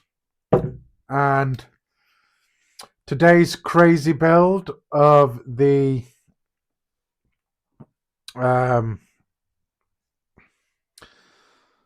staggered framed alien, and I still cannot remember the name of the guy that did it.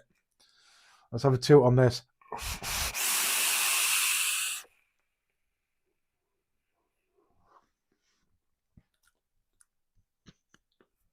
Delicious.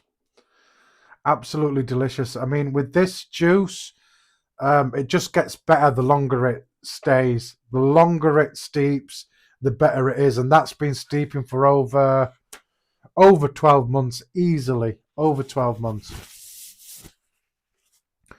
Just going to blow my nose again, guys. And I'll turn the mic off so you don't hear it.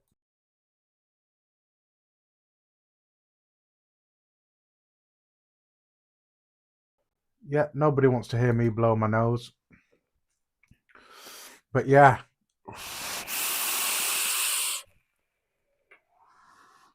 Extremely tasty.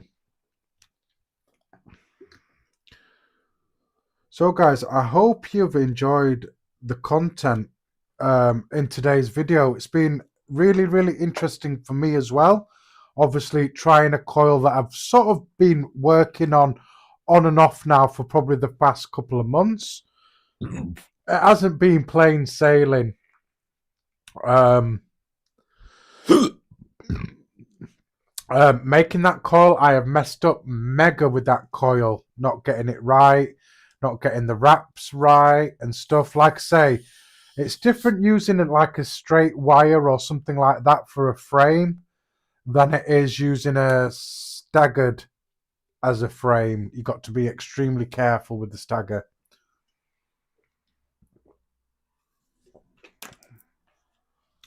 Yeah, you got to be extremely careful with the staggered that you don't do it. And same with ribbon wire with the staggered, preparation is key. You got to make sure your spacing's perfect as well and all that. You don't handle it as much. I mean, it's easy to say don't touch it, but obviously you have to touch it. But when you're touching it, instead of sort of like running your fingers down it, do that with it just so you don't stretch those spacings. And then when it comes to that final wrap, it'll be a lot easier as well on you.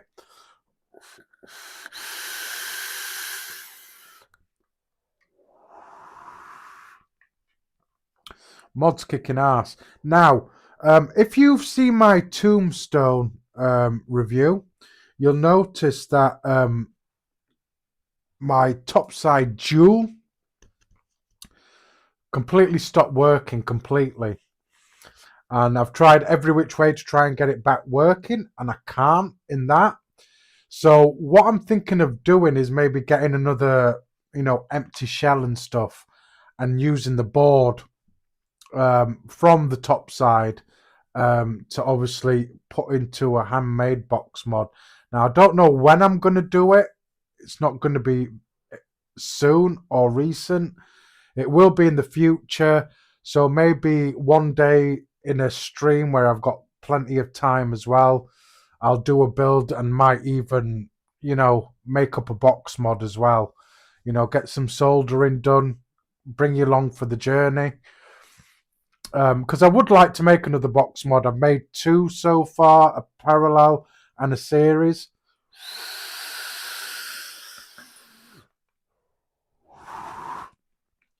A parallel and a series box mod, and I would actually like to make one with a board. Now, if I had a choice, I would like to do a DNA box, but obviously DNA chips are not cheap, and if I was going to do it, I'd want a 250C DNA, and then obviously a good configuration, whether I was going to use 21700s or even a LiPo battery. I've never had experience with a LiPo battery, so that's going to be something interesting. I know you can get good LiPos from RC cars, remote control cars. You can get some good LiPos and everything. There's different types and stuff like that, so it's something that I'm considering to do on a live as well. So hopefully that might be something interesting for you to watch in a more future live stream, but it won't be now. But it is something in the works that I'm thinking of doing. If that is something that you're interested in doing, obviously please comment and like and all that. Even on the replay, if it's something you like, drop me a comment as well. The likes, the comments, the shares is what helps my channel the most. And as you know, YouTube doesn't like vapors. So, like I say, those likes, those shares, those comments helps bump those, helps bump my videos to people that obviously want to see it.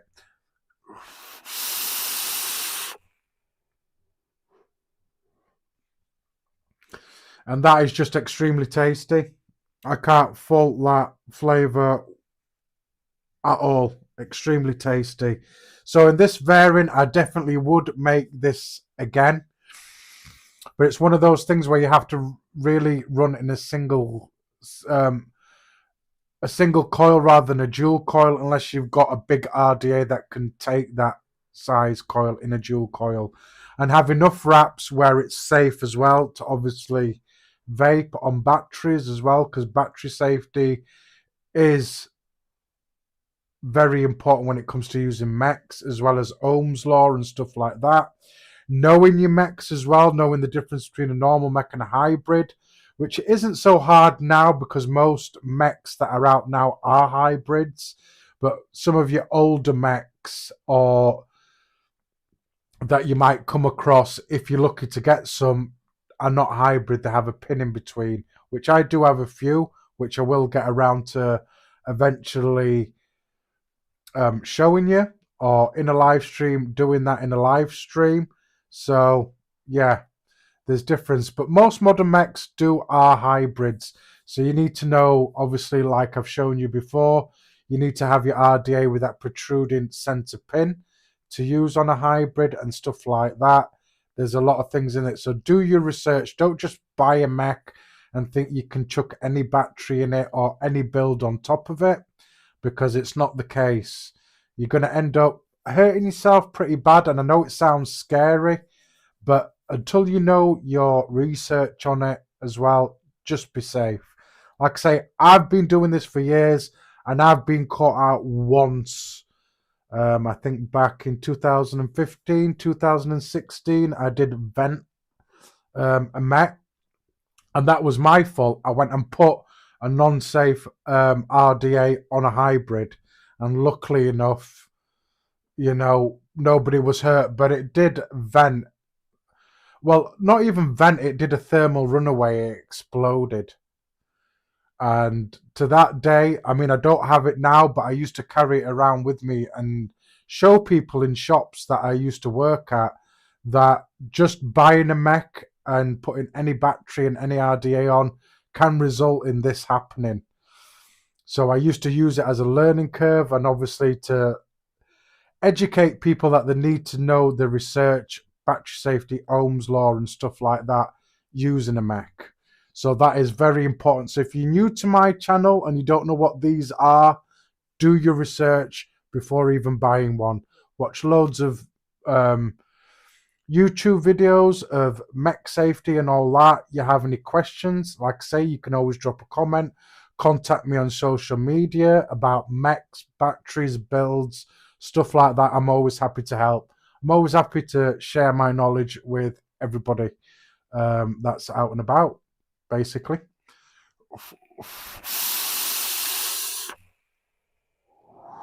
So yeah, tasty. And the first time trying a quad core staggered fuse Clapton, I've tried 2-core staggered fuse Claptons. I've never tried a 3 or a 4, but I did attempt a 4-core one, and yeah, tasty, definitely. All these new builds that I'm attempting now and I'm getting more comfortable with, I am enjoying, and I'm enjoying sharing the experience with you guys as well, because I started off with fuse Claptons. They were my go-to coil. I did try doing aliens, like I said, back in the day, and I could not get it right. Didn't matter what I did, whether it was stretch, wire, and everything, I could not get it wrong. I just gave up. I thought, stick with your fuse Claptons. You like your fuse Claptons. And then later on, about a year ago, or maybe just over a year or so, say, I thought I'll put my hand to aliens again, and for some reason, I took to it straight away, like I've always been building aliens. Then a couple of months back, I did invest in some ribbon wire, a wire that I've been avoiding probably my whole vape journey because it's fiddly and my eyes aren't great, but I've got on with that. So I've obviously experienced some ribbon wire builds as well for aliens and stuff, i.e. what I've been doing, and then the multi-core staggered fused, I'm loving them as well, and I'm getting good with the builds as well. So coils that I've avoided, I'm getting good at. I'm sharing my experience with you. You're coming on this journey with me as well. So maybe you lot have tried these sort of coils before, but for me, building these newer style coils is new to me. So I'm learning new stuff, getting advice off people as well. People learning stuff off me. I'm learning stuff off other people, my viewers and stuff, and also other coil makers as well. So I do appreciate the support, guys. I really do.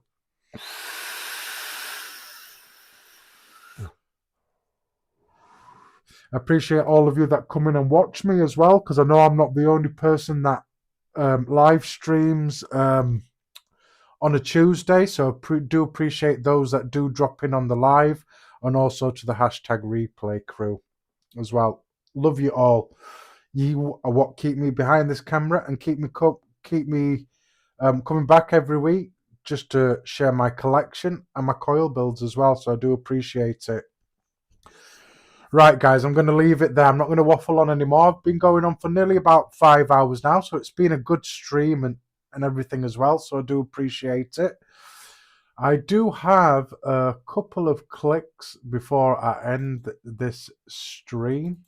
So like I say, guys, I'm going to leave it here. Don't forget to like, subscribe, share as well. If you wish to do so, you can buy me a coffee. The links are in the description to everything. Buy me a coffee, my Instagram, my Facebook. So just look in the description of the thingy in this video and go from there, basically. And hopefully you'll see me next week, guys. Hopefully building something new. If you have any suggestions of coils that you've seen that you'd like me to build, obviously comment as well in the comments as well. I do want to try and get a corrugator as well to do sort of like a corrugated ribbon wire to do in a frame staple. So there is those sort of builds that I want to do as well. It's just practice, and whether I get to practice them as well. Because some coils that I have done in the past, I've done new and fresh on the live. Some have gone well, some haven't.